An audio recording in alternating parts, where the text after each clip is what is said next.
ನಮಸ್ತೆ. ಈಗ ನಾವು ಆಧುನಿಕ ಭಾರತೀಯ ಇತಿಹಾಸದ ಆಳಗಳಿಗೆ ಇಳಿಯಲಿದ್ದೇವೆ. ಈ ವಿಷಯವು SSC ಮತ್ತು UPSC ಸೇರಿದಂತೆ ಪರೀಕ್ಷೆಗಳಿಗೆ ಬಹಳ ಮುಖ್ಯವಾಗಿದೆ. ನಿಜ. ಇದು ಇಂದಿನ ಭಾರತ ಹೇಗೆ ರೂಪುಗೊಂಡಿತು, ಯಾವ ಪ್ರಕ್ರಿಯೆಗಳ ಮೂಲಕ ಹಾದು ಹೋಯಿತು ಎಂಬುದನ್ನು ಅರ್ಥ ಮಾಡಿಕೊಳ್ಳಲು ನಮಗೆ ಸಹಾಯ ಮಾಡುತ್ತದೆ. ಹೌದು. ಆದ್ದರಿಂದ ನಮ್ಮಲ್ಲಿರುವ ಮಾಹಿತಿಯ ಆಧಾರದ ಮೇಲೆ ನಾವು ಯುರೋಪಿಯನ್ ಶಕ್ತಿಗಳು ಬರುವುದರಿಂದ ಹಿಡಿದು 1947ರಲ್ಲಿ ಸ್ವಾತಂತ್ರ್ಯ ಪಡೆಯುವ ಮೇರೆಗಿನ ಮುಖ್ಯ ಘಟನೆಗಳನ್ನು ನೋಡೋಣ ಮತ್ತು ಮುಖ್ಯ ವಿಷಯಗಳನ್ನು ಸ್ಪಷ್ಟವಾಗಿ ಮತ್ತು ಸರಳವಾಗಿ ವಿವರಿಸುವ ಪ್ರಯತ್ನ ಮಾಡೋಣ. ಇದರಿಂದ ಪರೀಕ್ಷಾ ತಯಾರಿಗೆ ಸಹಾಯವಾಗುತ್ತದೆ. ಚೆನ್ನಾಗಿದೆ. ಆದ್ದರಿಂದ ಪ್ರಾರಂಭಿಸೋಣ. ಭಾರತಕ್ಕೆ ಯುರೋಪ್ನ ಯಾವ ಶಕ್ತಿಗಳು ಬಂದವು ಮತ್ತು ಕೊನೆಯಲ್ಲಿ ಬ್ರಿಟಿಷ್ ಆಡಳಿತ ಹೇಗೆ ಸ್ಥಾಪಿತವಾಯಿತು ಎಂಬುದನ್ನು. ಹೌದು. ಮತ್ತು ನಮ್ಮಲ್ಲಿರುವ ಮಾಹಿತಿಯು ಆಧುನಿಕ ಭಾರತೀಯ ಇತಿಹಾಸದ ಆಧಾರಿತವಾಗಿದೆ, ವಿಶೇಷವಾಗಿ ಸ್ಪರ್ಧಾತ್ಮಕ ಪರೀಕ್ಷೆಗಳಿಗೆ ತಯಾರಿ ನಡೆಸುತ್ತಿರುವವರಿಗೆ. ನಿಜ. ಪ್ರಶ್ನೆ ಹೇಗೆ? ಪೋರ್ಚುಗೀಸರು, ಡಚ್ಚರು, ಫ್ರೆಂಚರು, ಇಂಗ್ಲಿಷರು ಅಂದರೆ ಎಲ್ಲರೂ ಬಂದರು. ಹೌದು, ಎಲ್ಲರೂ ಬಂದರು. ಆದರೆ ಇಂಗ್ಲಿಷರು ಹೇಗೆ ಗೆದ್ದರು ಅದನ್ನು ಅರ್ಥ ಮಾಡಿಕೊಳ್ಬೇಕು. ಹೌದು. ವ್ಯಾಪಾರ ಮಾಡಲು ಬಂದ ಒಂದು ಕಂಪನಿ ಕ್ರಮೇಣ ಸಂಪೂರ್ಣ ಭಾರತದ ಮೇಲೆ ಆಧಿಪತ್ಯ ಸ್ಥಾಪಿಸಿತು ಎಂಬುದು ಬಹಳ ಆಸಕ್ತಿದಾಯಕವಾಗಿದೆ. ಆದ್ದರಿಂದ ಕಥೆ ಎಲ್ಲಿಂದ ಪ್ರಾರಂಭವಾಗುತ್ತದೆ? ಪೋರ್ಚುಗೀಸರಿಂದ. ನಿಜ. ವಾಸ್ಕೋ ಡಿ ಗಾಮ 1498ರಲ್ಲಿ ಗುಡ್ ಹೋಪ್ ಮುಡಿಯನ್ನು ಸುತ್ತಿ ಕಾಲಿಕಟ್ಗೆ ತಲುಪಿದ. ಆಹಾ, ಕಾಲಿಕಟ್. ಅಲ್ಲಿ ಸಾಮೋತ್ರಿ ರಾಜರಿದ್ದರು ಅಲ್ವೇ? ಅವರು ಸ್ವಾಗತಿಸಿದರೆ? ಹೌದು, ಸ್ವಾಗತಿಸಿದರು. ಆದರೆ ನೋಡಿ, ನಿಜವಾದ ಹುಡುಕಾಟ ಒಂದು ಹೊಸ ಸಮುದ್ರ ಮಾರ್ಗದ್ದಾಗಿತ್ತು. ಏಕೆ? ಭೂಮಾರ್ಗದಲ್ಲಿ ಏನು ತೊಂದರೆ ಇತ್ತು? ಆ ಮಾರ್ಗದಲ್ಲಿ ಒಟೋಮಾನ್ ಸಾಮ್ರಾಜ್ಯದ ಪ್ರಾಬಲ್ಯ ಇತ್ತು. ಆದ್ದರಿಂದ ಯುರೋಪ್ಗೆ ಒಂದು ಹೊಸ ಮಾರ್ಗ ಬೇಕಾಗಿತ್ತು. ಹೌದು. ಮತ್ತು ಅದೇ ಸಂದರ್ಭದಲ್ಲಿ ಕೊಲಂಬಸ್ ಭಾರತವನ್ನು ಹುಡುಕುತ್ತಾ ಅಮೆರಿಕಕ್ಕೆ ತಲುಪಿದ್ದ.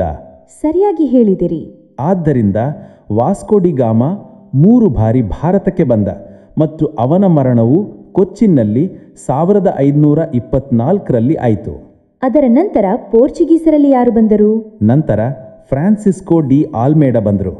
ಅವರ ನೀತಿ ಬ್ಲೂ ವಾಟರ್ ಪಾಲಿಸಿ ಆಗಿತ್ತು. ಬ್ಲೂ ವಾಟರ್ ಪಾಲಿಸಿ ಅಂದರೆ ಸಮುದ್ರದ ಮೇಲೆ ನಿಯಂತ್ರಣ ಇರಿಸಿಕೊಳ್ಳಿ, ಹಿಂದೂ ಮಹಾಸಾಗರದಲ್ಲಿ ನಿಮ್ಮ ನೌಕಾಪಡೆಯನ್ನು ಶಕ್ತಿಶಾಲಿಯಾಗಿ ಮಾಡಿಕೊಳ್ಳಿ, ಭೂಮಿಗಿಂತ ಸಮುದ್ರದ ಮೇಲೆ ಹೆಚ್ಚು ಗಮನ ಕೊಡಿ. ಆಹಾ. ಆದರೆ ಭಾರತದಲ್ಲಿ ಪೋರ್ಚುಗೀಸ್ ಶಕ್ತಿಯ ನಿಜವಾದ ಅಡಿಪಾಯವನ್ನು ಯಾರು ಹಾಕಿದರು? ಅವರು ಅಲ್ಫಾನ್ಸೋ ಡಿ ಆಲ್ಬುಕರ್ಕ್. ಅವರು 1510ರಲ್ಲಿ ಗೋವಾವನ್ನು ವಶಪಡಿಸಿಕೊಂಡ್ರು. ಗೋವಾ? ಅದು ಸ್ವಾತಂತ್ರ್ಯದ ನಂತರವೂ ಪೋರ್ಚುಗೀಸರ ವಶದಲ್ಲಿ ಇತ್ತು. ಹೌದು, ಅದೇ. ಮತ್ತು ಆಲ್ಬುಕರ್ಕ್ ತಮ್ಮ ಪ್ರದೇಶದಲ್ಲಿ ಸತಿ ಪ್ರಥೆಯನ್ನು ಕೂಡ ನಿಲ್ಲಿಸಲು ಪ್ರಯತ್ನಿಸಿದರು. ಇದು ಆಸಕ್ತಿದಾಯಕವಾಗಿದೆ. ಆದ್ದರಿಂದ ಪೋರ್ಚುಗೀಸರು ಮೊದಲು 1498ರಲ್ಲಿ ಬಂದರು ಮತ್ತು ಕೊನೆಯಲ್ಲಿ 1961ರಲ್ಲಿ ಗೋವಾದಿಂದ ಆಪರೇಷನ್ ವಿಜಯದ ನಂತರ ಹೊರಟು ಹೋದರು. ಸರಿ. ಪೋರ್ಚುಗೀಸರ ನಂತರ ಯಾರು? ಡಚ್ಚರು. ಹೌದು, ಡಚ್ಚರು ನೆದರ್ಲ್ಯಾಂಡ್ಸ್ನಿಂದ ಬಂದರು. ಅವರು 1605ರಲ್ಲಿ ಮಸೂಲಿಪಟ್ಟಣಂ ಅಂದರೆ ಮಚಲಿಪಟ್ಟಣಂನಲ್ಲಿ ತಮ್ಮ ಮೊದಲ ಕಾರ್ಖಾನೆ ಅಂದರೆ ಫ್ಯಾಕ್ಟರಿಯನ್ನು ಸ್ಥಾಪಿಸಿದರು.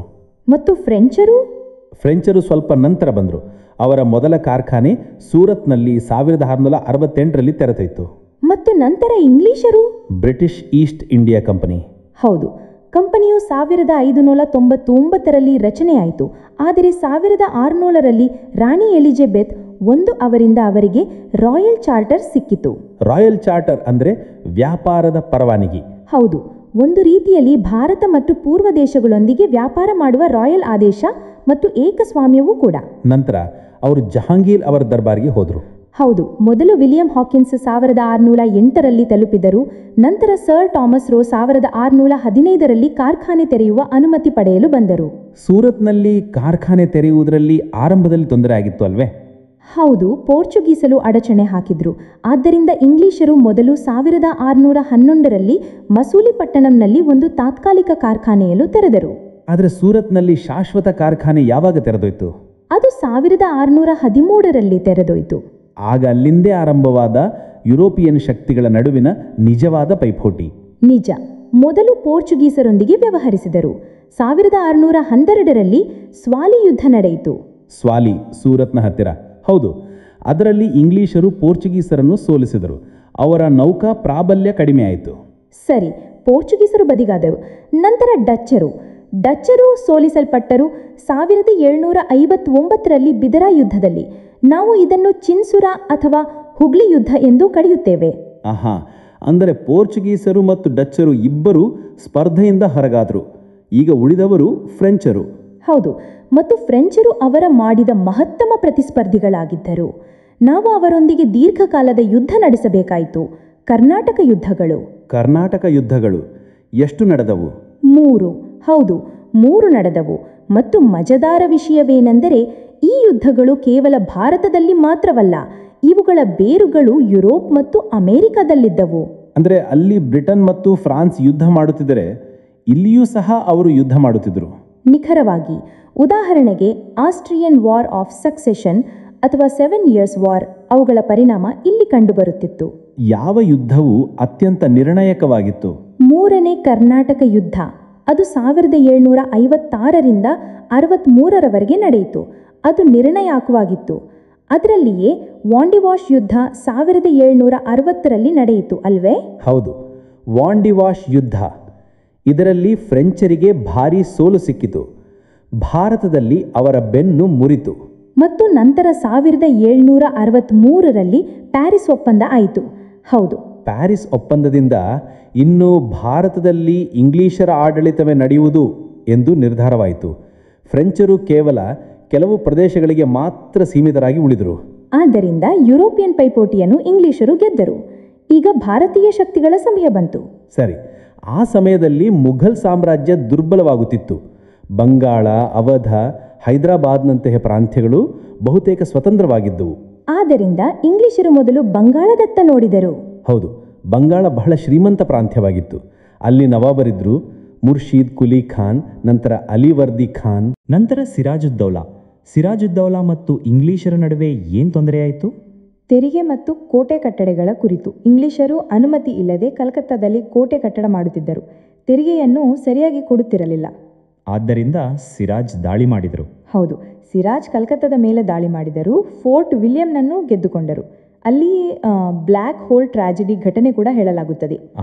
ನಂತರ ರಾಬರ್ಟ್ ಕ್ಲೈವ್ ಬಂದ. ಹೌದು, ಮದ್ರಾಸ್ನಿಂದ ಕ್ಲೈವ್ ಬಂದ ಮತ್ತು ಅವನು ಸಿರಾಜ್ನ ಸೇನಾಪತಿ ಮೀರ್ ಜಾಫರ್ ಜೊತೆಗೆ ಕುತಂತ್ರ ರಚಿಸಿದರು ಮತ್ತು ಪರಿಣಾಮವಾಗಿ 1757ರಲ್ಲಿ ಪ್ಲಾಸಿ ಯುದ್ಧ ಆಯಿತು. ಹೌದು, ಆದರೆ ಇದು ಹೆಸರಿಗೆ ಮಾತ್ರ ಯುದ್ಧವಾಗಿತ್ತು. ನಿಜವಾಗಿ ಇದು ಒಂದು ದ್ರೋಹವಾಗಿತ್ತು. ಸಿರಾಜ್ನ ಸೇನೆ ಸರಿಯಾಗಿ ಹೋರಾಡಲೇ ಇಲ್ಲ. ಅವನು ಸೋತು ಹತ್ಯೆಯಾಗಿದ್ದಾನೆ. ಮತ್ತು ಇಲ್ಲಿಂದಲೇ ಇಂಗ್ಲಿಷರು ಕೇವಲ ವ್ಯಾಪಾರಿಗಳಾಗಿ ಉಳಿಯಲಿಲ್ಲ, ಅವರು ಕಿಂಗ್ ಮೇಕರ್ಗಳಾದರು. ನಿಖರವಾಗಿ. ಅವರು ಮೀರ್ ಜಾಫರನ್ನು ನವಾಬನನ್ನಾಗಿ ಮಾಡಿದರು. ಅವನು ಕೀಲುಗೊಂಬೆ ನವಾಬನಾಗಿದ್ದ. ಆದರೆ ಮೀರ್ ಜಾಫರ್ ಕೂಡ ಹೆಚ್ಚು ದಿನಗಳವರೆಗೆ ಉಳಿಯಲಿಲ್ಲ. ನಂತರ ಅವನ ಅಳಿಯ ಮೀರ್ ಕಾಸಿಂ ಬಂದ. ಹೌದು, ಮೀರ್ ಕಾಸಿಂ ಸ್ವಲ್ಪ ಸಮರ್ಥನಾಗಿದ್ದ. ಅವನು ರಾಜಧಾನಿಯನ್ನು ಮುರ್ಷಿದಾಬಾದ್ನಿಂದ ಮುಂಗೇರ್ಗೆ ಬದಲಾಯಿಸಿದರು. ತನ್ನ ಸೇನೆಯನ್ನು ಸುಧಾರಿಸಿದರು. ಇಂಗ್ಲಿಷರಿಗೆ ಇದು ಇಷ್ಟವಾಗಲಿಲ್ಲ. ಆದ್ದರಿಂದ ಮೀರ್ ಕಾಸಿಂ ಕೂಡ ಇಂಗ್ಲಿಷರಿಗೆ ಸವಾಲು ಹಾಕಿದರು. ಹೌದು, ಅವನು ಮುಘಲ್ ಬಾದ್ಶಾಹ ಶಹಾ ಆಲಂ II ಮತ್ತು ಅವಧದ ನವಾಬ ಶುಜಾ ಉದ್ ದೌಲಾ ಜೊತೆಗೆ ಒಂದು ಒಕ್ಕೂಟವನ್ನು ರಚಿಸಿದರು ಮತ್ತು ನಂತರ 1764ರಲ್ಲಿ ಬಕ್ಸರ್ ಯುದ್ಧ ಆಯಿತು. ಸರಿ, ಇದರಲ್ಲಿ ಹೆಕ್ಟರ್ ಮುನ್ರೋ ನೇತೃತ್ವದ ಬ್ರಿಟಿಷ್ ಸೇನೆ ಈ ಒಕ್ಕೂಟವನ್ನು ಸೋಲಿಸಿತು. ಬಕ್ಸರ್ ಯುದ್ಧವು ಪ್ಲಾಸಿ ಯುದ್ಧಕ್ಕಿಂತ ಹೆಚ್ಚು ಮುಖ್ಯವಾಗಿತ್ತು ಎಂದು ಹೇಳುತ್ತಾರೆ. ಹೌದು, ಏಕೆಂದರೆ ಇದು ಮೈದಾನದಲ್ಲಿ ಗೆದ್ದ ಯುದ್ಧವಾಗಿತ್ತು, ವಂಚನೆಯಿಂದ ಅಲ್ಲ. ಇದು ಇಂಗ್ಲಿಷರ ಮಿಲಿಟರಿ ಶಕ್ತಿಯನ್ನು ಸಾಬೀತು ಮಾಡಿತು. ಮತ್ತು ಇದರ ನಂತರ 1765ರಲ್ಲಿ ಅಲಹಾಬಾದ್ ಒಪ್ಪಂದ ಆಯಿತು. ದಿವಾನಿ ಅಂದರೆ ತೆರಿಗೆ ವಸೂಲಿ ಮಾಡುವ ಹಕ್ಕು. ಹೌದು, ರಾಜಸ್ವ ವಸೂಲಿ ಮಾಡುವ ಹಕ್ಕು. ಇಲ್ಲಿಂದಲೇ ಭಾರತದ ನಿಜವಾದ ದೋಚುವಿಕೆ ಪ್ರಾರಂಭವಾಯಿತು ಎಂದು ಹೇಳಬಹುದು. ಅವರು ಇಜಾರದಾರಿ ವ್ಯವಸ್ಥೆಯನ್ನು ಸಹ ಪ್ರಾರಂಭಿಸಿದರು. ಬಂಗಾಳದ ನಂತರ ಮುಂದಿನ ಗುರಿ ಯಾರಿದ್ದರು? ಮೈಸೂರು. ಹೈದರ್ ಅಲಿ ಮತ್ತು ಟಿಪ್ಪು ಸುಲ್ತಾನ್.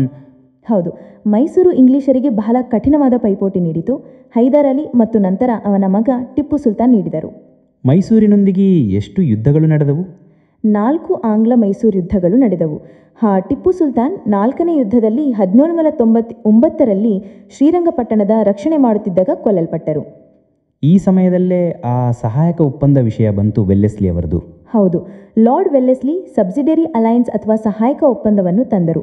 ಇದು ಬಹಳ ಚಾತುರ್ಯದ ನೀತಿಯಾಗಿತ್ತು. ಇದರಲ್ಲಿ ಏನಿತ್ತು? ಇಂಗ್ಲಿಷಲ್ಲೂ ಯಾವುದೇ ಭಾರತೀಯ ರಾಜ್ಯದ ಸುರಕ್ಷತೆಯ ಜಾಮೀನು ತೆಗೆದುಕೊಳ್ಳುತ್ತಿದ್ದರು. ಬದಲಾಗಿ ಆ ರಾಜ್ಯವು ತನ್ನ ಸೇನೆಯನ್ನು ವಿಸರ್ಜಿಸಬೇಕಾಗಿತ್ತು ಮತ್ತು ಬ್ರಿಟಿಷ್ ಸೇನೆಯ ಒಂದು ತುಕಡಿಯನ್ನು ಇಡಬೇಕಾಗಿತ್ತು ಮತ್ತು ಅದರ ಖರ್ಚನ್ನು ಸಹ ಆ ರಾಜ್ಯವೇ ವಹಿಸಬೇಕಾಗಿತ್ತು. ಹೌದು, ಖರ್ಚನ್ನು ಕೂಡ ಆ ರಾಜ್ಯವೇ ವಹಿಸಬೇಕಾಗಿತ್ತು. ಜೊತೆಗೆ ಒಬ್ಬ ಬ್ರಿಟಿಷ್ ರೆಸಿಡೆಂಟ್ ಅರಮನೆಯಲ್ಲಿ ನೆಲೆಸಿರುತ್ತಿದ್ದ ಮತ್ತು ರಾಜ್ಯವು ತನ್ನ ವಿದೇಶ ನೀತಿಯನ್ನು ಕೂಡ ಇಂಗ್ಲಿಷರಿಗೆ ಒಪ್ಪಿಸಬೇಕಾಗಿತ್ತು. ಅಂದರೆ ಒಂದು ರೀತಿಯಲ್ಲಿ ರಾಜ್ಯವು ತನ್ನ ಸ್ವಾತಂತ್ರ್ಯವನ್ನು ಆಡಬಿಡುತ್ತಿತ್ತು. ಯಾರು ಮೊದಲು ಈ ಒಪ್ಪಂದವನ್ನು ಒಪ್ಪಿಕೊಂಡರು?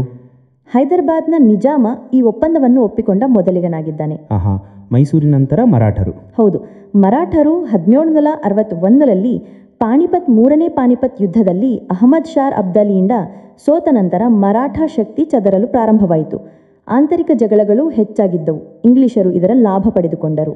ನಿಖರವಾಗಿ 3 ಆಂಗ್ಲ ಮರಾಠ ಯುದ್ಧಗಳು ನಡೆದವು.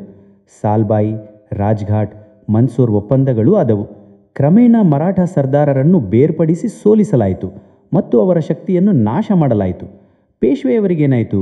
ಕೊನೆಯ ಪೇಶ್ವೆ ಬಾಜಿರಾವ್ ಎರಡರನ್ನು ವಿಷಯರಿಗೆ ಪಿಂಚಣಿ ನೀಡಿ ಕಾನ್ಪುರದ ಬಳಿಯ ಬಿಠೂರಿಗೆ ಕಳುಹಲಾಯಿತು. ಆದ್ದರಿಂದ ಮರಾಠರು ಸಹ ಹೋಗಿದ್ದರು. ಈಗ ವಾಯವ್ಯದಲ್ಲಿ ಪಂಜಾಬ್, ಮಹಾರಾಜ ರಣಜಿತ್ ಸಿಂಗ್. ಹೌದು, ಮಹಾರಾಜ ರಣಜಿತ್ ಸಿಂಗ್ ಬಹಳ ಶಕ್ತಿಶಾಲಿ ಆಡಳಿತಗಾರರಾಗಿದ್ದರು. ಶುಕ್ರಚಕಿಯ ಮಿಸ್ಲ್ ಅವರು ಜೀವಿತರಾಗಿದ್ದರೆ ಅಂದರೆ 1839ರವರೆಗೆ ಇಂಗ್ಲಿಷರು ಪಂಜಾಬ್ ಕಡೆ ನೋಡುವ ಧೈರ್ಯವನ್ನು ಮಾಡಲಿಲ್ಲ.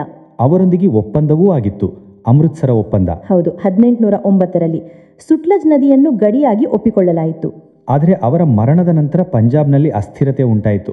ದರ್ಬಾರ್ನಲ್ಲಿ ಕುತಂತ್ರಗಳು ಆರಂಭವಾದವು ಮತ್ತು ಇಂಗ್ಲಿಷರಿಗೆ ಅವಕಾಶ ಸಿಕ್ಕಿತು. ಹೌದು, 2 ಆಂಗ್ಲ ಶಿಖ್ ಯುದ್ಧಗಳು ನಡೆದವು. ಎರಡನೇ ಯುದ್ಧದ ನಂತರ 1849ರಲ್ಲಿ ಪಂಜಾಬನ್ನು ಬ್ರಿಟಿಷ್ ಸಾಮ್ರಾಜ್ಯದಲ್ಲಿ ಸೇರಿಸಲಾಯಿತು. ಮತ್ತು ಆ ಕೊಹಿನೂರ್ ವಜ್ರ? ಹೌದು, ಅದನ್ನು ಮಹಾರಾಜ ದಿಲೀಪ್ ಸಿಂಗ್ರಿಂದ ತೆಗೆದುಕೊಳ್ಳಲಾಯಿತು ಮತ್ತು ಅವರಿಗೆ ಪಿಂಚಣಿ ನೀಡಿ ಇಂಗ್ಲೆಂಡ್ಗೆ ಕಳುಹಲಾಯಿತು. ಲಾಹೋರ್ ಒಪ್ಪಂದವೂ ಆಗಿತ್ತು. ಹೌದು, ಆಫ್ಘಾನ್ ಯುದ್ಧಗಳ ಉಲ್ಲೇಖವೂ ಇದೆ. ಅವು ಏಕೆ ಆದವು? ಸಂಕ್ಷೇಪವಾಗಿ. ಅದು ನಿಜವಾಗಿ ರಷ್ಯಾದ ಬೆಳೆಯುವ ಪ್ರಭಾವದ ಭಯವಾಗಿತ್ತು. ಇಂಗ್ಲಿಷರಿಗಿತ್ತು. ರಷ್ಯಾ ಅಫ್ಘಾನಿಸ್ತಾನದ ಮಾರ್ಗವಾಗಿ ಭಾರತದ ಮೇಲೆ ದಾಳಿ ಮಾಡಬಾರದು ಎಂದು ಅವರು ಭಾವಿಸಿದ್ದರು. ಆದ್ದರಿಂದ ಅವರು ಆಫ್ಘಾನಿಸ್ತಾನದಲ್ಲಿ ಹಸ್ತಕ್ಷೇಪ ನೀಡಿದರ? ಹೌದು, ಅವರು ದೋಸ್ತ್ ಮೊಹಮ್ಮದ್ನ ಸ್ಥಾನದಲ್ಲಿ ಶಾ ಶುಜಾವನ್ನು ಸ್ಥಾಪಿಸಲು ಪ್ರಯತ್ನಿಸಿದರು. ಇದರಲ್ಲಿ ಅವರಿಗೆ ಬಹಳ ನಷ್ಟವನ್ನು ಅನುಭವಿಸಬೇಕಾಯಿತು. ನಂತರ ಗಂಡಮಕ್ ಒಪ್ಪಂದ ಆಯಿತು. ಹಾಗಾದರೆ ಇದು ಸಂಪೂರ್ಣ ಕಥೆಯಾಗಿತ್ತು. ಹೇಗೆ ವ್ಯಾಪಾರ ಮಾಡಲು ಬಂದ ಒಂದು ಕಂಪನಿ ಮೊದಲು ತಮ್ಮ ಯುರೋಪಿಯನ್ ಸ್ಪರ್ಧಿಗಳನ್ನು ಸೋಲಿಸಿತು. ಹೌದು, ಪೋರ್ಚುಗೀಸರು, ಡಚ್ಚರು, ಫ್ರೆಂಚರು ಎಲ್ಲರನ್ನೂ. ಮತ್ತು ನಂತರ ಒಂದೊಂದಾಗಿ ಭಾರತೀಯ ರಾಜ್ಯಗಳನ್ನು ಬಂಗಾಳ, ಮೈಸೂರು, ಮರಾಠರು, ಸಿಖ್ಖರು ಎಲ್ಲರನ್ನೂ ತಮ್ಮ ಅಧೀನಕ್ಕೆ ತೆಗೆದುಕೊಂಡರು. ಯುದ್ಧಗಳು, ಒಪ್ಪಂದಗಳು, ಕೂಟನೀತಿ. ನಿಖರವಾಗಿ ಪ್ಲಾಸಿ ಮತ್ತು ಬಕ್ಸರ್ ಯುದ್ಧಗಳು ನಿಜವಾಗಿಯೂ ಟರ್ನಿಂಗ್ ಪಾಯಿಂಟ್ಗಳಾಗಿದ್ದವು. ಅವು ಇಂಗ್ಲಿಷರನ್ನು ರಾಜಕೀಯ ಶಕ್ತಿಯಾಗಿ ಮಾಡಿದವು ಮತ್ತು ಸಹಾಯಕ ಒಪ್ಪಂದ ಅಂತಹ ನೀತಿಗಳು ರಾಜ್ಯಗಳನ್ನು ಒಳಗಿನಿಂದ ಖಾಲಿ ಮಾಡಿದವು. ಸರಿಯಾಗಿ ಹೇಳಿದ್ದೀರಿ. ಮತ್ತು ಭಾರತೀಯ ಆಡಳಿತಗಾರರಲ್ಲಿ ಆ ಸಮಯದಲ್ಲಿ ಏಕತೆಯ ಬಹಳ ಕೊರತೆ ಇತ್ತು ಎಂಬುದು ಕೂಡ ಮುಖ್ಯ. ಅವರು ಪರಸ್ಪರ ಹೋರಾಡುತ್ತಲೇ ಇದ್ದರು. ಇದರ ಲಾಭವನ್ನು ಇಂಗ್ಲಿಷರು ಚೆನ್ನಾಗಿ ಪಡೆದುಕೊಂಡರು. ಹೌದು, ನಾವು 1857ರ ಕ್ರಾಂತಿಯ ಬಗ್ಗೆ ಮಾತನಾಡುವ ಮೊದಲು ಅದಕ್ಕೂ ಮುಂಚಿನ ಭಾರತದ ಬಗ್ಗೆ ಸ್ವಲ್ಪ ಮಾತನಾಡೋಣ. ಹೌದು, ಅಂದರೆ ಆ ಕಾಲವನ್ನು ಅರ್ಥ ಮಾಡಿಕೊಳ್ಳುವುದು ಅಗತ್ಯ. ನಿಖರವಾಗಿ. ಆದ್ದರಿಂದ ಪ್ರಯತ್ನವೆಂದರೆ 1857ರ ಮೊದಲು ಯಾವ ವಾತಾವರಣ ರೂಪುಗೊಳ್ಳುತ್ತಿತ್ತು ಎಂಬುದನ್ನು ಅರ್ಥ ಮಾಡಿಕೊಳ್ಳುವುದು. ನೋಡೋಣ. ಹೌದು, ಪ್ರಾರಂಭಿಸೋಣ. ಆದ್ದರಿಂದ ಮೊದಲು ಭೂಮಿಗೆ ಸಂಬಂಧಿಸಿದ ವ್ಯವಸ್ಥೆಗಳ ಬಗ್ಗೆ ಮಾತನಾಡೋಣ, ಏಕೆಂದರೆ ಅನೇಕ ಸಮಸ್ಯೆಗಳ ಬೇರು ಅಲ್ಲಿಯೇ ಇದೆ ಎಂದು ಅನಿಸುತ್ತದೆ. ಹೌದು, ನಿಖರವಾಗಿ. ಈ ಭೂ ರಾಜಸ್ವ ನೀತಿಗಳು ಬಹಳ ಮುಖ್ಯವಾಗಿದ್ದವು. 3 ಮುಖ್ಯ ವ್ಯವಸ್ಥೆಗಳು ಕಾಣುತ್ತವೆ. ಮೊದಲನೆಯದು ಸ್ಥಾಯಿ ಬಂದೋಬಸ್ತ್, ಪರ್ಮನೆಂಟ್ ಸೆಟಲ್ಮೆಂಟ್. ಅಂದರೆ 1793ರಲ್ಲಿ ಕಾರ್ನ್ವಾಲಿಸ್ ಬಂಗಾಳ ಮತ್ತು ಸುತ್ತಮುತ್ತಲಿನ ಪ್ರದೇಶಗಳಲ್ಲಿ ಜಾರಿಗೆ ತಂದರು. ಹೌದು, ಇದನ್ನು ಜಮೀನ್ದಾರಿ ವ್ಯವಸ್ಥೆ ಎಂದೂ ಕರೆಯುತ್ತಾರೆ. ಮತ್ತು ಇದರ ಪರಿಣಾಮ ಏನಾಯಿತು ಅಂದರೆ, ನೇರವಾಗಿ ಹೇಳುವುದಾದರೆ ಜಮೀನ್ದಾರರನ್ನು ಭೂಮಿಯ ಮಾಲೀಕರೆಂದು ಪರಿಗಣಿಸಲಾಯಿತು. ಅವರು ಶಕ್ತಿಶಾಲಿಗಳಾದರು. ಆದರೆ ರೈತರ ಮೇಲೆ ಲಗಾಮ್ ತೆರಿಗೆಯ ಹೊರೆ ಬಹಳಷ್ಟು ಬಾರಿ ಹೆಚ್ಚಾಗಿತ್ತು. ಇಂಗ್ಲಿಷರ ಆದಾಯ ಫಿಕ್ಸ್ ಆಗಿ ಹೋಯಿತು ಎಂದು ಹೇಳಬಹುದು. ಆದರೆ ರೈತರ ಸ್ಥಿತಿ ಅನೇಕ ಕಡೆ ಹದಗೆಟ್ಟಿತ್ತು. ಹೌದು, ಇದು ಮೊದಲ ವ್ಯವಸ್ಥೆಯಾಗಿತ್ತು. ಎರಡನೆಯದು ರೈಯತ್ವಾರಿ. ಇದನ್ನು 1820ರಲ್ಲಿ ಮುನ್ರೋ ಮತ್ತು ರೀಡ್ ದಕ್ಷಿಣ ಭಾರತದಲ್ಲಿ ಪ್ರಾರಂಭಿಸಿದರು. ಹೌದು, ರೈಯತ್ವಾರಿ. ಇದರಲ್ಲಿ ಸರ್ಕಾರ ನೇರವಾಗಿ ರೈತರಿಂದ ಅಂದರೆ ರೈಯತ್ತರಿಂದ ಲಗಾನ್ ತೆಗೆದುಕೊಳ್ಳುತ್ತಿತ್ತು. ಕೇಳುವುದರಲ್ಲಿ ಮಧ್ಯಸ್ಥಗಾರರು ಇರಲಿಲ್ಲ, ಆದ್ದರಿಂದ ಬಹುಶಃ ಉತ್ತಮವಾಗಿತ್ತು ಎಂದು ಅನಿಸುತ್ತದೆ. ಹೌದು, ಅನಿಸುತ್ತೆ. ಆದರೆ ನಿಜವಾಗಿ ಇದರಲ್ಲೂ ಸಮಸ್ಯೆ ಇತ್ತು. ಸರ್ಕಾರಕ್ಕೆ ರೈತರೊಂದಿಗೆ ನೇರ ಸಂಪರ್ಕ ಇತ್ತು, ಆದರೆ ಲಗಾನನ ದರಗಳು ಸಾಮಾನ್ಯವಾಗಿ ಬಹಳ ಹೆಚ್ಚಾಗಿರುತ್ತಿದ್ದವು. ಆಹಾ, ಮತ್ತು ವಸೂಲಿಯೂ ಬಹಳ ಕಠಿಣವಾಗಿ ಆಗುತ್ತಿತ್ತು. ಅಂದರೆ ಸ್ವಲ್ಪ ಫಸಲು ಹಾಳಾದರೆ ರೈತರು ಕಷ್ಟಕ್ಕೊಳಗಾಗುತ್ತಿದ್ದರು. ಅರ್ಥವಾಯಿತೆ? ಮತ್ತು ಮೂರನೇ ವ್ಯವಸ್ಥೆಯು ಮಹಲ್ವಾರಿಯಾಗಿತ್ತು. ಇದನ್ನು 1822ರಲ್ಲಿ ಮೆಕೆನ್ಜಿ ಪ್ರಾರಂಭಿಸಿದರು ಮತ್ತು ನಂತರ ವಿಲಿಯಂ ಬೆಂಟಿಂಗ್ ಇದನ್ನು ಉತ್ತರ ಪಶ್ಚಿಮ ಭಾರತ ಮತ್ತು ಪಂಜಾಬ್ನಲ್ಲಿ ವಿಸ್ತರಿಸಿದರು. ಮಹಲ್ವಾರಿ, ಹೌದು. ಇದರಲ್ಲಿ ಮಹಲ್ ಎಂದರೆ ಸಂಪೂರ್ಣ ಗ್ರಾಮ ಅಥವಾ ಗ್ರಾಮಗಳ ಗುಂಪನ್ನು ಲಗಾಂಗಾಗಿ ಒಂದು ಘಟಕವೆಂದು ಪರಿಗಣಿಸಲಾಗುತ್ತಿತ್ತು. ಹೌದು, ಅಂದರೆ ಸಂಪೂರ್ಣ ಗ್ರಾಮದ ಜವಾಬ್ದಾರಿ. ಹೌದು, ಒಂದು ರೀತಿಯಲ್ಲಿ ಯಾವುದೇ ಒಬ್ಬ ರೈತ ಲಗಾನ್ ಕೊಡಲು ಸಾಧ್ಯವಾಗದಿದ್ದರೆ ಅವನ ಹೊರೆಯನ್ನು ಇತರರು ಹೊರಬೇಕಾಗಿತ್ತು. ಆಹಾ, ಆದ್ದರಿಂದ ನೀವು ನೋಡಿದರೆ ಮೂರೂ ವ್ಯವಸ್ಥೆಗಳು ಭೂಮಿಗೆ ಸಂಬಂಧಿಸಿದ ಸಂಬಂಧಗಳ ಮೇಲೆ ಮತ್ತು ಜನರ ಆರ್ಥಿಕ ಸ್ಥಿತಿಯ ಮೇಲೆ ಆಳವಾದ ಪರಿಣಾಮ ಬೀರಿದವು. ಮತ್ತು ಬಹುಶಃ ಈ ಒತ್ತಡಗಳ ಫಲಿತಾಂಶವೇ ಸ್ಥಳದಲ್ಲಿ ಪ್ರತಿರೋಧಗಳು ಕೂಡ ಆರಂಭವಾದವು. ಹೌದು, ನಿಖರವಾಗಿ ಈ ನೀತಿಗಳು ಅಸಂತೃಪ್ತಿಯ ಒಂದು ದೊಡ್ಡ ಕಾರಣವಾಗಿದ್ದವು. ಉದಾಹರಣೆಗೆ 1855ರ ಸಂತಾಲ್ ದಂಗೆ, ರಾಜ್ಮಹಲ್ ಬೆಟ್ಟಗಳಲ್ಲಿ ಸಿದ್ದು ಮತ್ತು ಕನ್ಹು ಇದರ ನೇತೃತ್ವ ವಹಿಸಿದರು. ಹೌದು, ಇದು ಬಹಳ ದೊಡ್ಡ ದಂಗೆಯಾನಿತ್ತು. ಬಾಹ್ಯ ಜನರು ಅಂದರೆ ದೀಕುಗಳು ಮತ್ತು ಬ್ರಿಟಿಷ್ ಆಡಳಿತದ ನೀತಿಗಳ ವಿರುದ್ಧ ಆದಿವಾಸಿಗಳ ಕೋಪ ಇತ್ತು. ಸಂತಾಲರು ಶಸ್ತ್ರಾಸ್ತ್ರಗಳನ್ನು ಎತ್ತಿಕೊಂಡಿದ್ದರು. ಮತ್ತು ಇದಕ್ಕೂ ಮೊದಲು ಕೂಡ ಆಗಿದ್ದವು. ಹೌದು, ಇದಕ್ಕೂ ಮೊದಲು ಉದಾಹರಣೆಗೆ 1831ರಲ್ಲಿ ಛೋಟಾ ನಾಗ್ಪುರ್ನಲ್ಲಿ ಕೂಲ್ ದಂಗೆಯಾಗಿತ್ತು, ಬುದ್ಧು ಭಗತ್ನ ನೇತೃತ್ವದಲ್ಲಿ. ಅದು ಕೂಡ ಆದಿವಾಸಿ ಭೂಮಿ ಮತ್ತು ಅವರ ಗುರುತಿನೊಂದಿಗೆ ಸಂಬಂಧಿಸಿದ ಹೋರಾಟವಾಗಿತ್ತು. ಆದ್ದರಿಂದ ಈ ಆದಿವಾಸಿ ದಂಗೆಗಳಾದವು. ರೈತರ ಕೋಪವೂ ಕೂಡ ಬಹುಶಃ ಇತ್ತು. ಉದಾಹರಣೆಗೆ 1825ರ ಸುಮಾರಿಗೆ ಈ ಪಾಗಲ್ಪಂಥಿ ದಂಗೆಯ ಉಲ್ಲೇಖ ಇದೆ, ಕರಮ್ ಶಾ ಮತ್ತು ಟಿಪು ಶಾ. ಹೌದು, ಪಾಗಲ್ಪಂಥಿ ಇದು ಒಂದು ರೀತಿಯ ಧಾರ್ಮಿಕ ಸಾಮಾಜಿಕ ಚಳವಳಿಯಾಗಿತ್ತು. ಅದು ಜಮೀನ್ದಾರರ ದಮನದ ವಿರೋಧ ಮಾಡಿತ್ತು. ಆಹಾ, ಮತ್ತೆ ಇನ್ನೂ ಹಲವಾರು ಹೆಸರುಗಳಿದೆ ಇದರಲ್ಲಿ. ಹೌದು, ಪಟ್ಟಿ ಉದ್ದವಾಗಿದೆ. ಮೊಪ್ಲಾ ದಂಗೆಯ ಉಲ್ಲೇಖವೂ ಇದೆ. ಇದರ ಮೊದಲ ಹಂತ 1836ರ ಸುಮಾರಿಗೆ ಮಲಬಾರ್, ಕೇರಳದಲ್ಲಿ ಆಯಿತು. ಮೊಪ್ಲಾ ಅಲ್ಲಿ ಮುಸ್ಲಿಂ ಕೃಷಿಕರು, ಜಮೀನ್ದಾರರು ಮತ್ತು ಬ್ರಿಟಿಷ್ ನೀತಿಗಳ ವಿರುದ್ಧ ಧ್ವನಿ ಎತ್ತಿದರು. 1817ರಲ್ಲಿ ಒಡಿಶಾದ ಪೈಕಾ ದಂಗೆ ಇದೆ.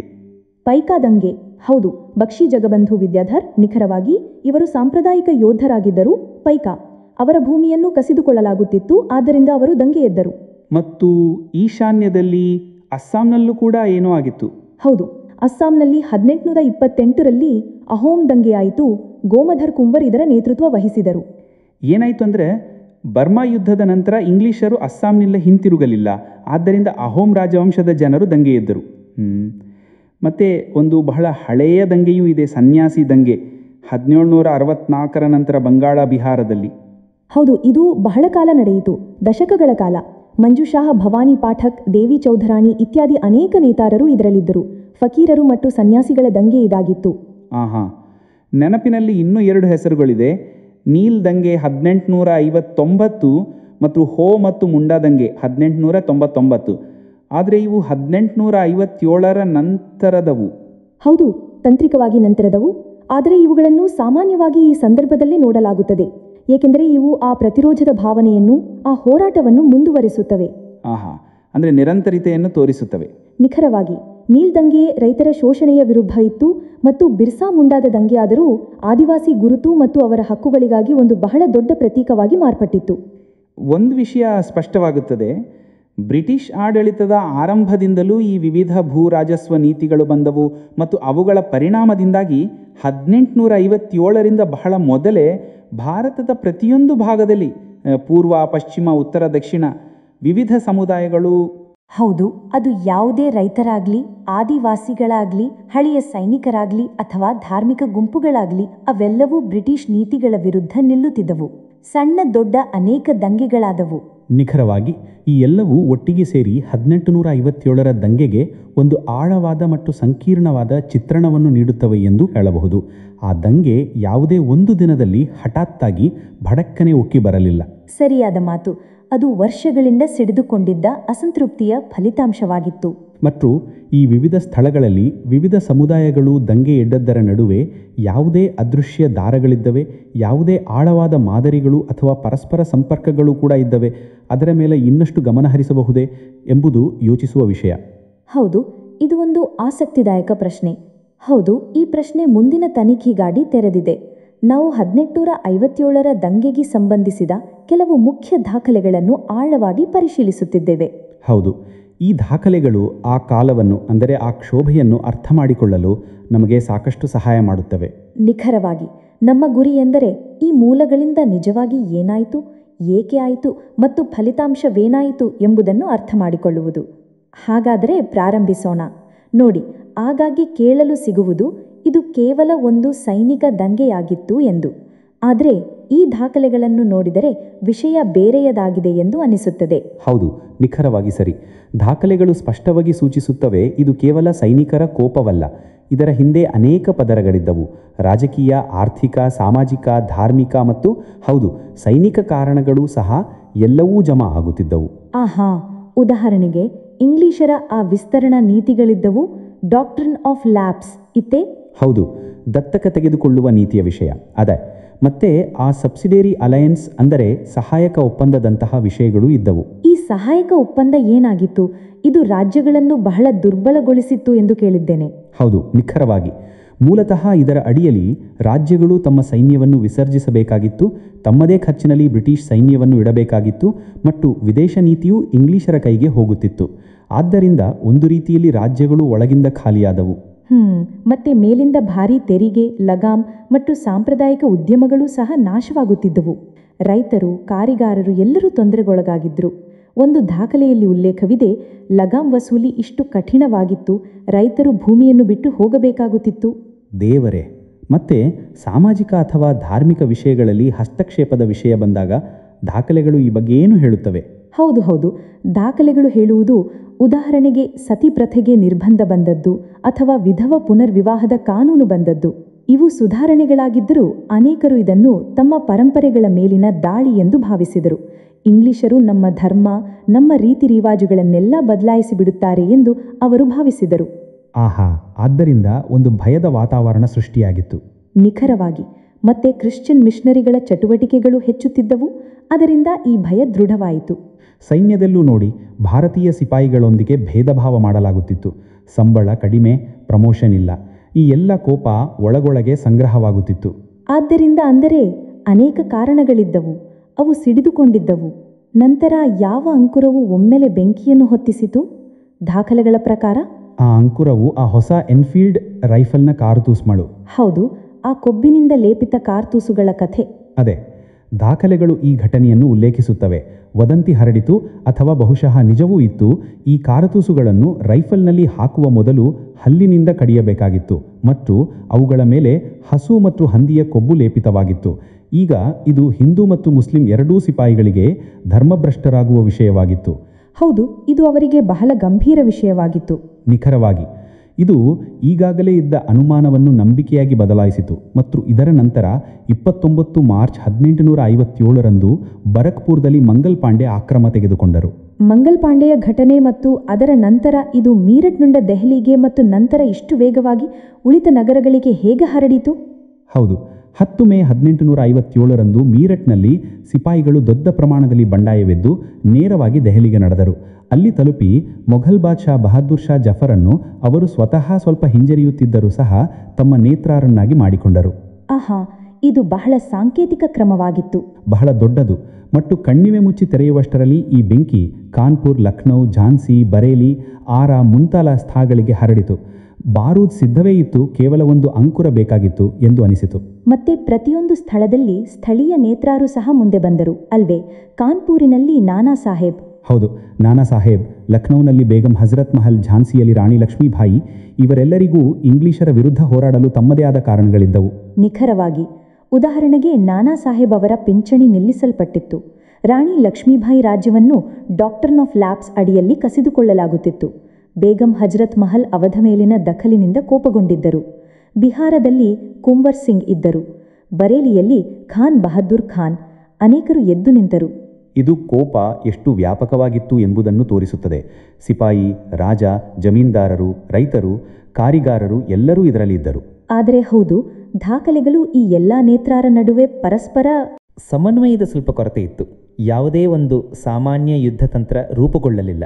ಬಹುಶಃ ಇದನ್ನು ಸಿಪಾಯಿ ದಂಗೆ ಎಂದು ಕರೆಯಬೇಕೇ ಅಥವಾ ಮೊದಲ ಸ್ವಾತಂತ್ರ್ಯ ಸಂಗ್ರಾಮ ಎಂದು ಕರೆಯಬೇಕೇ ಎಂಬುದರ ಮೇಲೆ ಇಷ್ಟು ಚರ್ಚೆ ನಡೆಯುತ್ತದೆ. ದಾಖಲೆಗಳು ಯಾವ ದೃಷ್ಟಿಕೋನ ನೀಡುತ್ತವೆ? ನೋಡಿ, ದಾಖಲೆಗಳು ಸ್ಪಷ್ಟವಾಗಿ ತೋರಿಸುತ್ತವೆ ಇದು ಕೇವಲ ಸಿಪಾಯಿಗಳ ವಿಷಯವಾಗಿರಲಿಲ್ಲ. ಸಾಮಾನ್ಯ ಜನರ ಭಾಗವಹಿಸುವಿಕೆ ಬಹಳ ಭಾರಿಯಾಗಿತ್ತು. ಆದ್ದರಿಂದ ಇದನ್ನು ಕೇವಲ ಸಿಪಾಯಿ ದಂಗೆ ಎಂದು ಕರೆಯುವುದು ಸರಿ ಎಂದು ಅನಿಸುವುದಿಲ್ಲ. ಹೌದು, ಮಾತು ಸರಿ. ಆದರೆ ಇನ್ನೊಂದು ಕಡೆ ಇದು ಸಂಪೂರ್ಣ ಭಾರತದಲ್ಲಿ ಒಂದೇ ಸಮಯದಲ್ಲಿ ಒಮ್ಮೆಲೆ ಹರಡಲಿಲ್ಲ ಎಂಬುದೂ ಸತ್ಯ. ದಕ್ಷಿಣ ಭಾರತ ಬಹಳ ಮಟ್ಟಿಗೆ ಶಾಂತವಾಗಿತ್ತು. ಪಂಜಾಬ್ ಕೂಡ ಸಹಾಯ ಮಾಡಲಿಲ್ಲ. ನೇತೃತ್ವವೂ ಚದುರಿ ಹೋಗಿತ್ತು. ಎಲ್ಲರ ಉದ್ದೇಶಗಳೂ ಸ್ವಲ್ಪ ವಿಭಿನ್ನವಾಗಿದ್ದವು. ಆದ್ದರಿಂದ ಇದನ್ನು ಸಂಪೂರ್ಣವಾಗಿ ರಾಷ್ಟ್ರೀಯ ಎಂದು ಹೇಳಿಬಿಡುವುದು ಕೂಡ ಬಹುಶಃ ಕಷ್ಟ. ದಾಖಲೆಗಳು ಒಂದು ಮಿಶ್ರಿತ ಚಿತ್ರಣವನ್ನು ನೀಡುತ್ತವೆ. ಕೋಪ ಬಹಳ ಇತ್ತು, ಆದರೆ ಬಹುಶಃ ಒಂದು ಸಂಘಟಿತ ರಾಷ್ಟ್ರೀಯ ಚಿಂತನೆ ಆ ಸಮಯದಲ್ಲಿ ರೂಪುಗೊಳ್ಳುತ್ತಿತ್ತು. ಆದ್ದರಿಂದ ಕೊನೆಯಲ್ಲಿ ಏನಾಯಿತು? ಫಲಿತಾಂಶವೇನಾಯಿತು? ಇಂಗ್ಲಿಷರು ಅದನ್ನು ಅಡಗಿಸಿದರು. ಹೌದು, ಇಂಗ್ಲಿಷರ ಬಳಿ ಉತ್ತಮ ಶಸ್ತ್ರಾಸ್ತ್ರಗಳಿದ್ದವು, ಸಂಘಟನೆ ಇತ್ತು. ಅವರು ಬಹಳ ಕ್ರೂರತೆಯಿಂದ ದಂಗೆಯನ್ನು ಅಡಗಿಸಿದರು.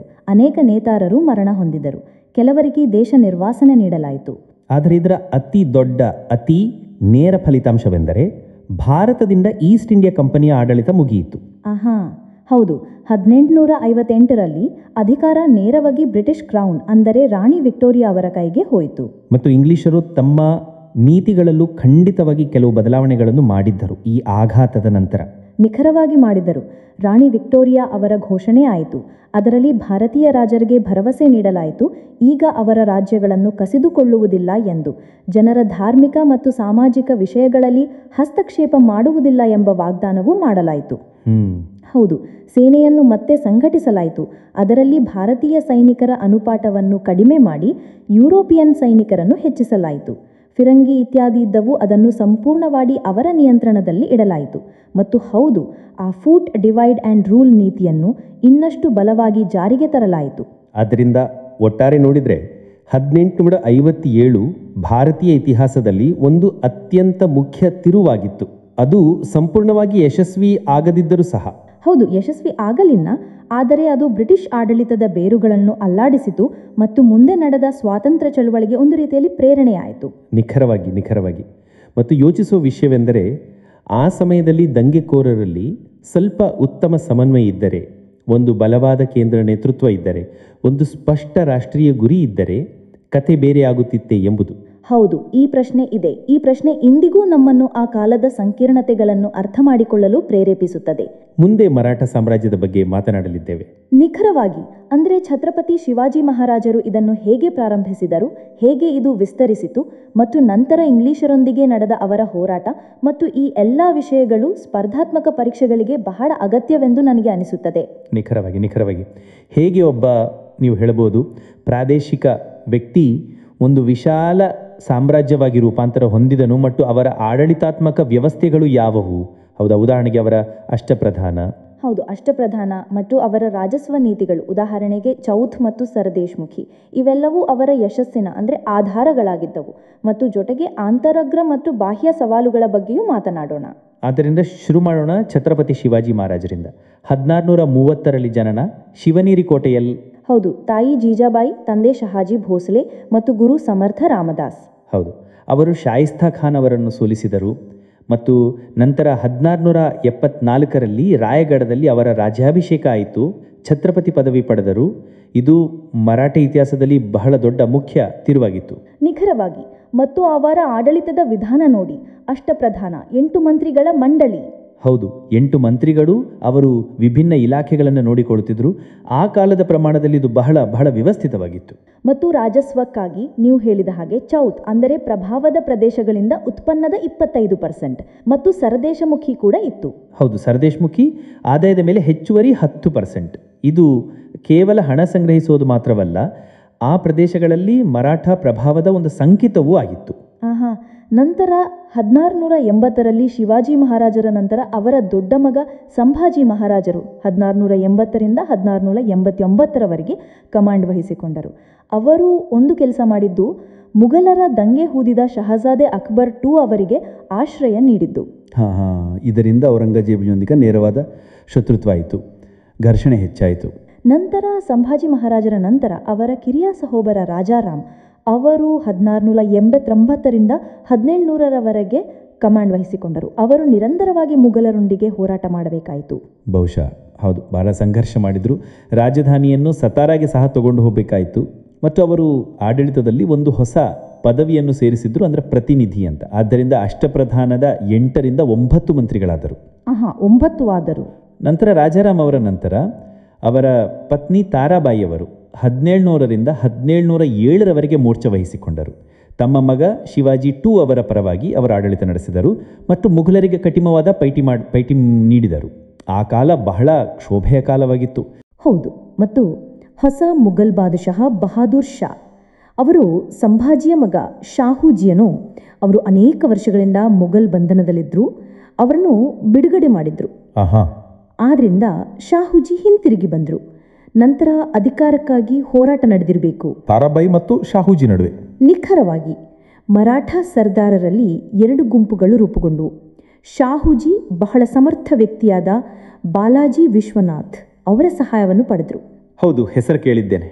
ಮತ್ತು ಖೇಡ್ ಯುದ್ಧದಲ್ಲಿ ತಾರಾಬಾಯಿಯನ್ನು ಸೋಲಿಸಿದ್ರು, ಸತಾರದ ಮೇಲೆ ನಿಯಂತ್ರಣ ಸ್ಥಾಪಿಸಿದ್ರು ಮತ್ತು ಇಲ್ಲಿಂದಲೇ ಪೇಶ್ವೆಗಳ ಪ್ರಾಮುಖ್ಯತೆ ಹೆಚ್ಚಲು ಪ್ರಾರಂಭಿಸಿತು ಅಲ್ವೇ? ನಿಖರವಾಗಿ ಸರಿ. ಶಾಹುಜಿ 1713ರಲ್ಲಿ ಬಾಲಾಜಿ ವಿಶ್ವನಾಥ್ ಅವರನ್ನು ತಮ್ಮ ಪೇಶ್ವೆ ಅಂದರೆ ಪ್ರಧಾನಮಂತ್ರಿಯಾಗಿ ನೇಮಿಸಿದರು. ಮತ್ತು ಬಾಲಾಜಿಯವರು ತುಂಬ ಸಮರ್ಥರಾಗಿದ್ದರು, ತುಂಬ ನಿಷ್ಠಾವಂತರಾಗಿದ್ದರು. ಅವರ ನಂತರ ಈ ಪದವಿ ವಂಶಾನುಗತವಾಯಿತು, ಅವರ ಕುಟುಂಬದಲ್ಲೇ ನಡೆಯಲು ಪ್ರಾರಂಭಿಸಿತು. ಅಂದರೆ ಪೇಶ್ವೆಯ ಪದವಿ ಆನುವಂಶಿಕವಾಯಿತು. ಹೌದು. ಮತ್ತು ಅವರು 1719ರಲ್ಲಿ ದೆಹಲಿಯಲ್ಲಿ ಸೈಯದ್ ಸಹೋದರರು ಅಂದರೆ ಕಿಂಗ್ ಮೇಕರ್ಸ್ ಇದ್ದರು. ಅವರೊಂದಿಗೆ ಬಹಳ ಮುಖ್ಯ ಒಪ್ಪಂದ ಮಾಡಿಕೊಂಡರು. ಇದರಿಂದ ಮರಾಠರಿಗೆ ದಕ್ಷಿಣದಲ್ಲಿ ಚೌತ್ ಮತ್ತು ಸರ್ದೇಶ್ಮುಖಿ ವಸೂಲಿ ಮಾಡುವ ಕಾನೂನುಬದ್ಧ ಹಕ್ಕು ಸಿಕ್ಕಿತು. ಇದು ಬಹಳ ದೊಡ್ಡ ಕೂಟನೀತಿಕ ವಿಜಯವಾಗಿತ್ತು. ನಂತರ ಬಾಲಾಜಿ ವಿಶ್ವನಾಥ್ ಅವರ ಮಗ ಬಾಜಿರಾವ್ ಫಸ್ಟ್ ಬಂದರು. ಅವರು 1720ರಿಂದ 1740 ನಾನಾ ಸಾಹೇಬ್ ಎಂದು ಕರೀತಾರೆ. ಅವರು ಅದ್ಭುತ ಸೇನಾಪತಿಯಾಗಿದ್ದರು. ಅಯ್ಯೋ, ನಿಖರವಾಗಿ ಬಾಜಿರಾವ್ ಫಸ್ಟ್ ಒಬ್ಬ ಮಹಾನ್ ಯೋಧ ಮತ್ತು ಯುದ್ಧ ತಂತ್ರಜ್ಞ. ಅವರು ಮರಾಠ ಸಾಮ್ರಾಜ್ಯವನ್ನು ಬಹಳ ವಿಸ್ತರಿಸಿದ್ರು, ಉತ್ತರ ಭಾರತದವರೆಗೆ. ನಿಜಾಮುಲ್ ಮುಲ್ಕ್ ಅವ್ರನ್ನ ಅನೇಕ ಬಾರಿ ಸೋಲಿಸಿದ್ರು ಮತ್ತು 1737ರಲ್ಲಿ ಅವರು ದೆಹಲಿಯವರೆಗೆ ತಲುಪಿದ್ರು, ದೆಹಲಿಯ ಮೇಲೆ ದಾಳಿ ಮಾಡಿದ್ರು. ಹೌದು, ಅವರ ಕಾಲದಲ್ಲಿ ಮರಾಠ ಶಕ್ತಿ ಬಹಳ ಬಹಳ ಹೆಚ್ಚಾಗಿತ್ತು. ನಂತರ ಅವರ ಮಗ ಬಾಲಾಜಿ ಬಾಜಿರಾವ್ 1740ರಿಂದ 1761. ಅವರ ಕಾಲದಲ್ಲಿ ಸಾಮ್ರಾಜ್ಯ ಶಿಖರದಲ್ಲಿತ್ತು. ಮೊಘಲರ ನಂತರ ಈಗ ಮರಾಠರೇ ಹಿಂದೂಸ್ತಾನದ ಆಡಳಿತಗಾರರಾಗುವರೇನು ಎಂದು ಅನಿಸ್ತಾ ಇತ್ತು.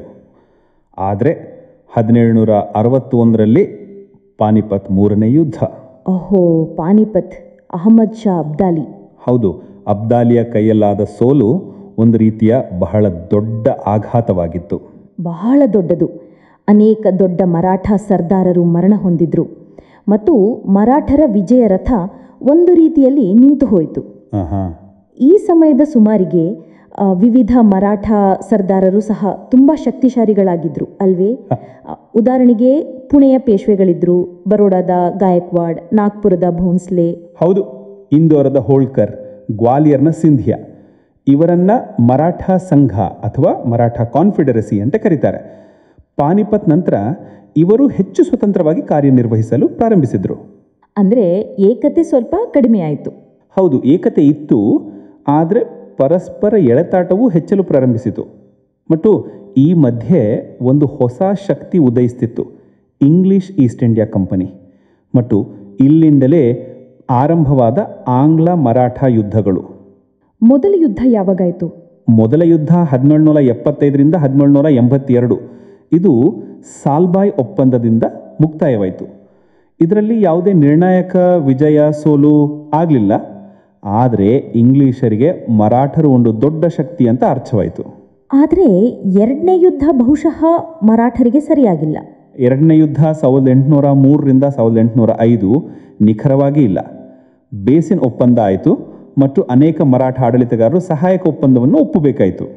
ಸಬ್ಸಿಡಿಯರಿ ಅಲಯನ್ಸ್ ಅಂತ ಕರೀತಾರೆ. ಹೌದು, ಸಬ್ಸಿಡಿಯರಿ ಅಲಯನ್ಸ್. ಇದರ ನಿಜವಾದ ಅರ್ಥ ಏನು? ಅರ್ಥ ಇದು ಅವರು ತಮ್ಮ ರಾಜಧಾನಿಯಲ್ಲಿ ಇಂಗ್ಲಿಷ್ ಸೇನೆಯನ್ನು ಇಡಬೇಕಾಗುತ್ತೆ, ಅದರ ಖರ್ಚನ್ನು ಸಹ ತಾವೇ ವಹಿಸಬೇಕಾಗತ್ತೆ ಮತ್ತು ಇಂಗ್ಲಿಷರ ಅನುಮತಿ ಇಲ್ಲದೆ ಯಾವುದೇ ಬೇರೆ ರಾಜ್ಯ ಜೊತೆಗೆ ಯಾವುದೇ ಒಪ್ಪಂದ ಅಥವಾ ಯುದ್ಧ ಮಾಡಲು ಸಾಧ್ಯ ಇಲ್ಲ. ಒಂದು ರೀತಿಯಲ್ಲಿ ಅವರ ಸ್ವಾತಂತ್ರ್ಯ ಸಂಪೂರ್ಣವಾಗಿ ಕೊನೆಗೊಂಡಿತು. ಹೌದು, ಬಹುತೇಕ ಕೊನೆಗೊಂಡಿತು. ಮತ್ತು ನಂತರ ಮೂರನೇ ಯುದ್ಧ 1818 ಅದು ಕೊನೆಯದಾಗಿತ್ತು. ಇದರಲ್ಲಿ ಪೇಶ್ವೆ ಬಾಜಿರಾವ್ ಟೂ ರವರ ಸೋಲಾಯಿತು. ಪೇಶ್ವೆಯ ಪದವಿಯೇ ರದ್ದುಪಡಿಸಲ್ಪಟ್ಟಿತು ಮತ್ತು ಮರಾಠ ಸಾಮ್ರಾಜ್ಯ ಸಂಪೂರ್ಣವಾಗಿ ಬ್ರಿಟಿಷ್ ನಿಯಂತ್ರಣಕ್ಕೆ ಬಂತು. ಸೊ ಅಂದರೆ ಇಂಗ್ಲಿಷರು ಮರಾಠ ಸಾಮ್ರಾಜ್ಯವನ್ನು ಕೊನೆಗೊಂಡಿಸಿದ್ರು. ನೋಡಿ, ಇಂಗ್ಲಿಷರು ಒಂದು ದೊಡ್ಡ ಕಾರಣವಾಗಿದ್ದರು. ಆದರೆ ಕೇವಲ ಅವರು ಮಾತ್ರವಲ್ಲ, ಪಾನಿಪತ್ ನಂತರ ಮರಾಠ ಸರ್ದಾರರಲ್ಲಿ ಉಂಟಾದ ಪರಸ್ಪರ ಕಲಹ, ಅಧಿಕಾರಕ್ಕಾಗಿ ನಡೆದ ಜಗಳಗಳು. ಹೌದು, ಆ ಆಂತರಿಕ ಕಲಹ ಅದು ಅವರನ್ನು ಒಳಗಿಂದ ಬಹಳ ದುರ್ಬಲಗೊಳಿಸಿತ್ತು. ಸೊ ಅದರಿಂದ ಇಂಗ್ಲಿಷರ ವಿಜಯದಲ್ಲಿ ಈ ಆಂತರಿಕ ಕಲಹದ ಕೂಡ ಬಹಳ ದೊಡ್ಡ ಪಾತ್ರವೇ ಇತ್ತು. ಸೊ ಇದು ಮರಾಠ ಸಾಮ್ರಾಜ್ಯದ ಕಥೆಯಾಗಿತ್ತು. ಶಿವಾಜಿ ಮಹಾರಾಜರ ಉದಯದಿಂದ ಹಿಡಿದು ಪೇಶ್ವೆಗಳ ವಿಸ್ತರಣೆ ಮತ್ತು ನಂತರ ಪರಸ್ಪರ ಮತಭೇದಗಳು ಮತ್ತು ಇಂಗ್ಲಿಷರ ಕೈಯಲ್ಲಿ ಪತನದವರೆಗೆ. ಅಷ್ಟಪ್ರಧಾನ, ಚೌತ್, ಸರ್ದೇಶ್ಮುಖಿ, ಪೇಶ್ವೆ, ಸಹಾಯಕ ಒಪ್ಪಂದ, ಮರಾಠ ಸಂಘ, ಈ ಎಲ್ಲ ಹೆಸರುಗಳು ಮತ್ತು ಪರಿಕಲ್ಪನೆಗಳು ಪರೀಕ್ಷೆಗಳಿಗೆ ಬಹಳ ಅಗತ್ಯವಾಗಿವೆ. ನಿಖರವಾಗಿ. ಮತ್ತು ಪತನದ ಕಾರಣ ಕೇವಲ ಬಾಹ್ಯ ಶಕ್ತಿಗಳೇ ಆಗಿದ್ವೆ ಅಥವಾ ಅವರ ಸ್ವಂತ ಆಂತರಿಕ ದುರ್ಬಲತೆಗಳು, ಅವರ ಪರಸ್ಪರ ಕಲಹವೂ ಕೂಡ ಅಷ್ಟೇ ಜವಾಬ್ದಾರಿಯಾಗಿತ್ತು ಅನ್ನುವ ಒಂದು ಯೋಚಿಸುವ ವಿಷಯವಾಗಿದೆ. ಇದರ ಬಗ್ಗೆ ಖಂಡಿತವಾಗಿ ಯೋಚಿಸಬೇಕು. ನಂತರ 19ನೇ ಶತಮಾನದ ಭಾರತ. ನಾವು ಒಂದಷ್ಟಥ ಸಮಯ ಸಮಾಜ ಮತ್ತು ಧರ್ಮದಲ್ಲಿ ಬಹಳ ಕ್ಷೋಭ ಇದ್ದ ಸಮಯ. ನಿಖರವಾಗಿ. ಒಂದು ಕಡೆ ಬ್ರಿಟಿಷ್ ಆಡಳಿತ ಇತ್ತು, ಪಾಶ್ಚಾತ್ಯ ಶಿಕ್ಷಣ ಬರ್ತಾ ಇತ್ತು, ಮತ್ತು ಇನ್ನೊಂದು ಕಡೆ ನಮ್ಮದೇ ಆದ ಸಂಸ್ಕೃತಿ. ಸೊ ಒಂದು ಸಂಘರ್ಷ ಆಗಲಿ ತಪ್ಪಿತು. ಮತ್ತು ಈ ಸಂಘರ್ಷದಿಂದಲೇ ಹೊರಬಂದವು ಆ ಸಾಮಾಜಿಕ ಧಾರ್ಮಿಕ ಸುಧಾರಣಾ ಚಳವಳಿಗಳು ಅಲ್ವಾ? ಅನೇಕ ಭಾರತೀಯರು ಯೋಚಿಸಲು ಪ್ರಾರಂಭಿಸಿದರು. ಭಾಯಿ, ನಮ್ಮ ನೀತಿ ನಿಯಮಗಳಲ್ಲಿ ಏನು ಸರಿ ಏನು ತಪ್ಪು. ಮತ್ತು ಈ ಚಳವಳಿಗಳು ಒಂದು ರೀತಿಯಲ್ಲಿ ಆಧುನಿಕ ಭಾರತದ ಅಡಿಪಾಯವನ್ನು ಹಾಕಿದ್ವು ಅಲ್ವೇ? ಸೊ ಅದರಿಂದ ನಾವು ಇವತ್ತು ಅದರ ಬಗ್ಗೆ ಸ್ವಲ್ಪ ಆಳವಾಗಿ ಮಾತಾಡ್ತೀವಿ. ಯಾವ ಯಾವ ಚಳುವಳಿಗಳು ಯಾವುವು, ಯಾರು ಇವುಗಳ ಹಿಂದೆ ಇದ್ದರು, ನಿಖರವಾಗಿ, ಮತ್ತು ಅವರ ಆಲೋಚನೆಗಳು ಯಾವುವು. ಆದ್ದರಿಂದ ಎಲ್ಲಿಂದ ಪ್ರಾರಂಭಿಸೋಣ? ರಾಜಾ ರಾಮ್ ಮೋಹನ್ ರಾಯ್ ಅವರನ್ನು ಭಾರತೀಯ ಪುನರುಜ್ಜೀವನದ ಪಿತಾಮಹ ಎಂದು ಕರೆಯುತ್ತಾರೆ. ಹೌದು, ನಿಖರವಾಗಿ ಸರಿ. 1828ರಲ್ಲಿ ಬ್ರಹ್ಮ ಸಮಾಜ. ಆದರೂ ಅದಕ್ಕೂ ಮೊದಲು 1814ರಲ್ಲಿ ಅವರು ಆತ್ಮೀಯ ಸಭಾವನ್ನು ಸಹ ಸ್ಥಾಪಿಸಿದ್ದರು. ಆತ್ಮೀಯ ಸಭಾ. ಆದ್ದರಿಂದ ಈ ಬ್ರಹ್ಮ ಸಮಾಜದಲ್ಲಿ ಏನು ವಿಶೇಷವಾಗಿತ್ತು? ನೋಡಿ, ಬ್ರಹ್ಮ ಸಮಾಜ ಮೂಲತಃ ಒಂದು ಸುಧಾರಣಾವಾದಿ ಚಳವಳಿಯಾಗಿತ್ತು. ಅವರ ಒತ್ತು ಏಕೇಶ್ವರವಾದದ ಮೇಲೆ ಇತ್ತು. ಅಂದರೆ ಒಬ್ಬನೇ ದೇವರು ಇದ್ದಾನೆ. ಮೂರ್ತಿ ಪೂಜೆಯ ವಿರೋಧ. ಹೌದು, ಮೂರ್ತಿ ಪೂಜೆಯ ವಿರೋಧ. ಸತೀಪ್ರತೆಯ ಭಾರೀ ವಿರೋಧ ಮಾಡಿದರು. ಬಾಲವಿವಾಹದ ವಿರುದ್ಧ ಇದ್ದರು ಮತ್ತು ವಿಧವಾ ಪುನರ್ವಿವಾಹದ ಪಕ್ಷದಲ್ಲಿ. ಮತ್ತು ವಿಧವಾ ಪುನರ್ವಿವಾಹಕ್ಕೆ ಬೆಂಬಲ ನೀಡುವುದು ಆ ಕಾಲದ ಪ್ರಮಾಣದಲ್ಲಿ ಬಹಳ ಬಹಳ ದೊಡ್ಡ ವಿಷಯಗಳಾಗಿದ್ದವು. ಬಹುವಿವಾಹದ ವಿರೋಧವನ್ನು ಸಹ ಮಾಡಿದ್ರು. ಮತ್ತು ಶಿಕ್ಷಣದ ಮೇಲೂ ಸಹ ಒತ್ತಿತ್ತು ಬಹುಶಃ. ಹೌದು, ಆಧುನಿಕ ಶಿಕ್ಷಣದ ಬಹಳ ಬಲವಾದ ಹಿಮಾಯತಿದಾರರಾಗಿದ್ದರು. ಅವರು ಸ್ವತಃ ವೇದಗಳು ಮತ್ತು ಉಪನಿಷತ್ತುಗಳನ್ನು ಬಂಗಾಳಿಯಲ್ಲಿ ಅನುವಾದಿಸಿದರು. ಇದರಿಂದ ಸಾಮಾನ್ಯ ಜನರು ಓದಬಹುದು. ಮತ್ತು ಅವರು ಪತ್ರಿಕೆಗಳನ್ನು ಸಹ ಪ್ರಾರಂಭಿಸಿದ್ದರು. ಸಂವಾದ ಕೌಮುದಿ, ಮಿರಾತುಲ್ ಅಕ್ಬರ್. ನಿಖರವಾಗಿ, ತಮ್ಮ ಆಲೋಚನೆಗಳನ್ನು ಹರಡುವ ಸಲುವಾಗಿ. ನಂತರ ದೇವೇಂದ್ರನಾಥ್ ಟ್ಯಾಗೋರ್ ಅವರು ಮೊದಲು ತತ್ವಬೋಧಿನಿ ಸಭಾ ನಡೆಸ್ತಾ ಇದ್ರು. ಅವರು ಸೇರ್ಕೊಂಡ್ರು. ನಂತರ ಕೇಶವಚಂದ್ರ ಸೇನ್ ಬಂದರು. ಆದರೆ ಬಹುಶಃ ಅವರಲ್ಲಿ ಕೆಲವು ಮತಭೇದಗಳು ಉಂಟಾದವು. ಹೌದು, ಆಲೋಚನೆಗಳ ಕುರಿತು ಮತಭೇದಗಳು ಉಂಟಾದವು. ಮತ್ತು 1866ರಲ್ಲಿ ಬ್ರಹ್ಮ ಸಮಾಜ ವಿಭಜನೆಯಾಯಿತು. ಆದಿ ಬ್ರಹ್ಮ ಸಮಾಜ ಟಾಗೋರ್ ಅವರೊಂದಿಗೆ ಇತ್ತು ಮತ್ತು ಭಾರತೀಯ ಬ್ರಹ್ಮ ಸಮಾಜ ಸೇನ್ ಅವರ ನೇತೃತ್ವದಲ್ಲಿ. ಆದ್ದರಿಂದ ಇದು ತೋರಿಸುತ್ತದೆ ಸುಧಾರಣೆಯ ಮಾರ್ಗವು ಸುಲಭವಾಗಿರಲಿಲ್ಲ. ನಿಖರವಾಗಿ ಇಲ್ಲ. ಈಗ ಮಹಾರಾಷ್ಟ್ರದ ಕಡೆಗೆ ಹೋಗೋಣ. ಅಲ್ಲಿಯೂ ಸಹ ಕೆಲವು ಅಂಥ ಪ್ರಯತ್ನಗಳು ನಡೆಯುತ್ತಿದ್ದವು.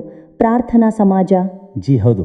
ಮೊದಲು ದಾದೂಬಾ ಪಾಂಡುರಂಗ 1849ರಲ್ಲಿ ಪರಮಹಂಸ ಮಂಡಳಿ ಸ್ಥಾಪಿಸಿದ್ರು ಮತ್ತು 1867ರಲ್ಲಿ ಆತ್ಮಾರಾಮ್ ಪಾಂಡುರಂಗ ಪ್ರಾರ್ಥನಾ ಸಮಾಜದ ಸ್ಥಾಪನೆ ಮಾಡಿದರು.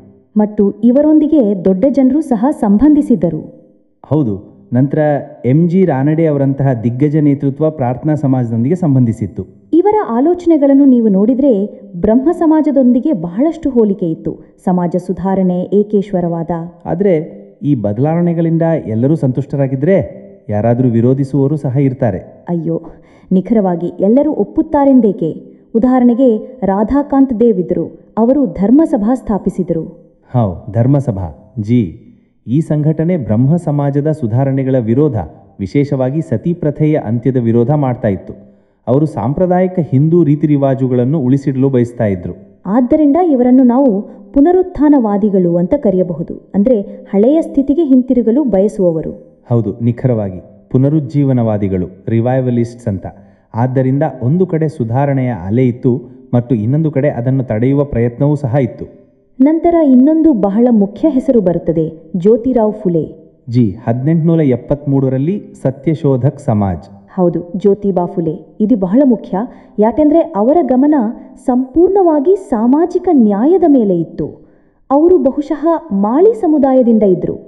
ಮಾಳಿ ಸಮುದಾಯದಿಂದ ಇದ್ದರು ಮತ್ತು ಅವರು ಬ್ರಾಹ್ಮಣವಾದಿ ಪ್ರಾಬಲ್ಯ ಮತ್ತು ಈ ಜಾತಿ ವ್ಯವಸ್ಥೆಯ ಮೇಲೆ ನೇರವಾಗಿ ದಾಳಿ ಮಾಡಿದರು. ಅವರ ಗುರಿಯೊಂದು ಚಪ್ಪಟೆಯಾಗಿ ಒತ್ತಿ ಹಾಕಲ್ಪಟ್ಟ ವರ್ಗಗಳನ್ನು ಎಚ್ಚರಗೊಳಿಸುವುದು, ಅವರಿಗೆ ಹಕ್ಕುಗಳನ್ನು ನೀಡುವುದು ಆಗಿತ್ತು. ಗುಲಾಮ್ಗಿರಿ ಮತ್ತು ಸಾರ್ವಜನಿಕ ಸತ್ಯಧರ್ಮ ಅಂತ ಪುಸ್ತಕಗಳು ಬರೆದರು. ಬಹಳ ಮುಖ್ಯ ಪುಸ್ತಕಗಳಿದು. ಮತ್ತು ಅವರ ಪತ್ನಿ ಸಾವಿತ್ರಿಬಾಯಿ ಫುಲೆ, ಅವರ ಕೆಲಸ ಅವಿಶ್ವಸನೀಯವಾಗಿದೆ. ಹೌದು, ಹುಡುಗಿಯರ ಶಿಕ್ಷಣಕ್ಕಾಗಿ. ಅವರು ಭಾರತದ ಮೊದಲ ಮಹಿಳಾ ಶಿಕ್ಷಕರಲ್ಲಿ ಒಬ್ಬರೆಂದು ಪರಿಗಣಿಸಲ್ಪಡ್ತಾರಲ್ವೇ? ನಿಖರವಾಗಿ. ಇಬ್ಬರೂ ಒಟ್ಟಾಗಿ ಪುಣೆಯಲ್ಲಿ ಹುಡುಗಿಯರಿಗಾಗಿ ಶಾಲೆಯನ್ನು ತೆರೆದಿದ್ದರು. ಆ ಕಾಲದಲ್ಲಿ ಇದು ಎಷ್ಟು ಕ್ರಾಂತಿಕಾರಿ ಕ್ರಮವಾಗಿರಬೇಕೆಂದು ಯೋಚಿಸಿ. ಸರಿಯಾಗಿ ಹೇಳಿದ್ರಿ. ಆದ್ದರಿಂದ ಈ ಸುಧಾರಣೆ ಕೇವಲ ಧರ್ಮದವರೆಗೆ ಮಾತ್ರ ಸೀಮಿತವಾಗಿರಲಿಲ್ಲ, ಸಮಾಜದ ಪ್ರತಿಯೊಂದು ಅಂಶವನ್ನು ಸ್ಪರ್ಶಿಸುತ್ತಿತ್ತು. ಹೌದು, ಸಾಮಾಜಿಕ, ಲೈಂಗಿಕ ಎಲ್ಲ ರೀತಿಯ ಸುಧಾರಣೆ. ನಂತರ ಬರ್ತಾರೆ ಸ್ವಾಮಿ ದಯಾನಂದ ಸರಸ್ವತಿ, ವೇದಗಳ ಕಡೆಗೆ ಹಿಂತಿರುಗಿ ಅನ್ನುವ ಘೋಷಣೆ. 1875ರಲ್ಲಿ ಮುಂಬೈನಲ್ಲಿ ಆರ್ಯ ಸಮಾಜದ ಸ್ಥಾಪನೆ ಮಾಡಿದರು. ಅವರ ಮೂಲ ಹೆಸರು ಮೂಲಶಂಕರಾಗಿತ್ತು. ಇವರ ದೃಷ್ಟಿಕೋನ ಬ್ರಹ್ಮ ಸಮಾಜದಿಂದ ಹೇಗೆ ಭಿನ್ನವಾಗಿತ್ತು? ಇವರು ಸಹ ಮೂರ್ತಿ ಪೂಜೆಯ ವಿರುದ್ಧ ಇದ್ದರು. ಹೌದು, ಮೂರ್ತಿ ಪೂಜೆ, ಜಾತಿವಾದ, ಬಾಲವಿವಾಹ ಈ ಎಲ್ಲದರ ವಿರುದ್ಧ ಇದ್ದರು. ಆದರೆ ಅವರ ಆಧಾರ ಕೇವಲ ವೇದಗಳೇ ಆಗಿದ್ದವು. ಅವರು ವೇದಗಳೇ ಸರ್ವೋಚ್ಚವೆಂದು ನಂಬುತ್ತಿದ್ದರು. ಸಂಪೂರ್ಣ ಜ್ಞಾನವಿದೆ. ಸತ್ಯಾರ್ಥ ಪ್ರಕಾಶ್ ಅವರೇ ಬರೆದಿದ. ಸತ್ಯಾರ್ಥ ಪ್ರಕಾಶ ಅವರ ಪ್ರಮುಖ ಗ್ರಂಥವಾಗಿದೆ. ಮತ್ತು ಇನ್ನೊಂದು ವಿಷಯ, ಶುದ್ಧಿ ಆಂದೋಲನ. ಶುದ್ಧಿ ಆಂದೋಲನ ಅದು ಏನಾಗಿತ್ತು? ಇದರ ಮೂಲಕ ಬೇರೆ ಧರ್ಮವನ್ನು ಅಳವಡಿಸಿಕೊಂಡಿದ್ದ ಆ ಹಿಂದೂಗಳನ್ನು ಮತ್ತೆ ಹಿಂದೂ ಧರ್ಮಕ್ಕೆ ತರಲು ಬಯಸುತ್ತಿದ್ದರು. ನಂತರ ಆರ್ಯ ಸಮಾಜದ ಮುಖ್ಯ ಕಾರ್ಯಾಲಯ ಬೊಂಬೈಯಿಂದ ಲಾಹೋರ್ಗೆ ಸ್ಥಳಾಂತರಗೊಂಡಿತ್ತು. ಮತ್ತು ನಂತರ ಸ್ವಾಮಿ ವಿವೇಕಾನಂದ ಅವರ ಗುರು ರಾಮಕೃಷ್ಣ ಪರಮಹಂಸರ ಹೆಸರಿನಲ್ಲಿ 1897ರಲ್ಲಿ ರಾಮಕೃಷ್ಣ ಮಿಷನ್ ಪ್ರಾರಂಭಿಸಿದರು. ಮತ್ತು ಅದಕ್ಕೂ ಮೊದಲು 1893ರಲ್ಲಿ ಚಿಕಾಗೋದಲ್ಲಿ ವಿಶ್ವಧರ್ಮ ಸಂಸತ್ನಲ್ಲಿ ಅವರ ಭಾಷಣ ಇತಿಹಾಸವಾಗಿ ಬದಲಾಗಿತ್ತು. ನಿಖರವಾಗಿ ಇಡೀ ಜಗತ್ತಿನಲ್ಲಿ ಭಾರತ ಮತ್ತು ವೇದಾಂತ ತತ್ವಶಾಸ್ತ್ರದ ಗುರುತು ರೂಪುಗೊಂಡಿತು. ವಿವೇಕಾನಂದರ ಒತ್ತು ವೇದಾಂತ ಮತ್ತು ಮಾನವ ಸೇವೆಯ ಮೇಲಿತ್ತು, ನರಸೇವಾ, ನಾರಾಯಣ ಸೇವಾ. ಆದರೆ ಅವರು ಮೂರ್ತಿ ಪೂಜೆಯ ಬಗ್ಗೆ ಬಹುಶಃ ರಾಜಾ ರಾಮಮೋಹನ್ ರಾಯ್ ಅವರಷ್ಟು ಕಟ್ಟುನಿಟ್ಟಾಗಿ ಇರಲಿಲ್ಲವೇನೋ? ಹೌದು, ಇದು ಆಸಕ್ತಿಕರವಾಗಿದೆ. ವಿವೇಕಾನಂದರು ನಂಬಿದ್ರು ಧ್ಯಾನ ಮತ್ತು ಏಕಾಗ್ರತೆಯ ಆರಂಭಿಕ ಹಂತಗಳ ಮೂರ್ತಿ ಪೂಜೆ ಸಹಾಯಕವಾಗಬಹುದು. ಅವರ ಪುಸ್ತಕಗಳು ಕರ್ಮಯೋಗ, ರಾಜಯೋಗ, ಜ್ಞಾನಯೋಗ ಇಂದಿಗೂ ಬಹಳ ಪ್ರಸ್ತುತವಾಗಿವೆ. ಈಗ ಮುಸ್ಲಿಂ ಸಮುದಾಯದ ಬಗ್ಗೆ ಮಾತನಾಡಿದರೆ ಸರ್ ಸೈಯದ್ ಅಹ್ಮದ್ ಖಾನ್ ಅವರ ಹೆಸರು ಬರುತ್ತದೆ. ಅಲಿಗಢ್ ಚಳುವಳಿ. ಸರ್ ಸೈಯದ್ ಅಹ್ಮದ್ ಖಾನ್ ಅವರ ನಂಬಿಕೆ ಸಹೋದರ, ಮುಸ್ಲಿಂ ಸಮುದಾಯವು ಪ್ರಗತಿ ಸಾಧಿಸಬೇಕಾದರೆ ಇಂಗ್ಲಿಷ್ ಮತ್ತು ಪಾಶ್ಚಾತ್ಯ ಶಿಕ್ಷಣವನ್ನು ಅಳವಡಿಸಿಕೊಳ್ಳಬೇಕು ಎಂಬುದಾಗಿತ್ತು. ಅಂದರೆ ಆಧುನಿಕ ಶಿಕ್ಷಣದ ಮೇಲೆ ಒತ್ತು. ನಿಖರವಾಗಿ. ಮತ್ತು ಈ ಆಲೋಚನೆಯೊಂದಿಗೆ ಅವರು 1875ರಲ್ಲಿ ಮುಹಮ್ಮಡನ್ ಆಂಗ್ಲೋ ಓರಿಯೆಂಟಲ್ ಕಾಲೇಜ್ ಸ್ಥಾಪಿಸಿದರು. ಬ್ರಿಟಿಷ್ ಸರ್ಕಾರದ ಸಹಕಾರವೂ ಇದರಲ್ಲಿತ್ತು. ಮತ್ತು ಈ ಕಾಲೇಜ್ ನಂತರ ಅಲಿಗಢ್ ಮುಸ್ಲಿಂ ವಿಶ್ವವಿದ್ಯಾಲಯವಾಯಿತು. 1920ರಲ್ಲಿ. ಅವರ ಗುರಿಯು ಮುಸ್ಲಿಂ ಯುವಕರು ಆಧುನಿಕ ಜಗತ್ತಿನೊಂದಿಗೆ ಹೆಜ್ಜೆ ಹೆಜ್ಜೆಗೆ ಹೊಂದಿಕೊಂಡು ನಡೆಯಬಲ್ಲಂತಾಗುವುದು. ಆದ್ದರಿಂದ ಇದು ದೊಡ್ಡ ದೊಡ್ಡ ಹೆಸರುಗಳು ಮತ್ತು ಚಳುವಳಿಗಳಾಗಿವೆ. ಇವುಗಳ ಜೊತೆಗೆ ಇನ್ನೂ ಪ್ರಯತ್ನಗಳು ನಡೆಯುತ್ತಿದ್ದವು ಅಲ್ಲವೇ, ಸಂಘ ಪ್ರಮಾಣದಲ್ಲೇ ಆಗಲಿ? ಹೌದು, ಬಹಳಷ್ಟು. ಉದಾಹರಣೆಗೆ ದಿ ಥಿಯೋಸಾಫಿಕಲ್ ಸೊಸೈಟಿ ಇತ್ತು. ಮ್ಯಾಡಮ್ ಬ್ಲವರ್ಸ್ಕಿ ಮತ್ತು ಕರ್ನಲ್ ಓಲ್ಕಟ್ ಪ್ರಾರಂಭಿಸಿದರು. ನಂತರ ಆನ್ನಿ ಬೆಸೆಂಟ್ ಅವರು ಭಾರತದಲ್ಲಿ ಇದನ್ನು ಬಹಳ ಜನಪ್ರಿಯಗೊಳಿಸಿದರು. ಆಹಾ. ನಂತರ ಗೋಪಾಲ್ ಕೃಷ್ಣ ಗೋಖಲೆಯ ಸರ್ವೆಂಟ್ಸ್ ಆಫ್ ಇಂಡಿಯಾ ಸೊಸೈಟಿ, ಅದು ಸಾಮಾಜಿಕ ಸೇವೆಯ ಮೇಲೆ ಕೇಂದ್ರೀಕೃತವಾಗಿತ್ತು. ಹೆನ್ರಿ ಲೂಯಿ ವಿವಿಯನ್ ಡಿರೋಜಿಯೋ ಅವರ ಯಂಗ್ ಬೆಂಗಾಲ್ ಮೂವ್ಮೆಂಟ್ ಇತ್ತು. ಅದು ಬಹಳ ಮೂಲಭೂತ ಆಲೋಚನೆಗಳನ್ನು ಹೊಂದಿತ್ತು. ಮಹಿಳೆಯರಿಗಾಗಿ ಕೂಡ ಏನಾದರೂ ವಿಶೇಷ ಆಯಿತೇ? ಹೌದು. ವಿಷ್ಣುಶಾಸ್ತ್ರಿ ಪಂಡಿತ್ ಅವರು ವಿಧವಾ ಪುನರ್ವಿವಾಹ ಸಂಘ ಸ್ಥಾಪಿಸಿದರು. ಬೆಹರಾಮ್ಜಿ ಮಲಬಾರಿಯವರು ಸೇವಾ ಸದನ ಸ್ಥಾಪಿಸಿದರು. ಅದು ಶೋಷಿತ ಮಹಿಳೆಯರಿಗಾಗಿ ಕೆಲಸ ಮಾಡುತ್ತಿತ್ತು. ಆದ್ದರಿಂದ ಈ ರೀತಿಯ ಅನೇಕ ಧಾರೆಗಳಿದ್ದವು. ಹೌದು. ಅಂದರೆ ಈ ಸಂಪೂರ್ಣ ಶತಮಾನವು ಒಂದು ರೀತಿಯ ಸಂಘರ್ಷದ ಯುಗವಾಗಿತ್ತು. ನಿಖರವಾಗಿ ಸರಿ ಹೇಳಿದ್ದೀರಿ. ಸುಧಾರಣೆಯೂ ಇತ್ತು, ಹಳೆಯ ವಿಷಯಗಳನ್ನು ಉಳಿಸಿಡುವ ಪ್ರಯತ್ನವೂ ಇತ್ತು. ಸಾಮಾಜಿಕ ಸಮಾನತೆಯ ಹೋರಾಟವಿತ್ತು, ಶಿಕ್ಷಣದ ಪ್ರಸಾರವಿತ್ತು, ರಾಷ್ಟ್ರೀಯತೆಯ ಭಾವನೆಯೂ ಬೆಳೆಯುತ್ತಿತ್ತು ಬಹುಶಃ. ಹೌದು, ಅದು ಸಹ. ಈ ಎಲ್ಲ ವಿಷಯಗಳು ಪರಸ್ಪರ ಮಿಶ್ರಣಗೊಳ್ಳುತ್ತಿದ್ದವು, ಕೆಲವೊಮ್ಮೆ ಘರ್ಷಣೆಗೊಳ್ಳುತ್ತಿದ್ದವು, ಮತ್ತು ಇದರಿಂದಲೇ ಒಂದು ಹೊಸ ಭಾರತದ ಆಲೋಚನೆ ಹೊರಹೊಮ್ಮುತ್ತಿತ್ತು. ಪ್ರತಿಯೊಬ್ಬರ ವಿಧಾನವೂ ವಿಭಿನ್ನವಾಗಿತ್ತು, ಒತ್ತು ವಿಭಿನ್ನವಾಗಿತ್ತು, ಆದರೆ ಎಲ್ಲೋ ಒಂದೆಡೆ ಗುರಿಯು ಸಮಾಜವನ್ನು ಉತ್ತಮಗೊಳಿಸುವುದಾಗಿತ್ತು. ಅದ್ಭುತವಾಗಿದೆ. ಈ ಚಳುವಳಿಗಳು 19ನೇ ಶತಮಾನದಾಗಿದ್ದರೂ ಸಹ ಇವುಗಳ ಮಾತುಗಳು, ಇವುಗಳ ವಿಷಯಗಳು ಇಂದಿಗೂ ಎಷ್ಟು ಪ್ರಸ್ತುತವಾಗಿ ಕಾಣುತ್ತವೆ ಅಲ್ಲವೇ? ನಿಖರವಾಗಿ. ಸಂಪ್ರದಾಯ ಮತ್ತು ಆಧುನಿಕತೆಯ ಚರ್ಚೆ, ಸಮಾನತೆಯ ಪ್ರಶ್ನೆ, ಗುರುತಿನ ರಾಜಕೀಯ, ಇವೆಲ್ಲವೂ ಇಂದಿಗೂ ನಮ್ಮ ಸಮಾಜದ ಭಾಗವಾಗಿವೆ. ಆದ್ದರಿಂದ ಯೋಚಿಸುವ ವಿಷಯವೆಂದರೆ, ಇಂದಿನ ಭಾರತದಲ್ಲಿ ಈ 150 ವರ್ಷದ ಹಳೆಯ ಆಲೋಚನೆಗಳ ಪ್ರತಿಧ್ವನಿಯನ್ನು ನಾವು ಎಲ್ಲಿ ಮತ್ತು ಹೇಗೆ ಕೇಳಬಹುದು ಎಂಬುದು. ಇದರ ಬಗ್ಗೆ ಯೋಚಿಸುವುದು ನಿಜವಾಗಲೂ ಆಸಕ್ತಿಕರವಾಗಿರುತ್ತದೆ. ಬಹಳ ಆಸಕ್ತಿಕರವಾದ ವಿಷಯದ ಬಗ್ಗೆ ಮಾತನಾಡಲಿದ್ದೇವೆ. ಭಾರತೀಯ ರಾಷ್ಟ್ರೀಯ ಕಾಂಗ್ರೆಸ್ ರಚನೆಯ ಮೊದಲು ಭಾರತದಲ್ಲಿ ಯಾವ ಮುಖ್ಯ ಸಂಸ್ಥೆಗಳು ಅಥವಾ ಸಂಘಗಳು ಕಾರ್ಯನಿರ್ವಹಿಸುತ್ತಿದ್ದವು? ಇದನ್ನು ತಿಳಿದುಕೊಳ್ಳುವುದು ಸ್ಪರ್ಧಾತ್ಮಕ ಪರೀಕ್ಷೆಗಳ ದೃಷ್ಟಿಯಿಂದ ಬಹಳ ಅಗತ್ಯ. ಏಕೆಂದರೆ ಇದರಿಂದ ಕಾಂಗ್ರೆಸ್ ಸ್ಥಾಪನೆಯು ಯಾವುದೇ ಹಠಾತ್ ಘಟನೆ ಅಲ್ಲ ಎಂದು ತಿಳಿಯುತ್ತದೆ. ನಿಖರವಾಗಿ. ಒಂದು ಸಂಪೂರ್ಣ ಹಿನ್ನೆಲೆ ಇತ್ತು, ಒಂದು ಅಭಿವೃದ್ಧಿಯ ಕ್ರಮವಿತ್ತು.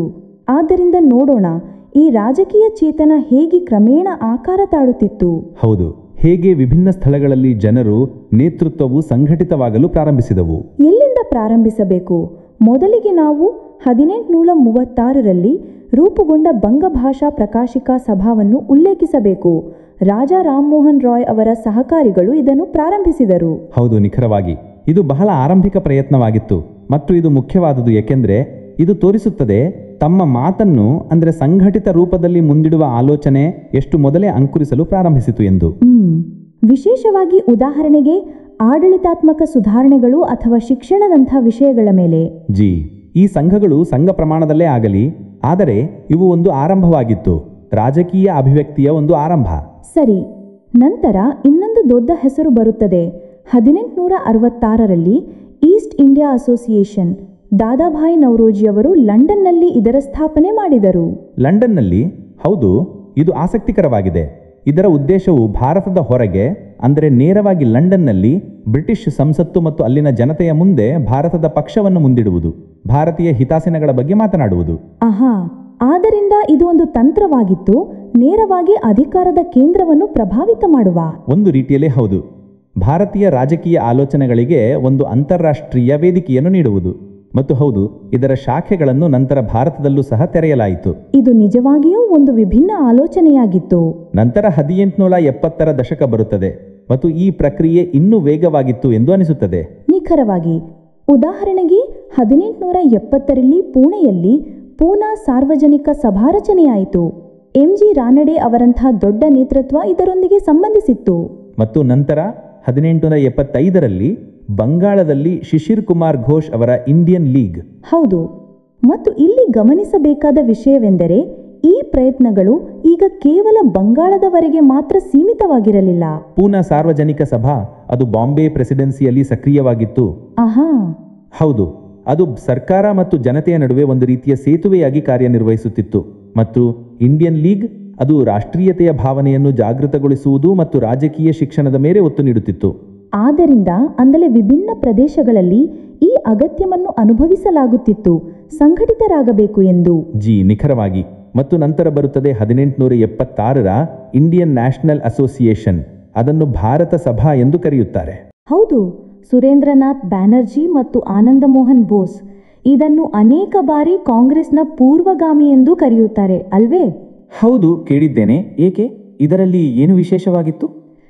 ವಿಶೇಷವೆಂದರೆ ಇದರ ಉದ್ದೇಶವು ಹೆಚ್ಚು ವ್ಯಾಪಕವಾಗಿತ್ತು, ಅಂದರೆ ಸಾರ್ವಭೌಮಿಕ ಮಟ್ಟದ್ದು.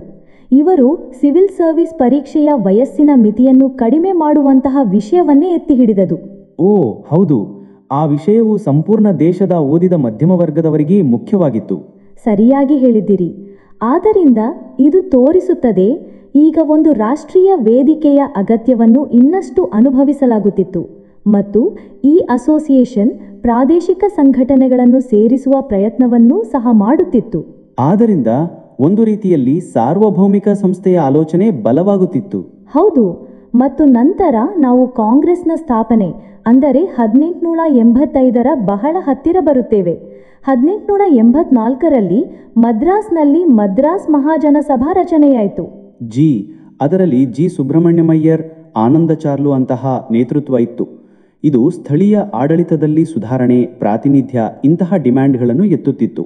ಮತ್ತು 1885ರಲ್ಲೇ ಕಾಂಗ್ರೆಸ್ ರಚನೆಯಾದ ಅದೇ ವರ್ಷ ಬಾಂಬಾಯ್ ಪ್ರೆಸಿಡೆನ್ಸಿ ಅಸೋಸಿಯೇಷನ್ ಸಹ ಸ್ಥಾಪನೆಯಾಯಿತು. ಹೌದು, ಮತ್ತು ಇದರೊಂದಿಗೆ ಫಿರೋಜ್ ಶಾ ಮೆಹ್ತಾ, ಕೆ.ಟಿ. ತೇಲಂಗ್, ಬದರುದ್ದೀನ್ ತಯ್ಯಬ್ಜಿ ಅಂತಹ ಬಹಳ ದೊಡ್ಡ ಹೆಸರುಗಳು ಸಂಬಂಧಿಸಿದವು. ಆದ್ದರಿಂದ ನಾವು ನೋಡಿದರೆ 1836ರಿಂದ 1885ರವರೆಗೆ ಸುಮಾರು 50 ವರ್ಷಗಳಲ್ಲಿ ಈ ಸಂಘಟನೆಗಳ ಒಂದು ಸ್ಪಷ್ಟ ಅಭಿವೃದ್ಧಿಯನ್ನು ನಾವು ನೋಡುತ್ತೇವೆ. ಸಣ್ಣ ಸ್ಥಳೀಯ ಪ್ರಯತ್ನಗಳಿಂದ ಪ್ರಾರಂಭಿಸಿ ಒಂದು ಸಾರ್ವಭೌಮಿಕ ಆಲೋಚನೆಯವರೆಗೆ. ಆದ್ದರಿಂದ ಇದರ ಅರ್ಥವೇನೆಂದರೆ ಭಾರತೀಯ ರಾಷ್ಟ್ರೀಯ ಕಾಂಗ್ರೆಸ್ ಹಠಾತ್ತಾಗಿ ಎಲ್ಲಿಂದಲೋ ಬಂದಿಲ್ಲ. ನಿಖರವಾಗಿ ಇಲ್ಲ. ಇದು ಆ ಎಲ್ಲ ಪ್ರಯತ್ನಗಳ, ಸಣ್ಣ ದೊಡ್ಡ ಪ್ರಯತ್ನಗಳ ಫಲಿತಾಂಶವಾಗಿತ್ತು. ಅದು ಹಿಂದಿನ ಅನೇಕ ದಶಕಗಳಿಂದ ದೇಶದ ವಿವಿಧ ಭಾಗಗಳಲ್ಲಿ ನಡೆಯುತ್ತಿದ್ದವು. ಈ ಸಂಸ್ಥೆಗಳು ಆ ಭೂಮಿಯನ್ನು ಸಿದ್ಧಪಡಿಸಿದ್ದವು. ಹೌದು, ಅವರು ರಾಜಕೀಯ ಚರ್ಚೆಯ ಭಾಷೆಯನ್ನು ರೂಪಿಸಿದರು, ಜನರಿಗೆ ಒಗ್ಗಟ್ಟಾಗಲು ಕಲಿಸಿದರು ಮತ್ತು ಒಂದು ದೊಡ್ಡ ರಾಷ್ಟ್ರೀಯ ವೇದಿಕೆಯ ಅಗತ್ಯವಿದೆ ಎಂಬ ಅರಿವನ್ನು ಮೂಡಿಸಿದರು. ಆದ್ದರಿಂದ 1885ರ ಹೊತ್ತಿಗೆ ಆ ಭೂಮಿ ಬಹುತೇಕ ಸಿದ್ಧವಾಗಿತ್ತು. ಆದ್ದರಿಂದ ಇಂದು ನಾವು ಇದನ್ನು ಅರ್ಥ ಮಾಡಿಕೊಂಡೆವು. ಕಾಂಗ್ರೆಸ್ ಬರುವ ಮೊದಲೇ ಭಾರತದಲ್ಲಿ ರಾಜಕೀಯ ಸಂಘಟನೆಗಳನ್ನು ರಚಿಸುವ ಒಂದು ಬಲವಾದ ಪರಂಪರೆಯು ರೂಪುಗೊಳ್ಳುತ್ತಿತ್ತು. ಈ ಸಂಸ್ಥೆಗಳು ಒಂದು ರೀತಿಯಲ್ಲಿ ಆ ಮೆಟ್ಟಿಲುಗಳಾಗಿದ್ದವು. ಅದರ ಮೇಲೆ ಭಾರತೀಯ ರಾಷ್ಟ್ರೀಯತೆಯು ಹೆಜ್ಜೆ ಇಟ್ಟಿತು. ನಿಖರವಾಗಿ ಸರಿ ಹೇಳಿದ್ದೀರಿ. ಮತ್ತು ಹೋಗುವಾಗ ಒಂದು ಯೋಚಿಸುವ ವಿಷಯವನ್ನು ಬಿಟ್ಟು ಹೋಗೋಣ. ಹೌದು, ಈ ಆರಂಭಿಕ ಸಂಘಟನೆಗಳು ಇವುಗಳ ತಮ್ಮದೇ ಆದ ವಿಶೇಷ ಉದ್ದೇಶಗಳಿದ್ದವು, ತಮ್ಮದೇ ಆದ ವಿಷಯಗಳಿದ್ದವು, ಕೆಲಸ ಮಾಡುವ ತಮ್ಮದೇ ಆದ ವಿಧಾನಗಳಿದ್ದವು.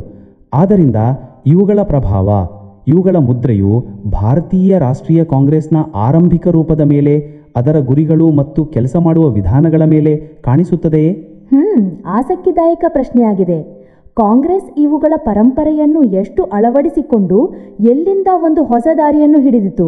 ಹೌದು, ಇದರ ಬಗ್ಗೆ ಚಿಂತನೆ ಮಾಡುವುದು ನಿಜವಾಗಲೂ ಆಸಕ್ತಿಕರವಾಗಿರುತ್ತದೆ. ನಾವು ಭಾರತೀಯ ಇತಿಹಾಸದ ಒಂದು ಅತ್ಯಂತ ಮುಖ್ಯ ಭಾಗದ ಬಗ್ಗೆ ಮಾತನಾಡಲಿದ್ದೇವೆ.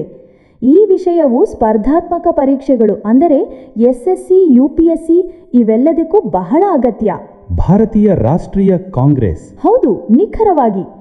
ಕಾಂಗ್ರೆಸ್ನ ಇತಿಹಾಸ, ಅದರ ಸ್ಥಾಪನೆ, ಅಧಿವೇಶನಗಳು ಇವೆಲ್ಲವನ್ನು ಅರ್ಥ ಮಾಡಿಕೊಳ್ಳುವುದು ಬಹಳ ಅಗತ್ಯ.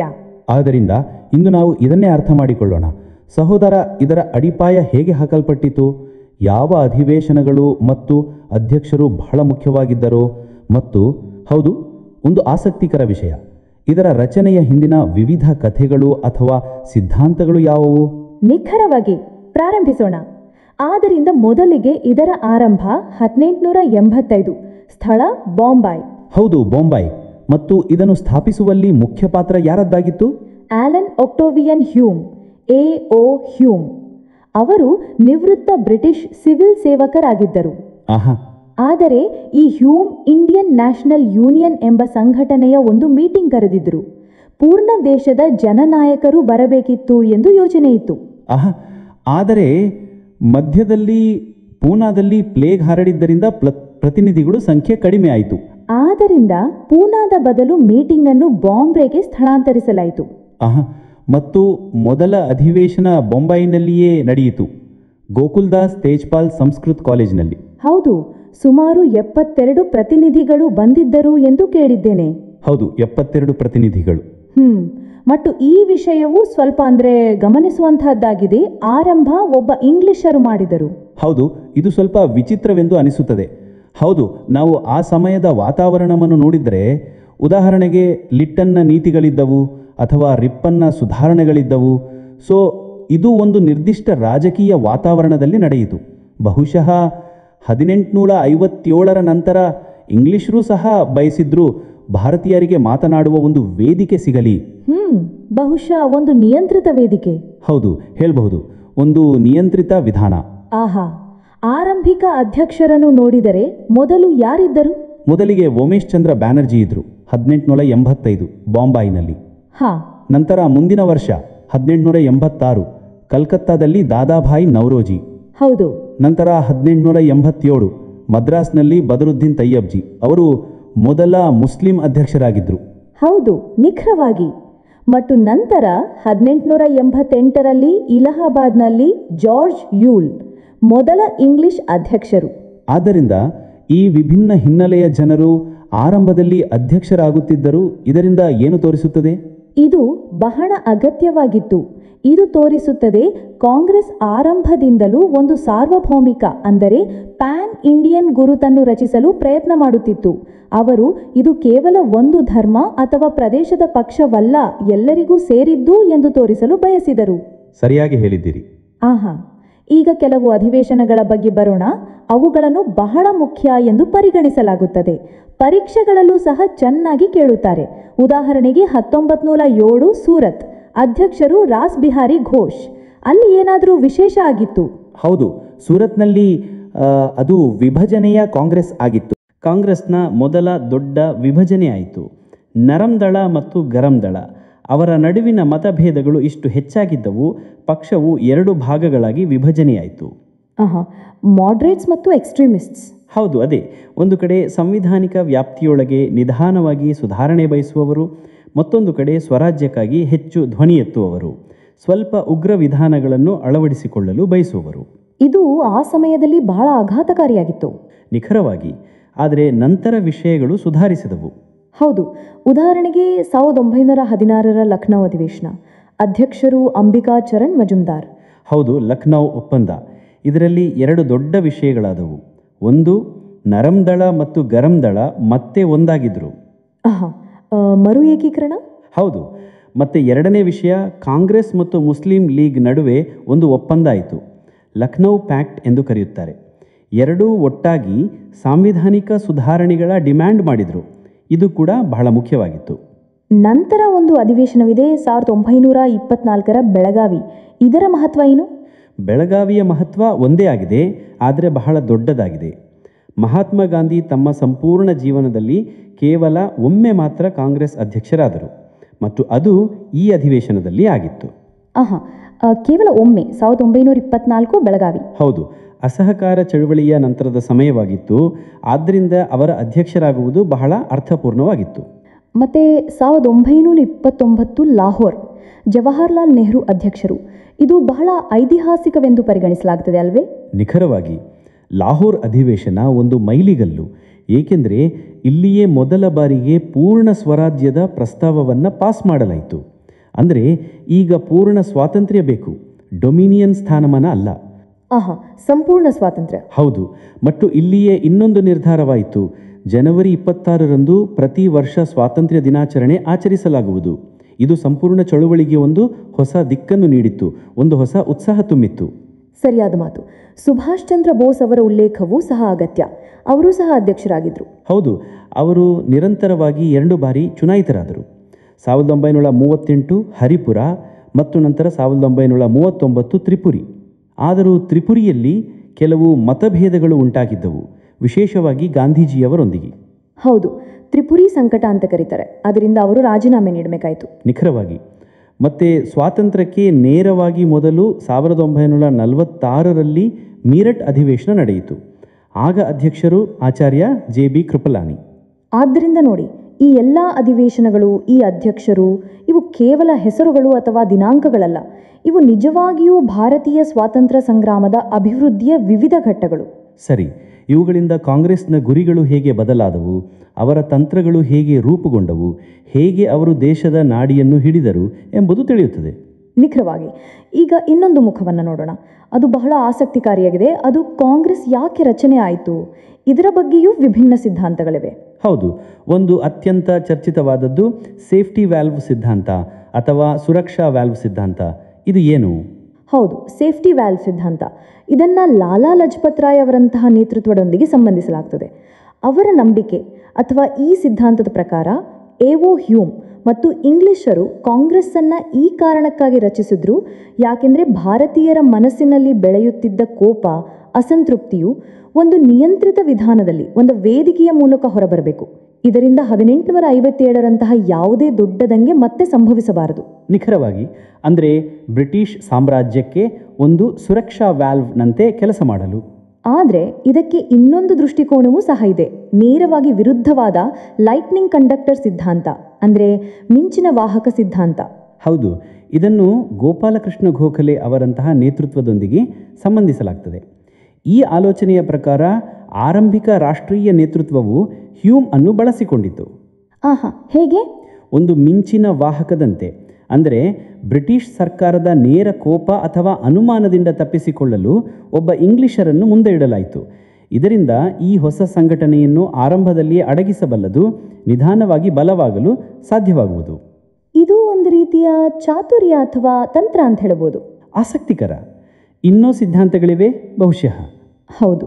ಉದಾಹರಣೆಗೆ R.P. ದತ್ ಅವರಂತಹ ಮಾರ್ಕ್ಸ್ವಾದಿ ಇತಿಹಾಸಕಾರರು ಇದನ್ನು ಒಂದು ಷಡ್ಯಂತ್ರ ಸಿದ್ಧಾಂತದಂತೆ ನೋಡ್ತಾರೆ. ಇದು ಬ್ರಿಟಿಷ್ ಬಂಡವಾಳಶಾಹಿಗಳು ಮತ್ತು ಭಾರತೀಯ ಶ್ರೀಮಂತ ವರ್ಗದ ನಡುವಿನ ಒಂದು ಒಪ್ಪಂದವಾಗಿತ್ತು. ಮತ್ತು ಲಾರ್ಡ್ ಡಫರಿನ್ ಅವರು ಆರಂಭದಲ್ಲಿ ಹ್ಯೂಮ್ಗೆ ಸಹಾಯ ಮಾಡಿದರು. ಹೌದು, ಅದೇ ಡಫರಿನ್ ನಂತರ ಕಾಂಗ್ರೆಸ್ಸನ್ನು ರಾಜದ್ರೋಹದ ಕಾರ್ಖಾನೆ, ಅಂದರೆ ಫ್ಯಾಕ್ಟರಿ ಆಫ್ ಸೆಡಿಷನ್ ಎಂದು ಕರೆಯಲು ಪ್ರಾರಂಭಿಸಿದರು. ಹೌದು, ಆದ್ದರಿಂದ ಅಂದರೆ ಅನೇಕ ಭಿನ್ನ ವ್ಯಾಖ್ಯಾನಗಳಿದೆ. ಅಂದರೆ ನಿಖರವಾಗಿ ಇದೇ ಇತಿಹಾಸದ ವಿಶೇಷತೆ. ಒಂದೇ ಘಟನೆಯ ಹಿಂದೆ ಅನೇಕ ಕಾರಣಗಳು, ಅನೇಕ ದೃಷ್ಟಿಕೋನಗಳು ಇರಬಹುದು. ಸತ್ಯ ಬಹುಶಃ ಎಲ್ಲೋ ನಡುವೆ ಇರಬಹುದು. ಮುಖ್ಯವಾದದ್ದು ಈ ವಿಭಿನ್ನ ಆಲೋಚನೆಗಳನ್ನು ನಾವು ಅರ್ಥ ಮಾಡಿಕೊಳ್ಳೋದು. ಸರಿಯಾದ ಮಾತು. ಆದ್ದರಿಂದ ನಾವು ಸಂಕ್ಷೇಪವಾಗಿ ನೋಡಿದರೆ ಕಾಂಗ್ರೆಸ್ನ ಸ್ಥಾಪನೆ 1885 ಬಾಂಬೆ, ಎವೋ ಹ್ಯೂಮ್, ಆರಂಭಿಕ ಅಧ್ಯಕ್ಷರಲ್ಲಿ ವೈವಿಧ್ಯತೆ, ನಂತರ ಮುಖ್ಯ ಘಟ್ಟಗಳು ಸೂರತ್ ವಿಭಜನೆ, ಲಕ್ನೌ ಒಪ್ಪಂದ, ಗಾಂಧೀಜಿಯವರ ಏಕೈಕ ಬೆಳಗಾವಿ ಅಧಿವೇಶನ, ನೆಹರು ಅವರ ಲಾಹೋರ್ ಅಧಿವೇಶನ ಮತ್ತು ಪೂರ್ಣ ಸ್ವರಾಜ್ಯದ ಗುರಿ.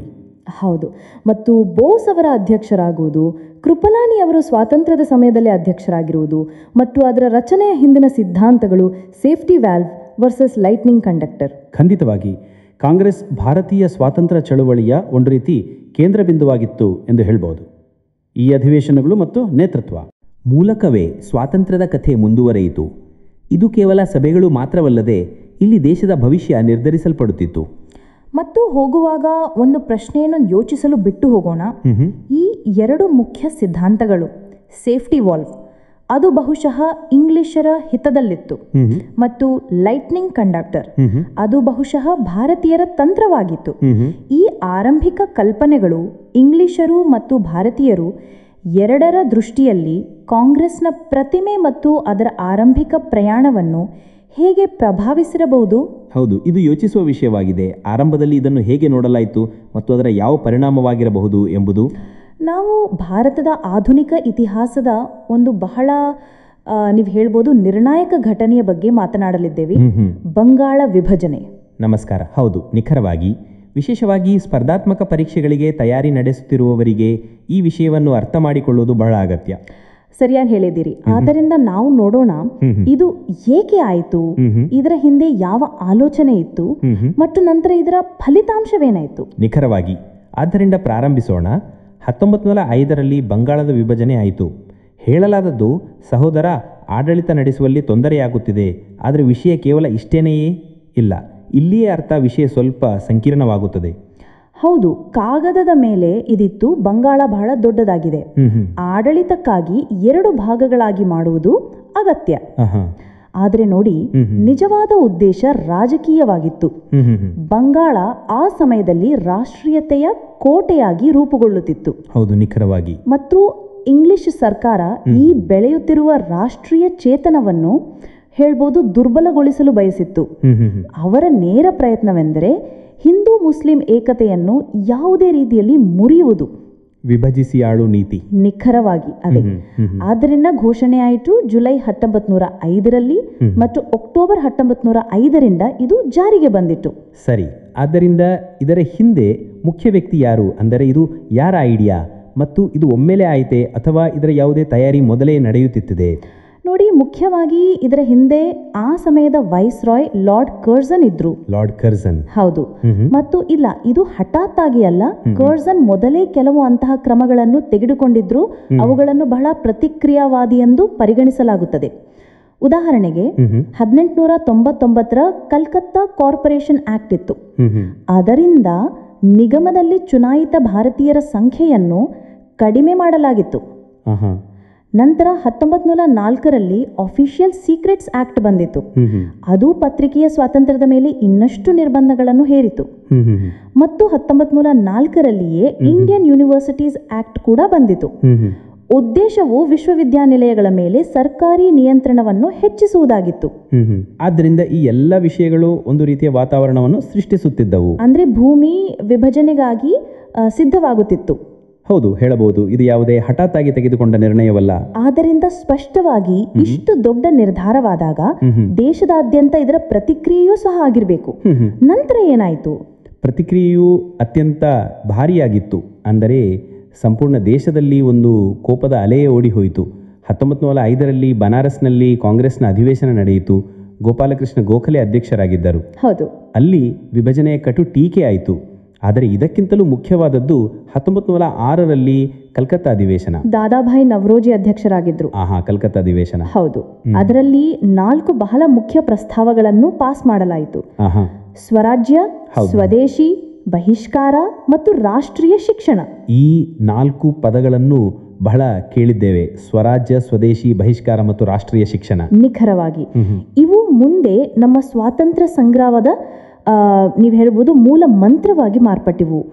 ಇವು ಕಾಂಗ್ರೆಸ್ನ ಹೋರಾಟದ ವಿಧಾನವನ್ನೇ ಬದಲಾಯಿಸಿದ್ವು. ಮತ್ತು ಈ ಚಳುವಳಿಯನ್ನು ಯಾರು ನೇತೃತ್ವ ನಡೆಸುತ್ತಿದ್ದರು?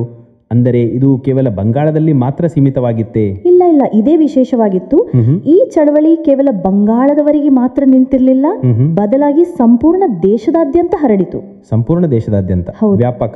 ಬೇರೆ ಬೇರೆ ಸ್ಥಳಗಳಲ್ಲಿ ದೊಡ್ಡ ನೇತೃತ್ವ ಇದನ್ನು ಮುಂದುವರಿಸುತ್ತಿತ್ತು. ಉದಾಹರಣೆಗೆ ಬಾಲಗಂಗಾಧರ್ ತಿಲಕ್ ಪುಣೆ ಮತ್ತು ಬಾಂಬೆಯಲ್ಲಿ ಸಕ್ರಿಯರಾಗಿದ್ರು. ಲಾಲಾ ಲಜಪತ್ ರಾಯ್ ಪಂಜಾಬ್ ಮತ್ತು ಅಜಿತ್ ಸಿಂಗ್ ಪಂಜಾಬ್ನಲ್ಲಿ, ಸೈಯದ್ ಹೆದರ್ ರಜಾ ದೆಹಲಿಯಲ್ಲಿ ಇದ್ರು ಮತ್ತು ಚಿದಂಬರಂ ಪಿಳ್ಳೈ ಮದ್ರಾಸ್ ಪ್ರೆಸಿಡೆನ್ಸಿಯಲ್ಲಿ. ಆದ್ದರಿಂದ ಇದು ತೋರಿಸುತ್ತದೆ, ಇದು ಒಂದು ಸಾರ್ವಭೌಮಿಕ ವಿಷಯವಾಗಿ ಮಾರ್ಪಟ್ಟಿತು. ಜನರು ಇದನ್ನು ತಮ್ಮ ಮೇಲೆ ತೆಗೆದುಕೊಂಡರು. ಇದು ಬಹಳ ದೊಡ್ಡ ವಿಷಯ. ಆದ್ರೆ ನಾನು ಕೇಳಿದ್ದೇನೆ, ಈ ಸಮಯದಲ್ಲೇ ಕಾಂಗ್ರೆಸ್ನ ಒಳಗೆ ಕೂಡ ಕೆಲವು ಮತಭೇದಗಳು ಆರಂಭವಾಗಿದ್ದವು. ಹೌದು, ಇದು ನಿಖರವಾಗಿ ಸರಿ. ವಿಭಜನೆಯ ವಿರೋಧ ಹೇಗೆ ಮಾಡಬೇಕು ಈ ವಿಧಾನವನ್ನು ಕುರಿತು ಕಾಂಗ್ರೆಸ್ನ ನೇತೃತ್ವದಲ್ಲಿ ಅಂದರೆ ಬಹಳ ಆಳವಾದ ಮತಭೇದಗಳು ಉಂಟಾಗಿದ್ದವು. ಯಾವ ರೀತಿಯ ಮತಭೇದಗಳು? 2 ಗುಂಪುಗಳು ರೂಪುಗೊಂಡವು. ಸ್ಥೂಲವಾಗಿ ಹೇಳುವುದಾದರೆ, ಒಂದು ಇತ್ತು ನರ್ಮದಳ. ಅದು ಸಂವಿಧಾನಿಕ ವ್ಯಾಪ್ತಿಯ ಒಳಗೆ ಉಳಿದು ಪಿಟಿಷನ್ಗಳು ಇತ್ಯಾದಿ ನೀಡಿ ವಿರೋಧಿಸಲು ಬಯಸಿತ್ತು. ಹೌದು, ಮಾಡರೇಟ್ಸ್ ಅಂತ ಹೇಳ್ತೀವಿ ನಾವು. ಮಾಡರೇಟ್ಸ್. ಮತ್ತು 2ನೇ ಗುಂಪಿತ್ತು ಗರಂ ದಳ, ಎಕ್ಸ್ಟ್ರೀಮಿಸ್ಟ್. ಅವರು ಬಹಿಷ್ಕಾರ, ಸ್ವದೇಶಿ ಮತ್ತು ಪ್ಯಾಸಿವ್ ರೆಸಿಸ್ಟೆನ್ಸ್ ನಂತಹ ಮತ್ತಷ್ಟು ಉಗ್ರ ವಿಧಾನಗಳ ಬೆಂಬಲಿಗರಾಗಿದ್ದರು. ಹೇಳೋದಿದ್ರೆ ನಿಖರವಾಗಿ. ಮತ್ತು ಈ ಮತಭೇದಗಳು ಇಷ್ಟು ಹೆಚ್ಚಾಗಿದ್ದವು 1907ರಲ್ಲಿ ಸೂರತ್ ಅಧಿವೇಶನದಲ್ಲಿ. ಅದರ ಅಧ್ಯಕ್ಷರು ರಾಸ್ಬಿಹಾರಿ ಘೋಷ್ ಆಗಿದ್ದರು. ಕಾಂಗ್ರೆಸ್ 2 ಭಾಗಗಳಾಗಿ ಒಡೆದಿತು. ಸೂರತ್ ಸ್ಪ್ಲಿಟ್ ಅಂತ ಹೇಳಿ. ಹೌದು, ಇದನ್ನು ಸೂರತ್ ವಿಭಜನೆ ಎಂದು ಕರೆಯುತ್ತಾರೆ. ಮತ್ತು ಈ ಕ್ಷೋಭೆಯ ವಾತಾವರಣದಲ್ಲಿ ಮಾರ್ಲೆ ಮಿಂಟೋ ಸುಧಾರಣೆಗಳು ಕೂಡ ಬಂದಿದ್ದವು ಅಲ್ಲವೇ? ಅವುಗಳ ಈ ವಿಷಯದಲ್ಲಿ ಯಾವ ಪಾತ್ರವಿತ್ತು? ಹೌದು, ನಿಖರವಾಗಿ 1909ರಲ್ಲಿ ಬಂದ ಮಾರ್ಲೆ ಮಿಂಟೋ ಸುಧಾರಣೆಗಳು ಅಥವಾ ಭಾರತ ಸರ್ಕಾರ ಅಧಿನಿಯಮ 1909, ಇದರಲ್ಲಿ ಶಾಸನ ಸಭೆಗಳ ಗಾತ್ರವನ್ನು ಹೆಚ್ಚಿಸಲಾಯಿತು. ಆದರೆ ಇದರ ಅತಿ ವಿವಾದಾಸ್ಪದ ವಿಷಯವೆಂದರೆ ಮುಸ್ಲಿಮರಿಗಾಗಿ ಪ್ರತ್ಯೇಕ ಮತದಾರ ಮಂಡಳಿ ಅಂದ್ರೆ ಸೆಪರೇಟ್ ಎಲೆಕ್ಟೋರೇಟ್ ನ ಆರಂಭ.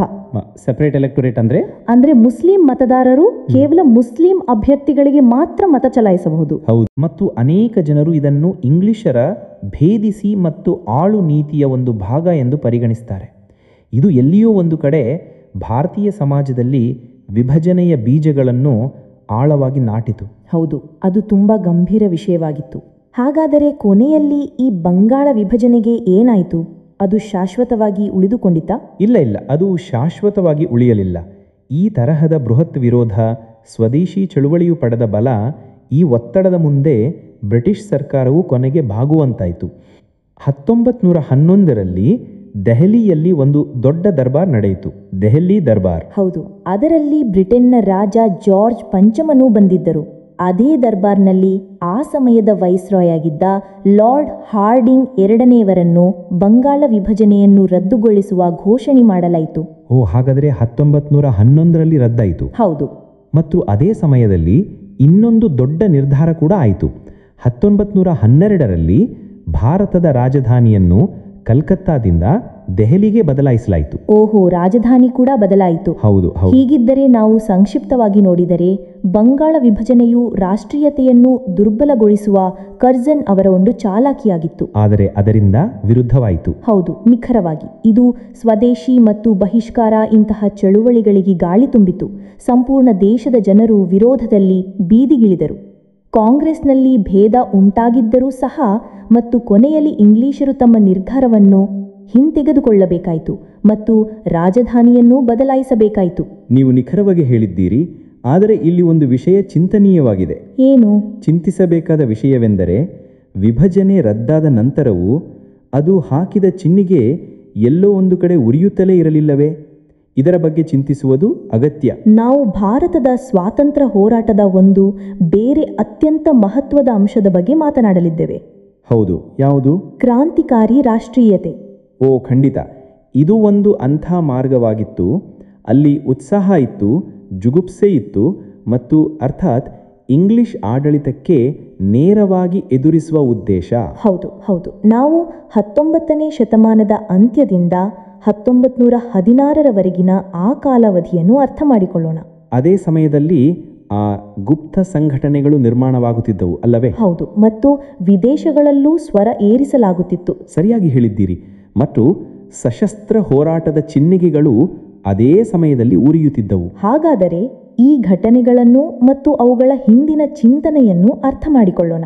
ಹೌದು, ಕಾಂಗ್ರೆಸ್ನ ನಿಧಾನವಾದ ಮೃದು ವಿಧಾನಗಳ ಜೊತೆಗೆ ಒಂದು ಪ್ರವಾಹವು ಹಾಗೆ ಇತ್ತು ಎಂದು ಅರ್ಥ ಮಾಡಿಕೊಳ್ಳುವುದು ಅಗತ್ಯ.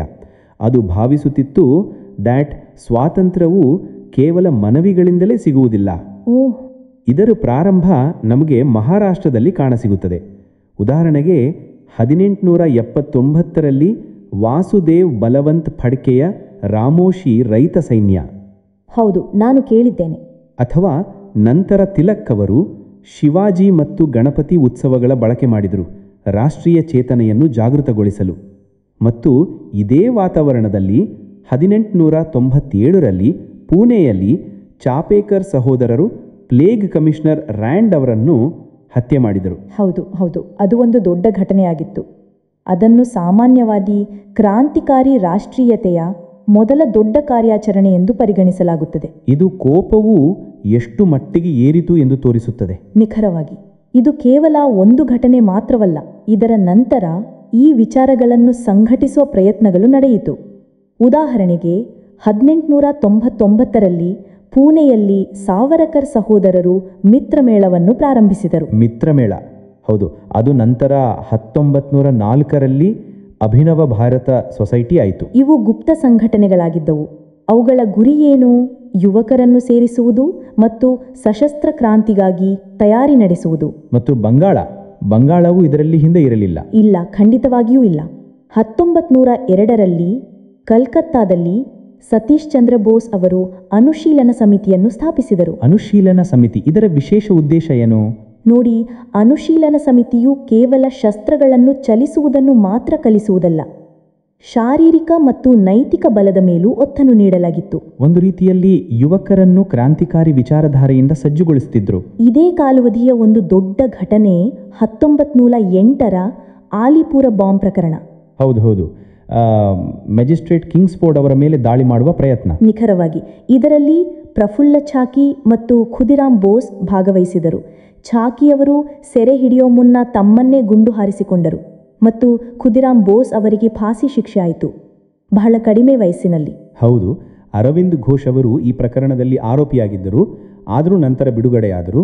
ಈ ಘಟನೆಯು ಕ್ರಾಂತಿಕಾರಿಗಳು ಎಷ್ಟು ಅಪಾಯವನ್ನು ತೆಗೆದುಕೊಳ್ಳುತ್ತಿದ್ದರು ಎಂದು ತೋರಿಸುತ್ತದೆ. ಮತ್ತು ಈ ಬೆಂಕಿಯು ಕೇವಲ ಭಾರತದಲ್ಲಿ ಮಾತ್ರ ಸೀಮಿತವಾಗಿರಲಿಲ್ಲ. ಹೌದಲ್ಲ, ವಿದೇಶದಲ್ಲೂ ಕಾರ್ಯನಡೆಯುತ್ತಿತ್ತು. ಖಂಡಿತ. 1905ರಲ್ಲಿ ಲಂಡನ್ನಲ್ಲಿ ಶ್ಯಾಮಜಿ ಕೃಷ್ಣವರ್ಮ ಅವರು ಇಂಡಿಯಾ ಹೌಸನ್ನು ಸ್ಥಾಪಿಸಿದ್ದರು. ಇಂಡಿಯಾ ಹೌಸ್, ಅದು ತುಂಬಾ ಪ್ರಸಿದ್ಧ ನಾಮ. ಹೌದು, ಅದು ಲಂಡನ್ನಲ್ಲಿ ಓದುತ್ತಿರುವ ಭಾರತೀಯ ವಿದ್ಯಾರ್ಥಿಗಳು ಮತ್ತು ರಾಷ್ಟ್ರವಾದಿಗಳಿಗೆ ಭೇಟಿಯಾಗಲು ಮತ್ತು ತಂತ್ರಗಳನ್ನು ರೂಪಿಸಲು ಒಂದು ದೊಡ್ಡ ಕೇಂದ್ರವಾಗಿ ಮಾರ್ಪಟ್ಟಿತು. ಇದೇ ಸ್ಥಳದೊಂದಿಗೆ ಮದನಲಾಲ್ ಧೀಂಗ್ರಾ ಅವರು 1909ರಲ್ಲಿ ಕರ್ಜನ್ ವೈಲಿ ಅವರನ್ನು ಹತ್ಯೆ ಮಾಡಿದರು. ಹೌದು, ಕರ್ಜನ್ ವೈಲಿ. ಅದೇ ರೀತಿ 1907ರಲ್ಲಿ ಜರ್ಮನಿಯ ಸ್ಟಟ್ಗಾರ್ಟ್ನಲ್ಲಿ ಮ್ಯಾಡಮ್ ಭೀಕಾಜಿ ಕಾಮಾ. ಹೌದು, ಆ ಚಿತ್ರ ನೋಡಿ, ಅದು ಒಂದು ರೀತಿಯಲ್ಲಿ ಅಂತಾರಾಷ್ಟ್ರೀಯ ವೇದಿಕೆಯ ಮೇಲೆ ಸ್ವಾತಂತ್ರ್ಯದ ಘೋಷಣೆಯಾಗಿತ್ತು. ಮತ್ತು ಅಮೆರಿಕದಲ್ಲೂ 1913ರಲ್ಲಿ ಗದ್ದರ್ ಪಾರ್ಟಿ ರಚನೆಯಾಗಿತ್ತು. ಹೌದು, ಗದ್ದರ್ ಪಾರ್ಟಿ ಸ್ಯಾನ್ ಫ್ರಾನ್ಸಿಸ್ಕೋದಲ್ಲಿ. ಅವರ ಗುರಿ ಏನು? ಅವರ ಉದ್ದೇಶವು ಬ್ರಿಟಿಷ್ ಆಳ್ವಿಕೆಯ ವಿರುದ್ಧ ಬಂಡಾಯ ಎಬ್ಬಿಸುವುದು, ವಿಶೇಷವಾಗಿ ಮೊದಲ ವಿಶ್ವಯುದ್ಧದ ಅವಕಾಶವನ್ನು ಉಪಯೋಗಿಸಿಕೊಂಡು. ಲಾಲಾ ಹರದಯಾಲ್, ಸೋಹನ್ ಸಿಂಗ್ ಭಕ್ನಾ ಅಂಥ ದೊಡ್ಡ ನೇತಾರರು ಇದರಲ್ಲಿ ಸೇರಿದ್ದರು. ಅವರು ವಿದೇಶಗಳಲ್ಲಿ ವಾಸಿಸುತ್ತಿದ್ದ ಭಾರತೀಯರು ವಿಶೇಷವಾಗಿ ಮತ್ತು ಸೈನಿಕರನ್ನು ಪ್ರೇರೇಪಿಸಲು ಪ್ರಯತ್ನಿಸಿದರು. ನಂತರ 1914ರ ವರ್ಷ ಬಂತು. ಅದು ಸಾಕಷ್ಟು ಅಸ್ತವ್ಯಸ್ತತೆಯಿಂದ ತುಂಬಿದ್ದಿರಬೇಕು. ಕುಮಗಾಟ ಮಾರು ಘಟನೆ. ಹೌದು, ಕೊಮಾಗಾಟ ಮಾರು ಮತ್ತು ನಂತರ ಮೊದಲ ವಿಶ್ವಯುದ್ಧವೂ ಪ್ರಾರಂಭವಾಯಿತು. ಕೊಮಾಗಾಟ ಮಾರು ಪ್ರಕರಣವು ವಾಸ್ತವವಾಗಿ ವಿದೇಶಗಳಲ್ಲಿ ಭಾರತೀಯರೊಂದಿಗೆ ನಡೆಯುತ್ತಿದ್ದ ಭೇದ ಭಾವ ಮತ್ತು ಬ್ರಿಟಿಷ್ ಸರ್ಕಾರದ ನಿಲುವನ್ನು ಬಹಿರಂಗಪಡಿಸಿತು. ಆ ಹಡಗು ಕೆನಡಾದಿಂದ ಹಿಂತಿರುಗಿದಾಗ ಮತ್ತು ಕಲ್ಕತ್ತಾದಲ್ಲಿ ಪ್ರಯಾಣಿಕರ ಮೇಲೆ ಗುಂಡುಗಳನ್ನು ದಾಳಿ ಮಾಡಿದಾಗ ಇದು ಕ್ರಾಂತಿಕಾರಿ ಭಾವನೆಗಳನ್ನು ಇನ್ನಷ್ಟು ಪ್ರಜ್ವಲಿತಗೊಳಿಸಿತು. ಸ್ಪಷ್ಟವಾಗಿ. ಮತ್ತು ವಿಶ್ವಯುದ್ಧ ಪ್ರಾರಂಭವಾದಾಗ ಕ್ರಾಂತಿಕಾರಿಗಳು ಭಾವಿಸಿದರು ಇದು ಇಂಗ್ಲಿಷರ ಮೇಲೆ ಒತ್ತಡ ಬೀರಲು ಸರಿಯಾದ ಅವಕಾಶ. ಇದೇ ಸಮಯದಲ್ಲಿ 1915ರಲ್ಲಿ ಜರ್ಮನಿಯಲ್ಲಿ ವೀರೇಂದ್ರನಾಥ್ ಚಟ್ಟೋಪಾಧ್ಯಾಯ ಅವರು ಬರ್ಲಿನ್ ಕಮಿಟಿಯನ್ನು ರಚಿಸಿದರು. ಇದರಿಂದಾಗಿ ವಿದೇಶಗಳಿಂದ ಸಹಾಯವನ್ನು ಸಂಗ್ರಹಿಸಬಹುದಾಗಿತ್ತು. ಮತ್ತೊಂದೆಡೆ ಸರ್ಕಾರವು ಕಠಿಣ ನಡವಳಿಕೆ ತೋರಿಸುತ್ತಿದ್ದಿರಬೇಕು. ಖಂಡಿತವಾಗಿ. ಸರ್ಕಾರವು ಡಿಫೆನ್ಸ್ ಆಫ್ ಇಂಡಿಯಾ ಆಕ್ಟ್ ಅನ್ನು ಜಾರಿಗೆ ತಂದಿತ್ತು ಮತ್ತು ನಂತರ 1916ರಲ್ಲಿ ಹೋಮ್ ರೂಲ್ ಲೀಗ್ ಚಳುವಳಿ ಪ್ರಾರಂಭವಾಯಿತು. ತಿಲಕ್ ಮತ್ತು ಅನ್ನಿ ಬೆಸೆಂಟ್ ಅವರದ್ದು. ಹೌದು. ಇದು ಕ್ರಾಂತಿಕಾರಿ ಚಟುವಟಿಕೆಗಳಿಗೆ ಹೇಗೆ ಸಂಬಂಧಿಸಿತ್ತು ಅಥವಾ ಇದು ವಿಭಿನ್ನವಾಗಿತ್ತಾ? ನೋಡಿ, ಹೋಮ್ ರೂಲ್ ಲೀಗ್ ನೇರವಾಗಿ ಸಶಸ್ತ್ರ ಕ್ರಾಂತಿಯ ಬಗ್ಗೆ ಮಾತನಾಡಿರಲಿಲ್ಲ. ಸರಿ. ಆದರೆ ಅದರ ಗುರಿ ಸ್ವಯಂ ಶಾಸನ ಅಥವಾ ಹೋಮ್ ರೂಲ್ ಆಗಿತ್ತು. ಇದು ರಾಷ್ಟ್ರೀಯತೆಯ ಭಾವನೆಯನ್ನು ಸಾಮಾನ್ಯ ಜನರಿಗೆ ತಲುಪಿಸಿತು ಮತ್ತು ಒಂದು ರೀತಿಯಲ್ಲಿ ಕ್ರಾಂತಿಕಾರಿ ಮತ್ತು ನಿಧಾನಗತಿಕರಿ ಪಂಥಗಳ ನಡುವೆ ಸೇತುವೆಯ ಕೆಲಸ ಮಾಡಿತು ಎಂದು ಹೇಳಬಹುದು. ಮತ್ತು ಇದೇ ವರ್ಷ 1916ರಲ್ಲಿ ಲಕ್ನೌನಲ್ಲಿ ಕಾಂಗ್ರೆಸ್ ಅಧಿವೇಶನ ನಡೆಯಿತು. ಹೌದು, ಅಲ್ಲಿ ನರಮ್ದಳ್ ಮತ್ತು ಗರಮ್ದಳ್ ಮತ್ತೆ ಒಂದಾಗಿದ್ರು. ಅಂಬಿಕಾಚರಣ್ ಮಜುಮ್ದಾರ್ ಅಧ್ಯಕ್ಷರಾಗಿದ್ರು. ನಿಖರವಾಗಿ. ಇದೂ ಒಂದು ಅತ್ಯಂತ ಮಹತ್ವದ ಮೈಲಿಗಲ್ಲಾಗಿತ್ತು. ಹಾಗಿದ್ದರೆ ನಾವು ನೋಡಿದ್ದೇವೆ ಮಹಾರಾಷ್ಟ್ರದ ಪ್ರಾರಂಭಿಕ ಚಿಂಡಿಗೆಗಳಿಂದ ಬಂಗಾಳದ ಗುಪ್ತ ಸಂಘಟನೆಗಳವರೆಗೆ, ನಂತರ ಲಂಡನ್ ಮತ್ತು ಅಮೆರಿಕಾದಲ್ಲಿ ಸಕ್ರಿಯ ಕ್ರಾಂತಿಕಾರಿಗಳು ಮತ್ತು ನಂತರ ಹೋಮ್ ರೂಲ್ನಂತಹ ಚಳುವಳಿಗಳವರೆಗೆ ಸ್ವಾತಂತ್ರ್ಯದ ಹೋರಾಟವನ್ನು ಅನೇಕ ವಿಭಿನ್ನ ರೂಪಗಳಲ್ಲಿ ಹೋರಾಡಲಾಗುತ್ತಿತ್ತು. ಖಂಡಿತ. ಈ ಎಲ್ಲ ಪಂಥಗಳು, ಅದು ಗುಪ್ತ ಸಮಿತಿಗಳಾಗಿರಲಿ ಅಥವಾ ವಿದೇಶಗಳಲ್ಲಿ ಪ್ರಯತ್ನಗಳಾಗಿರಲಿ ಅಥವಾ ವ್ಯಾಪಕ ಜನ ಚಳುವಳಿಗಳಾಗಿರಲಿ, ಎಲ್ಲವೂ ಒಂದೇ ಗುರಿಯ ಕಡೆಗೆ ಚಲಿಸುತ್ತಿದ್ದವು: ಭಾರತದ ಸ್ವಾತಂತ್ರ್ಯ. ಹೌದು, ವಿಧಾನಗಳು ವಿಭಿನ್ನವಾಗಿದ್ದವು. ವಿಧಾನಗಳು ಖಂಡಿತವಾಗಿಯೂ ವಿಭಿನ್ನವಾಗಿದ್ದವು, ಆದರೆ ಗಮ್ಯಸ್ಥಾನ ಒಂದೇ ಆಗಿತ್ತು. ಸರಿಯಾಗಿ ಹೇಳಿದ್ದೀರಿ. ಹಾಗಿದ್ದರೆ ಇಂದಿನ ಚರ್ಚೆಯನ್ನು ಇಲ್ಲಿಗೆ ನಿಲ್ಲಿಸೋಣ. ಆದರೆ ಶ್ರೋತೃಗಳಿಗಾಗಿ ಒಂದು ಪ್ರಶ್ನೆಯನ್ನು ಬಿಡೋಣ. ಖಂಡಿತ. ಸ್ವಾತಂತ್ರ್ಯ ಸಂಗ್ರಾಮದಲ್ಲಿ ಈ ವಿಭಿನ್ನ ತಂತ್ರಗಳು, ಕೆಲವೊಮ್ಮೆ ಶಸ್ತ್ರಾಸ್ತ್ರಗಳು, ಕೆಲವೊಮ್ಮೆ ವಿದೇಶಗಳಿಂದ ಒತ್ತಡ, ಕೆಲವೊಮ್ಮೆ ಜನಚಳುವಳಿ, ಈ ವೈವಿಧ್ಯತೆಗೆ, ಈ ವ್ಯತ್ಯಾಸಕ್ಕೆ ಏನು ಮಹತ್ವ ಇರಬಹುದು? ಇದು ಚಿಂತನೆಯ ವಿಷಯ. ಖಂಡಿತವಾಗಿಯೂ ಯೋಚಿಸಬೇಕು. ಇಂದು ನಾವು ಭಾರತದ ಸ್ವಾತಂತ್ರ್ಯ ಸಂಗ್ರಾಮದ ಅತ್ಯಂತ ಮಹತ್ವದ ಒಂದು ಕಾಲಾವಧಿಯ ಬಗ್ಗೆ ಮಾತನಾಡಲಿದ್ದೇವೆ. ಹೌದು, 1915ರಿಂದ 22ರ ನಡುವಿನ ಕಾಲ. ಹೌದು, ಇವು ಅತ್ಯಂತ ಮಹತ್ವದ ವರ್ಷಗಳಾಗಿದ್ದವು. ಇವು ಆ ವರ್ಷಗಳು. ಮಹಾತ್ಮ ಗಾಂಧಿ ದಕ್ಷಿಣ ಆಫ್ರಿಕಾದಿಂದ ಹಿಂತಿರುಗಿ ಕೆಲವೇ ವರ್ಷಗಳಲ್ಲಿ ಭಾರತದ ದೊಡ್ಡ ನೇತಾರರಾದರು. ನಿಖರವಾಗಿ. ಮತ್ತು ನೋಡಿ, ನೀವು ಪ್ರತಿಸ್ಪರ್ಧಿ ಪರೀಕ್ಷೆಗಳಿಗೆ ತಯಾರಿ ನಡೆಸುತ್ತಿದ್ದರೆ ಈ ವರ್ಷಗಳು ಮತ್ತು ಇವುಗಳಲ್ಲಿ ಏನು ನಡೆಯಿತು ಎಂಬುದನ್ನು ಅರ್ಥ ಮಾಡಿಕೊಳ್ಳುವುದು ತುಂಬ ಮುಖ್ಯವಾದದ್ದು. ಸರಿಯಾದ ಮಾತು. ಯಾಕೆಂದರೆ ಇಲ್ಲಿಂದಲೇ ಸ್ವಾತಂತ್ರ್ಯದ ಹೋರಾಟವು ಒಂದು ರೀತಿಯ ಹೊಸ ದಿಕ್ಕನ್ನು ಪಡೆದಿತು. ಹೌದು, ಒಂದು ಹೊಸ ಮಾರ್ಗ ಸಿಕ್ಕಿತು. ಈ 7 ವರ್ಷಗಳು 1915ರಿಂದ 22 ಇವು ಗಾಂಧೀಜಿಗೆ ಮತ್ತು ನಾನು ಹೇಳುವುದಾದರೆ ಸಂಪೂರ್ಣ ದೇಶಕ್ಕೆ ಒಂದು ರೀತಿಯಲ್ಲಿ ಅಡಿಗಲ್ಲನ್ನು ಹಾಕಿದಂತಾಗಿತ್ತು. ಓ, ಅವರು ದಕ್ಷಿಣ ಆಫ್ರಿಕಾದಲ್ಲಿ ಅವರ ಸತ್ಯಾಗ್ರಹದ ಪ್ರಯೋಗಗಳು ಯಶಸ್ವಿಯಾಗಿದ್ದವು. ಆದರೆ ಭಾರತ ಸಂಪೂರ್ಣವಾಗಿ ವಿಭಿನ್ನ ಸವಾಲಾಗಿತ್ತು. ಇಲ್ಲಿ ಅವರು ತಮ್ಮ ವಿಧಾನಗಳನ್ನು ಪ್ರಯೋಗಿಸಿದರು, ಅವುಗಳನ್ನು ಸುಧಾರಿಸಿದರು ಮತ್ತು ಅಂತಹ ಜನ ಚಳುವಳಿಯನ್ನು ನಿರ್ಮಿಸಲು ಅಡಿಪಾಯವನ್ನು ಸಿದ್ಧಪಡಿಸಿದರು. ಅರ್ಥಾತ್ ಇದಕ್ಕೆ ಮೊದಲು ಎಂದೂ ನಡೆದಿರಲಿಲ್ಲ. ಹಾಗಿದ್ದರೆ ಅವರ ಆಗಮನದಿಂದ ಪ್ರಾರಂಭಿಸೋಣ. 9 ಜನವರಿ 1915 ಗಾಂಧೀಜಿ ಭಾರತಕ್ಕೆ ಹಿಂತಿರುಗಿದ್ರು. ಹೌದು, ಆದರೆ ಬಂದವರೆಗೂ ಅವರು ಯಾವುದೇ ದೊಡ್ಡ ರಾಜಕೀಯ ಘೋಷಣೆ ಮಾಡಿರಲಿಲ್ಲ ಅಲ್ವೇ? ಅವರು ಬಂದವರೆಗೂ ವೇದಿಕೆಯ ಮೇಲೆ ಹೋಗಿ ಬಂದಿದ್ರು ಅಂತೆ ಅಲ್ಲ. ಇಲ್ಲ, ಖಂಡಿತವಾಗಿಯೂ ಇಲ್ಲ. ಅವರು ದೇಶವನ್ನು ಅರ್ಥ ಮಾಡಿಕೊಳ್ಳಲು ಸ್ವಲ್ಪ ಸಮಯ ತಗೊಂಡ್ರು. ಹೌದು, ಇದು ಕುತೂಹಲಕಾರಿಯಾಗಿದೆ. ಹೌದು. ಅವರ ರಾಜಕೀಯ ಗುರುಗಳಾಗಿದ್ದ ಗೋಪಾಲಕೃಷ್ಣ ಗೋಖಲೆ ಅವರು ಹೌದು. ಅವರವರಿಗೆ ಸಲಹೆ ನೀಡಿದ್ರು. ಓ, ಗೋಖಲೆ ಅವರು. ಹೌದು, ಮೊದಲು 1 ವರ್ಷ ನೀವು ಪೂರ್ಣ ಭಾರತವನ್ನು ಸುತ್ತಿ ಜನರನ್ನು ಅರ್ಥ ಮಾಡಿಕೊಳ್ಳಿ, ಅವರ ತೊಂದರೆಗಳನ್ನು ತಿಳಿದುಕೊಳ್ಳಿ, ಆಮೇಲೆ ಮಾತ್ರ ರಾಜಕೀಯದಲ್ಲಿ ಸಕ್ರಿಯರಾಗಿರಿ. ಮತ್ತು ಗಾಂಧೀಜಿ ಈ ಮಾತಿಗೆ ಒಪ್ಪಿದ್ರು. ಖಂಡಿತವಾಗಿ ಒಪ್ಪಿದ್ರು. ಅವರು ತಕ್ಷಣ ರಾಷ್ಟ್ರೀಯ ವಿಷಯಗಳಿಗೆ ಧುಮುಕಿರಲಿಲ್ಲ. ಬದಲಾಗಿ ಪ್ರಾದೇಶಿಕ ಸಮಸ್ಯೆಗಳಿಗೆ ಮೊದಲು ಗಮನ ನೀಡಿದರು. ಮತ್ತು ಇದೇ ಸರಣಿಯಲ್ಲಿ ಅವರ ಮೊದಲ ದೊಡ್ಡ ಹೆಜ್ಜೆಯನ್ನು ನಾವು 1917ರಲ್ಲಿ ಚಂಪಾರಣ್ ಸತ್ಯಾಗ್ರಹ ಎಂದು ಪರಿಗಣಿಸ್ತೇವೆ. ಹೌದು, ಚಂಪಾರಣ್ ಬಿಹಾರದ ನೀಲ್ ರೈತರ ವಿಷಯ. ಸರಿಯಾಗಿ ಗ್ರಹಿಸಿದ್ದೀರಿ. ಬಿಹಾರದ ಚಂಪಾರಣ್ನಲ್ಲಿ ಏನಿತ್ತು ಅಂದರೆ ನೀಲ್ ರೈತರ ಮೇಲೆ ಬಲವಂತವಾಗಿ ನೀಲ್ ಬೆಳೆಯುವ ಒತ್ತಡ ಇತ್ತು. ಹೌದು. ಅದನ್ನು ತಿನ್ಕಟಿಯ ಪದ್ಧತಿ ಅಂತಾರೆ. ಅರ್ಥಾತ್ ತಮ್ಮ ಭೂಮಿಯ 3/20 ಭಾಗದಲ್ಲಿ ನೀಲ್ ಬೆಳೆಯಲೇಬೇಕು, ಲಾಭವಾಗಲಿ ಅಥವಾ ನಷ್ಟವಾಗಲಿ. ಅಯ್ಯೋ ದೇವರೇ. ಹೌದು. ಆದ್ದರಿಂದ ರಾಜ್ಕುಮಾರ್ ಶುಕ್ಲಾ ಎಂಬ ಸ್ಥಳೀಯ ರೈತ ನೇತ ಇದ್ದರು. ಅವರು ಗಾಂಧೀಜಿಯನ್ನು ಕರೆದರು. ಓ. ಮತ್ತು ಇದು ಭಾರತದಲ್ಲಿ ಗಾಂಧೀಜಿಯ ಮೊದಲ ಸವಿನಯ ಅವಜ್ಞೆ ಅರ್ಥಾತ್ ಸತ್ಯಾಗ್ರಹದ ಮೊದಲ ದೊಡ್ಡ ಪ್ರಯೋಗವಾಗಿ ಯಶಸ್ವಿಯಾಯಿತು. ಸಂಪೂರ್ಣವಾಗಿ ಯಶಸ್ವಿಯಾಯಿತು. ಬ್ರಿಟಿಷ್ ಸರ್ಕಾರವು ಬಾಗುವಂತಾಯಿತು. ತನಿಖಾ ಆಯೋಗವನ್ನು ನೇಮಿಸಬೇಕಾಯಿತು ಮತ್ತು ರೈತರಿಗೆ ಪರಿಹಾರ ಸಿಕ್ಕಿತು. ಇದು ಗಾಂಧೀಜಿಗೆ ದೇಶದಾದ್ಯಂತ ಮೊದಲ ದೊಡ್ಡ ಗುರುತನ್ನು ನೀಡಿತು. ಹಾಗಿದ್ದರೆ ಚಂಪಾರಣ್ನ ಯಶಸ್ಸಿನ ನಂತರ ಮುಂದಿನ ವರ್ಷ 1918ರಲ್ಲಿ ಇನ್ನೂ 2 ದೊಡ್ಡ ಪ್ರಕರಣಗಳು ಬಂದವು, ಅಹಮದಾಬಾದ್ ಮತ್ತು ಖೇಡಾ. ಹೌದು, 1918 ಅವರಿಗೆ ತುಂಬ ಬಿಸ್ತಿಯಾನ ವರ್ಷವಾಗಿತ್ತು. ಮೊದಲು ಅಹಮದಾಬಾದ್ನಲ್ಲಿ ಅಲ್ಲಿ ಮಿಲ್ ಕಾರ್ಮಿಕರ ವಿಷಯ ಇತ್ತು. ಓ, ಮಿಲ್ ಕಾರ್ಮಿಕರು. ಹೌದು, ಕಡಿಮೆ ವೇತನ ಮತ್ತು ಕೆಲಸದ ಕೆಟ್ಟ ಪರಿಸ್ಥಿತಿಗಳ ವಿರುದ್ಧ. ಆದರೆ ಅನುಸೂಯ ಸಾರಾಭಾಯಿ ಅವರು ಗಾಂಧೀಜಿಯನ್ನು ಕರೆದಿದ್ರು. ಈ ಚಳುವಳಿಯಲ್ಲಿ ಗಾಂಧೀಜಿ ಮೊದಲ ಬಾರಿಗೆ ಉಪವಾಸ ಹಸಿವಿನ ಸತ್ಯಾಗ್ರಹವನ್ನು ಒಂದು ಆಯುಧವಾಗಿ ಬಳಸಿದರು. ಓ, ಮತ್ತು ಕೊನೆಯಲ್ಲಿ ಮಿಲ್ ಮಾಲೀಕರು ಕಾರ್ಮಿಕರ ಡಿಮ್ಯಾಂಡ್ಗಳನ್ನು ಒಪ್ಪಬೇಕಾಯಿತು. ಮತ್ತು ನಂತರ ಖೇಡಾ ಸತ್ಯಾಗ್ರಹ, ಅದು ಕೂಡ ಗುಜರಾತ್ನಲ್ಲೇ. ಅಲ್ಲಿ ಬೆಳೆ ನಷ್ಟವಾಗಿತ್ತು. ಓ. ಆದರೆ ಸರ್ಕಾರವು ತೆರಿಗೆ ಮನ್ನಾ ನೀಡಲು ಸಿದ್ಧವಿರಲಿಲ್ಲ. ಓ. ಆದ್ದರಿಂದ ಗಾಂಧೀಜಿ ರೈತರನ್ನು ತೆರಿಗೆ ನೀಡದಿರಲು ಪ್ರೇರೇಪಿಸಿದರು, ಸತ್ಯಾಗ್ರಹ ಮಾಡಲು ಹೇಳಿದರು. ಮತ್ತು ಇಲ್ಲಿಯೇ ಅವರ ಭೇಟಿ ಸರ್ದಾರ್ ವಲ್ಲಭಭಾಯಿ ಪಟೇಲ್ ಅವರೊಂದಿಗೂ ಆಯಿತು. ಹೌದು, ಇದು ಮುಖ್ಯವಾಗಿದೆ. ಸರ್ದಾರ್ ಪಟೇಲ್ ಇಲ್ಲಿಂದಲೇ ಅವರೊಂದಿಗೆ ಸಂಪರ್ಕ ಹೊಂದಿದ್ದರು. ಹೌದು, ನಂತರ ಅವರು ಅವರ ನಿಷ್ಠಾವಂತ ಅನುಯಾಯಿಗಳಾದರು. ಹಾಗಿದ್ರೆ ಈ ಪ್ರಾರಂಭಿಕ ಯಶಸ್ಸುಗಳು ಚಂಪಾರಣ್, ಅಹಮದಾಬಾದ್, ಖೇಡಾ ಇವುಗಳಿಂದ ಗಾಂಧೀಜಿಯ ವಿಧಾನಗಳು ಅರ್ಥಾತ್ ಸತ್ಯಾಗ್ರಹ ಮತ್ತು ಅಹಿಂಸೆಯ ಮೇಲೆ ಜನರ ನಂಬಿಕೆ ಹೆಚ್ಚಿರಬೇಕು ಅಲ್ವೇ? ಖಂಡಿತವಾಗಿ ನಿಜಕ್ಕೂ ಹೆಚ್ಚಾಯಿತು. ಈ ಚಳುವಳಿಗಳು ತೋರಿಸಿಕೊಟ್ಟವು, ಸಹೋದರರೇ, ಹಿಂಸೆ ಇಲ್ಲದೆ ಶಾಂತಿಯಿಂದ ಒಗ್ಗಟ್ಟಾಗಿ ತಮ್ಮ ಡಿಮ್ಯಾಂಡ್ಗಳಿಗಾಗಿ ಹೋರಾಡಬಹುದು ಮತ್ತು ಗೆಲ್ಲಬಹುದು ಎಂದು. ಗಾಂಧೀಜೀಗ ಕೇವಲ ಒಂದು ಹೆಸರು ಮಾತ್ರವಿರಲಿಲ್ಲ, ಅವರು ಬಡವರ, ರೈತರ, ಕಾರ್ಮಿಕರ ಧ್ವನಿಯಾಗುತ್ತಿದ್ದರು. ಆದರೆ ನಿಜವಾದ ಪರೀಕ್ಷೆಯನ್ನು ಬಾಕಿ ಇತ್ತು. ಹೌದು, ಅದು ಬಂತು 1919ರಲ್ಲಿ. 1919 ಈ ವರ್ಷವನ್ನು ಭಾರತೀಯ ಇತಿಹಾಸದಲ್ಲಿ ಒಂದು ರೀತಿಯ ಕಪ್ಪು ವರ್ಷ ಎಂದು ಪರಿಗಣಿಸಲಾಗಿದೆ. ರೌಲಟ್ ಶಾಸನ ಮತ್ತು ನಂತರ ಜಲಿಯನ್ ವಾಲಾ ಬಾಗ್. ನಿಖರವಾಗಿ. ಮೊದಲು ಬ್ರಿಟಿಷ್ ಸರ್ಕಾರವು ತುಂಬ ಅರ್ಥಾತ್ ದಮನಕಾರಿ ಶಾಸನವನ್ನು ತಂದಿತ್ತು, ರೌಲಟ್ ಶಾಸನ. ಇದು ಏನು ಶಾಸನ? ಇದರ ನೇರ ಅರ್ಥವೆಂದರೆ ಸರ್ಕಾರವು ಕೇವಲ ಅನುಮಾನದ ಆಧಾರದ ಮೇಲೆ ಯಾವುದೇ ವಿಚಾರಣೆ ಇಲ್ಲವೇ ಯಾವುದೇ ಭಾರತೀಯನನ್ನು ಜೈಲು ಹಾಕಬಹುದಿತ್ತು ಅನಿರ್ದಿಷ್ಟ ಕಾಲಾವಧಿಗೆ. ಮನವಿ ಇಲ್ಲ, ವಕೀಲರೂ ಇಲ್ಲ, ವಾದವಿವಾದವಿಲ್ಲದ ಶಾಸನ. ಅದೇ no appeal, no vakil, no dalil. Gandhiji ಇದರ ವಿರುದ್ಧ ತೀವ್ರ ಪ್ರತಿಭಟನೆ ನಡೆಸಿದ್ರು. ದೇಶವ್ಯಾಪಿ ಸ್ಟ್ರೈಕ್ ಮತ್ತು ಸತ್ಯಾಗ್ರಹಕ್ಕೆ ಕರೆ ನೀಡಿದರು.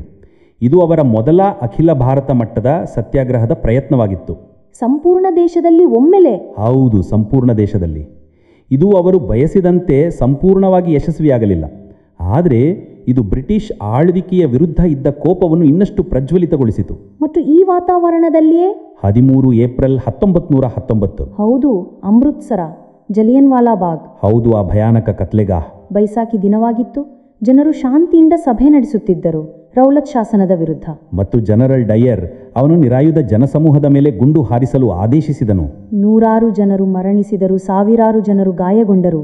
ಈ ಘಟನೆಯು ಅರ್ಥಾತ್ ಸಂಪೂರ್ಣ ದೇಶವನ್ನು ಕಂಪಿಸಿಬಿಟ್ಟಿತ್ತು. ಈ ಕೋಪವು, ಈ ನೋವು ಅಸಹಕಾರ ಚಳುವಳಿಗೆ ಅಡಿಪಾಯವನ್ನು ಸಿದ್ಧಪಡಿಸಿತೆ. ಹೌದು, ನಿಖರವಾಗಿ. ಜಲಿಯನ್ ವಾಲಾ ಬಾಗ್ ಹತ್ಯಾಕಾಂಡ ಮತ್ತು ಅದರೊಂದಿಗೆ ಇನ್ನೊಂದು ಸಮಸ್ಯೆಯೂ ಸೇರಿಕೊಂಡಿತ್ತು. ಓ ತುರ್ಕಿಯ ಖಲೀಫಾ. ಹೌದು, ಖಿಲಾಫತ್ ಚಳುವಳಿ. ಹೌದು, ಖಿಲಾಫತ್ ಚಳುವಳಿ. ಪ್ರಪಂಚದ ಮುಸ್ಲಿಮರು ತುರ್ಕಿಯ ಸುಲ್ತಾನರನ್ನು ತಮ್ಮ ಖಲೀಫಾ ಎಂದು ಪರಿಗಣಿಸುತ್ತಿದ್ದರು. ಮೊದಲ ವಿಶ್ವಯುದ್ಧದ ನಂತರ ಬ್ರಿಟಿಷರು ತುರ್ಕಿಯೊಂದಿಗೆ ಮಾಡಿದ ಒಪ್ಪಂದದಿಂದ ಖಲೀಫಾ ಅವರ ಅಧಿಕಾರಗಳು ಕಡಿಮೆಯಾದವು. ಇದರ ವಿರುದ್ಧ ಭಾರತೀಯ ಮುಸ್ಲಿಮರು ಪ್ರತಿಭಟಿಸುತ್ತಿದ್ದರು. ಹೌದು, ತುಂಬಾ ಜೋರಾಗಿ. ಹಾಗಾಗಿ ಗಾಂಧೀಜಿ ಈ ಅವಕಾಶವನ್ನು ನೋಡಿದರು. ಹಿಂದೂ ಮುಸ್ಲಿಂ ಐಕ್ಯತೆಯನ್ನು ಬಲಪಡಿಸಲು ಮತ್ತು ಬ್ರಿಟಿಷ್ ಆಳ್ವಿಕೆಯ ವಿರುದ್ಧ ಒಂದು ದೊಡ್ಡ ಚಳುವಳಿಯನ್ನು ನಿರ್ಮಿಸಲು. ಹಾಗಾದರೆ ಎರಡೂ ಸಮಸ್ಯೆಗಳು ಜೊತೆಗೂಡಿದವು. ನಿಖರವಾಗಿ. ಅವರು ಜಲಿಯನ್ ವಾಲಾ ಬಾಗ್ನ ಅನ್ಯಾಯ ಮತ್ತು ಖಿಲಾಫತ್ ಪ್ರಶ್ನೆಯನ್ನು ಒಟ್ಟಿಗೆ ಎತ್ತಿ ಹಿಡಿದು 1920ರಲ್ಲಿ ಅಸಹಕಾರ ಚಳುವಳಿಯನ್ನು ಪ್ರಾರಂಭಿಸಲು ನಿರ್ಧರಿಸಿದರು. ಅಸಹಕಾರ ಚಳುವಳಿ, ಇದರ ಅರ್ಥ ಏನು? ಜನರು ಏನೇನು ಮಾಡಬೇಕಾಗಿತ್ತು? ಅಸಹಕಾರದ ನೇರ ಅರ್ಥವೆಂದರೆ ಬ್ರಿಟಿಷ್ ಆಳ್ವಿಕೆಯೊಂದಿಗೆ ಯಾವುದೇ ರೀತಿಯ ಸಹಕಾರ ನೀಡಬಾರದು, ಅದನ್ನು ಒಂದು ರೀತಿಯಲ್ಲಿ ನಿಷ್ಕ್ರಿಯಗೊಳಿಸುವುದು. ಹೇಗೆ? ಇದರಲ್ಲಿ ಸರ್ಕಾರಿ ಉದ್ಯೋಗಗಳನ್ನು ತ್ಯಜಿಸಬೇಕಾಗಿತ್ತು, ಸರ್ಕಾರದಿಂದ ಪಡೆದ ಬಿರುದುಗಳನ್ನು ಹಿಂದಿರುಗಿಸಬೇಕಾಗಿತ್ತು, ಮಕ್ಕಳನ್ನು ಸರ್ಕಾರಿ ಶಾಲೆಗಳು ಮತ್ತು ಕಾಲೇಜುಗಳಿಂದ ಹಿಂದಿರುಗಿಸಬೇಕಾಗಿತ್ತು, ವಕೀಲರು ನ್ಯಾಯಾಲಯಗಳನ್ನು ಬಹಿಷ್ಕರಿಸಬೇಕಾಗಿತ್ತು ಮತ್ತು ವಿದೇಶಿ ಸರಕುಗಳು. ಹೌದು, ವಿಶೇಷವಾಗಿ ವಿದೇಶಿ ಬಟ್ಟೆಗಳನ್ನು ಬಹಿಷ್ಕರಿಸುವುದು, ಅವುಗಳನ್ನು ದಹನ ಮಾಡುವುದು ಮತ್ತು ಸ್ವದೇಶಿಯನ್ನು ಅಳವಡಿಸಿಕೊಳ್ಳುವುದು. ಇದು ಗಾಂಧೀಜಿಯ ನೇತೃತ್ವದಲ್ಲಿ ಮೊದಲನೆಯದು. ಇಂತಹ ದೊಡ್ಡ ರಾಷ್ಟ್ರವ್ಯಾಪ್ತ ಜನಚಳುವಳಿ ಇದು ಬೆಂಬಲ ಪಡೆಯಿತು. ಅಪೂರ್ವ ಬೆಂಬಲ ಸಿಕ್ಕಿತು. ಯಾವ ನಗರ, ಯಾವ ಗ್ರಾಮ, ಹಿಂದೂ ಮುಸ್ಲಿಮರು ಎಲ್ಲರೂ ಇದರಲ್ಲಿ ಭಾಗವಹಿಸಿದರು. ಖಿಲಾಫತ್ ಚಳುವಳಿಯು ಇದರೊಳಗೆ ವಿಲೀನಗೊಂಡಿತು. ಇದರಿಂದ ಹಿಂದೂ ಮುಸ್ಲಿಂ ಐಕ್ಯತೆಯು ಆ ಸಮಯದಲ್ಲಿ ತುಂಬ ಬಲವಾಗಿ ಕಂಡಿತು. ಈ ಚಳುವಳಿ ಅರ್ಥಾತ್ ತುಂಬ ಯಶಸ್ವಿಯಾಗುತ್ತಿತ್ತು. ಇಂಗ್ಲಿಷರ ಮೇಲೆ ಒತ್ತಡ ಬೀಳುತ್ತಿತ್ತು. ತುಂಬ ಒತ್ತಡ ಬೀಳುತ್ತಿತ್ತು. ಹಾಗಿದ್ರೆ ನಂತರ 1922ರಲ್ಲಿ ಇದನ್ನು ಹಠಾತ್ತಾಗಿ ಯಾಕೆ ಹಿಂತೆಗೆದುಕೊಳ್ಳಲಾಯಿತು? ಆ ಚೌರಿ ಚೌರ ಘಟನೆ ನಡೆದಿತ್ತಲ್ವಾ? ಹೌದು. ಚಳುವಳಿಯು ಅದರ ಶಿಖರವನ್ನು ತಲುಪುತ್ತಿತ್ತು. ಆದರೆ ಫೆಬ್ರವರಿ 1922ರಲ್ಲಿ ಉತ್ತರ ಪ್ರದೇಶದಲ್ಲಿ ಗೋರಖ್ಪುರ್ ಜಿಲ್ಲೆಯ ಬಳಿ ಒಂದು ಸ್ಥಳ ಇದೆ, ಚೌರಿ ಚೌರ. ಹೌದು. ಅಲ್ಲಿ ಕೋಪಗೊಂಡ ಜನರು ಒಂದು ಪೊಲೀಸ್ ಠಾಣೆಗೆ ಬೆಂಕಿ ಹಚ್ಚಿದರು. ಅದರಲ್ಲಿ ಸುಮಾರು 22 ಪೊಲೀಸ್ ಅಧಿಕಾರಿಗಳು ಮರಣಗೊಂಡಿದ್ದರು. ಓ, ಹಿಂಸೆ ಸಂಭವಿಸಿದೆ. ಹೌದು, ಹಿಂಸೆ ಸಂಭವಿಸಿದೆ. ಈ ಹಿಂಸಕ ಘಟನೆಯಿಂದ ಗಾಂಧೀಜಿಗೆ ತುಂಬ ದುಃಖವಾಯಿತು. ಅವರ ಮೂಲ ತತ್ವವೇ ಅಹಿಂಸೆಯಾಗಿತ್ತು. ಹೌದು, ಅವರ ನಂಬಿಕೆಯು ಅಹಿಂಸಕ ವಿಧಾನಗಳಿಂದ ಮಾತ್ರ ಸ್ವಾತಂತ್ರ್ಯವನ್ನು ಪಡೆಯಬೇಕು ಎಂದಿತ್ತು. ಉದ್ದೇಶದ ಜೊತೆಗೆ ಸಾಧನಗಳು ಶುದ್ಧವಾಗಿರಬೇಕು. ಹಾಗಾಗಿ ಈ ಹಿಂಸೆಯನ್ನು ತೋರಿಸಿ, ಈ ಹಿಂಸೆಯ ನಂತರ ಅವರು ತಕ್ಷಣ ಅಸಹಕಾರ ಚಳವಳಿಯನ್ನು ಹಿಂತೆಗೆದುಕೊಳ್ಳುವ ಘೋಷಣೆ ಮಾಡಿದರು. ಈ ನಿರ್ಧಾರದಿಂದ ತುಂಬ ಜನರು ಕೋಪಗೊಂಡಿರಬಹುದು, ನೇತಾರರು ಸಹ. ಹೌದು, ಸಾಕಷ್ಟು ಟೀಕೆಗಳು ಬಂದವು. ಮೋತಿಲಾಲ್ ನೆಹರು, CR ದಾಸ್ ಅವರಂತಹ ಅನೇಕ ದೊಡ್ಡ ನೇತಾರರು ಒಪ್ಪಿರಲಿಲ್ಲ. ಅವರಿಗೆ ಅನಿಸಿತು, ಚಳುವಳಿ ಇಷ್ಟು ಯಶಸ್ವಿಯಾಗುತ್ತಿರುವಾಗ ಒಂದು ಸ್ಥಳದ ಘಟನೆಗಾಗಿ ಇದನ್ನು ನಿಲ್ಲಿಸುವುದು ಸರಿಯಲ್ಲ. ಆದರೆ ಗಾಂಧೀಜಿ ತಮ್ಮ ಅಹಿಂಸೆಯ ತತ್ವದ ಮೇಲೆ ಸಂಪೂರ್ಣವಾಗಿ ಅಚಲರಾಗಿ ಉಳಿದರು. ಹಾಗಿದ್ರೆ ನಾವು ಈ 7 ವರ್ಷಗಳನ್ನು 1915ರಿಂದ 1922ರವರೆಗೆ ಸಂಕ್ಷೇಪಿಸಿದರೆ ಅದು ಒಂದು ರೀತಿಯಲ್ಲಿ ಗಾಂಧೀಜಿಯ ಒಬ್ಬ ಪ್ರಾದೇಶಿಕ ನೇತಾರರಿಂದ ರಾಷ್ಟ್ರೀಯ ಮಹಾತ್ಮನಾಗುವ ಕಥೆಯಾಗಿದೆ. ನಿಖರವಾಗಿ. ಚಂಪಾರಣ್ಣನಿಂದ ಅಸಹಕಾರ ಚಳುವಳಿಯವರೆಗೆ ಅವರು ಸತ್ಯಾಗ್ರಹವನ್ನು ಸ್ವಾತಂತ್ರ್ಯದ ಹೋರಾಟದ ಮುಖ್ಯ ಆಯುಧವನ್ನಾಗಿ ಮಾಡಿದರು. ಸರಿಯಾಗಿ ಹೇಳಿದಿರಿ. ಈ ವರ್ಷಗಳು ಕೇವಲ ಗಾಂಧೀಜಿಯ ನೇತೃತ್ವವನ್ನು ಸ್ಥಾಪಿಸಲಿಲ್ಲ, ಬದಲಾಗಿ ಭಾರತೀಯ ಸ್ವಾತಂತ್ರ್ಯ ಸಂಗ್ರಾಮದ ಪಾತ್ರವನ್ನೇ ರೂಪಿಸಿದವು. ಅಹಿಂಸೆ ಮತ್ತು ಸತ್ಯಾಗ್ರಹ ಇವು ಕೇವಲ ತಂತ್ರಗಳಾಗಿ ಉಳಿದಿಲ್ಲ, ಅವು ಒಂದು ನೈತಿಕ ಬಲವಾಗಿ ಮಾರ್ಪಟ್ಟವು. ಮತ್ತು ಇಲ್ಲಿ ಚಿಂತಿಸಬೇಕಾದ ವಿಷಯವೇನೆಂದರೆ, ಚೌರಿ ಚೌರಾ ನಂತರ ಚಳುವಳಿಯನ್ನು ಹಿಂತೆಗೆದುಕೊಳ್ಳುವ ನಿರ್ಧಾರ. ಹೌದು, ಅದು ಆ ಸಮಯದಲ್ಲಿ ಅನೇಕ ಜನರನ್ನು ನಿರಾಶೆಗೊಳಿಸಿತ್ತು. ಹೌದು. ಆ ದೃಢತೆಯು, ಆ ತತ್ವಗಳ ಮೇಲೆ ನಿಲ್ಲುವುದು ದೀರ್ಘಾವಧಿಯಲ್ಲಿ ಭಾರತೀಯ ಸ್ವಾತಂತ್ರ್ಯ ಸಂಗ್ರಾಮಕ್ಕೆ ಪ್ರಪಂಚದಾದ್ಯಂತ ಒಂದು ಅನನ್ಯ ನೈತಿಕ ಗುರುತನ್ನು ನೀಡಿದೆ. ಇದು ಒಂದು ಕುತೂಹಲಕಾರಿ ಪ್ರಶ್ನೆ. ಹೌದು, ಆ ನಿರ್ಧಾರವು ಭವಿಷ್ಯದ ಚಳುವಳಿಗಳ ತಂತ್ರವನ್ನು ಹೇಗೆ ಪ್ರಭಾವಿಸಿತು ಎಂದು ಚಿಂತಿಸುವುದು ಅಗತ್ಯ. ಮುಂದಿನ ವಿಷಯದ ಪೀಠಿಕೆ. ನಾವು ಈಗ ಒಂದು ತುಂಬ ಕುತೂಹಲಕಾರಿ ವಿಷಯದ ಬಗ್ಗೆ ಮಾತನಾಡಲಿದ್ದೇವೆ.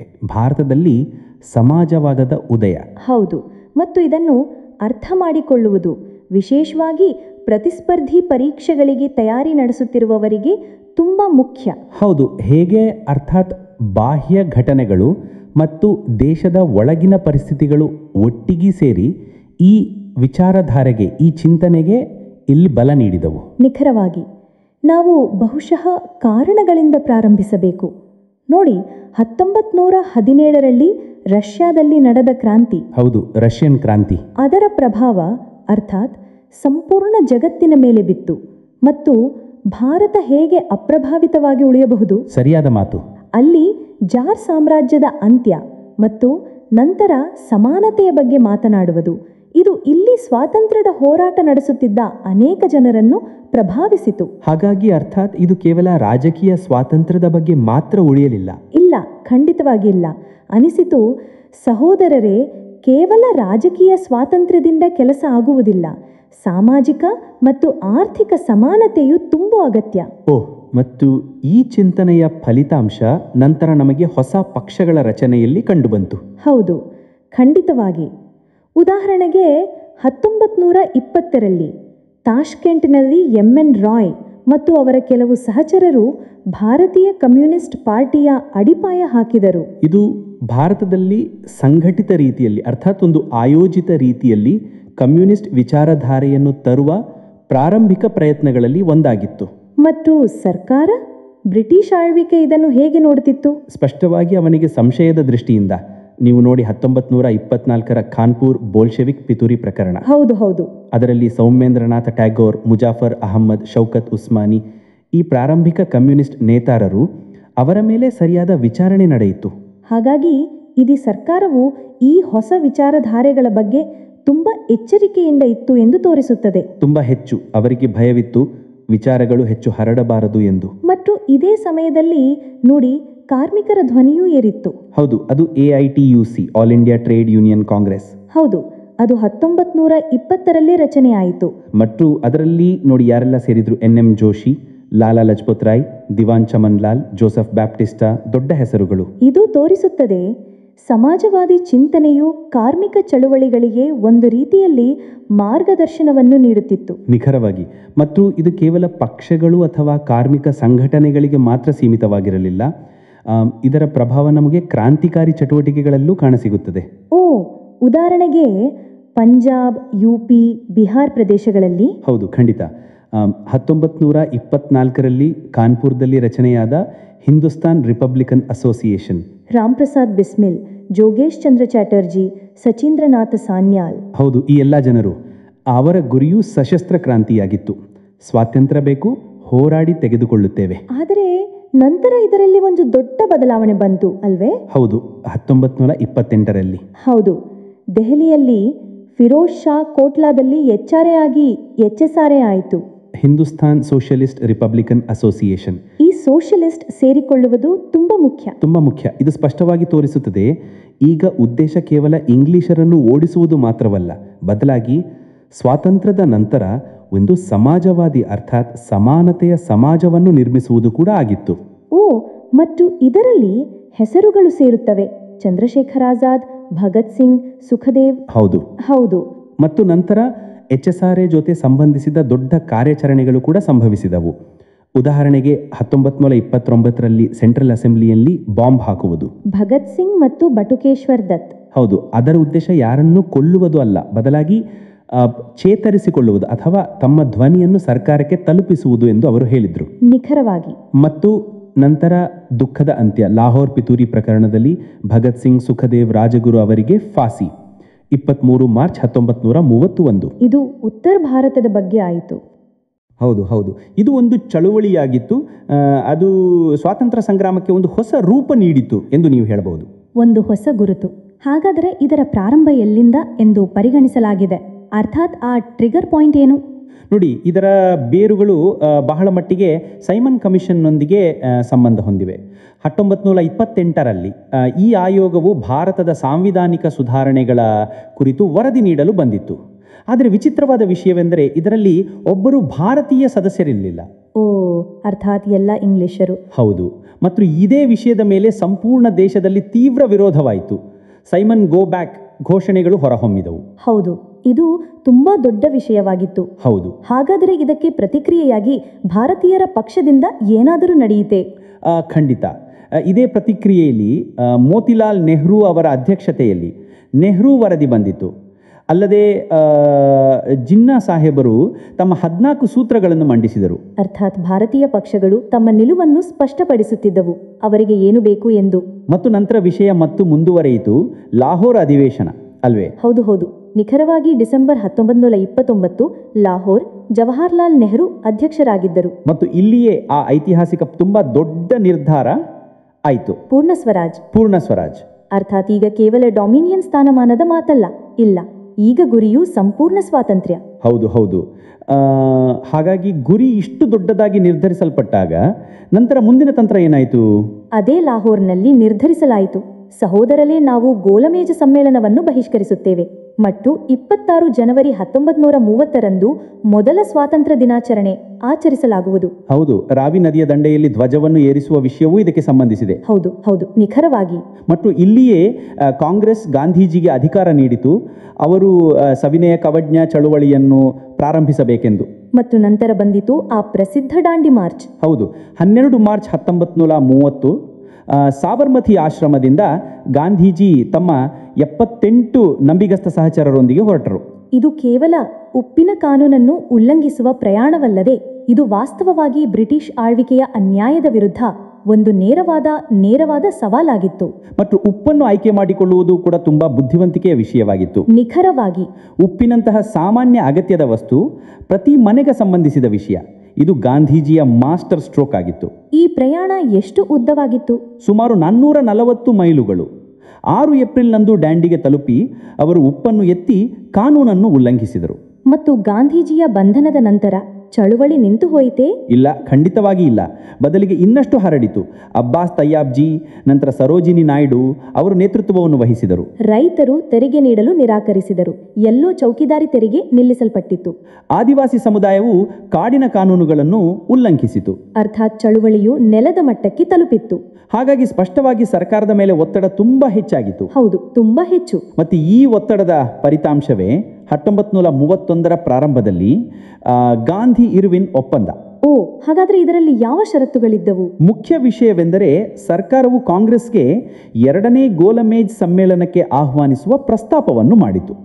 ಪ್ರತಿಯಾಗಿ ಕಾಂಗ್ರೆಸ್ ಚಳುವಳಿಯನ್ನು ನಿಲ್ಲಿಸಿತು ಮತ್ತು ಸರ್ಕಾರವು ರಾಜಕೀಯ ಕೈದಿಗಳ ಬಿಡುಗಡೆಗೆ ಸಮ್ಮತಿ ತೋರಿತು. ಆದರೂ ಎಲ್ಲ ಕೈದಿಗಳನ್ನು ಬಿಡುಗಡೆ ಮಾಡಲಾಗಿರಲಿಲ್ಲ. ಇದು ಒಂದು ವಿಷಯ. ಹೌದು, ಇದರ ಬಗ್ಗೆ ಸ್ವಲ್ಪ ವಿವಾದವೂ ಇದೆ. ಹೌದು. ಸರಿ, ಒಪ್ಪಂದದ ತಕ್ಷಣ ನಂತರ ಮಾರ್ಚ್ 1931ರಲ್ಲಿ ಕರಾಚಿಯಲ್ಲಿ ಕಾಂಗ್ರೆಸ್ ಅಧಿವೇಶನ ನಡೆಯಿತು. ಹೌದು, ಸರ್ದಾರ್ ಪಟೇಲ್ ಅಧ್ಯಕ್ಷರಾಗಿದ್ದರು. ಈ ಅಧಿವೇಶನ ಏಕೆ ವಿಶೇಷವಾಗಿತ್ತು? ಇದು ತುಂಬಾ ಮುಖ್ಯವಾಗಿತ್ತು, ಏಕೆಂದರೆ ಇಲ್ಲಿ 2 ತುಂಬಾ ಮುಖ್ಯವಾದ ಪ್ರಸ್ತಾವಗಳನ್ನು ಅಂಗೀಕರಿಸಲಾಯಿತು. ಒಂದು ಮೂಲಭೂತ ಹಕ್ಕುಗಳ ಮೇಲೆ ಮತ್ತು 2ನೇದು ರಾಷ್ಟ್ರೀಯ ಆರ್ಥಿಕ ನೀತಿಯ ಮೇಲೆ. ಓ ವಾವ್! ಅರ್ಥಾತ್ ಭವಿಷ್ಯದ ಭಾರತದ ರೂಪರೇಖೆ ತಯಾರಾಗುತ್ತಿತ್ತು.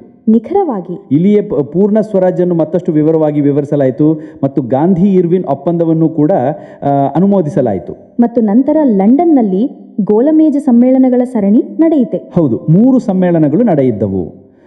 ಮೊದಲನೆಯದು 1930ರಲ್ಲಿ, ಅದನ್ನು ಕಾಂಗ್ರೆಸ್ ಬಹಿಷ್ಕರಿಸಿತು. 2ನೇದು 1931ರಲ್ಲಿ. ಇದರಲ್ಲಿ ಗಾಂಧೀಜಿ ಕಾಂಗ್ರೆಸ್ನ ಏಕೈಕ ಪ್ರತಿನಿಧಿಯಾಗಿ ಹೋದರು. ಆದರೆ ಮಾತುಕತೆಗಳು ಯಾವುದೇ ವಿಶೇಷ ಫಲಿತಾಂಶಕ್ಕೆ ತಲುಪಲಿಲ್ಲ. ವಿಶೇಷವಾಗಿ ಸಾಂಪ್ರದಾಯಿಕ ಪ್ರಾತಿನಿಧ್ಯ ಮತ್ತು ಅಧಿಕಾರ ಹಸ್ತಾಂತರದ ವಿಷಯದಲ್ಲಿ ಮಾತುಕತೆ ಸಿಲುಕಿಕೊಂಡಿತ್ತು.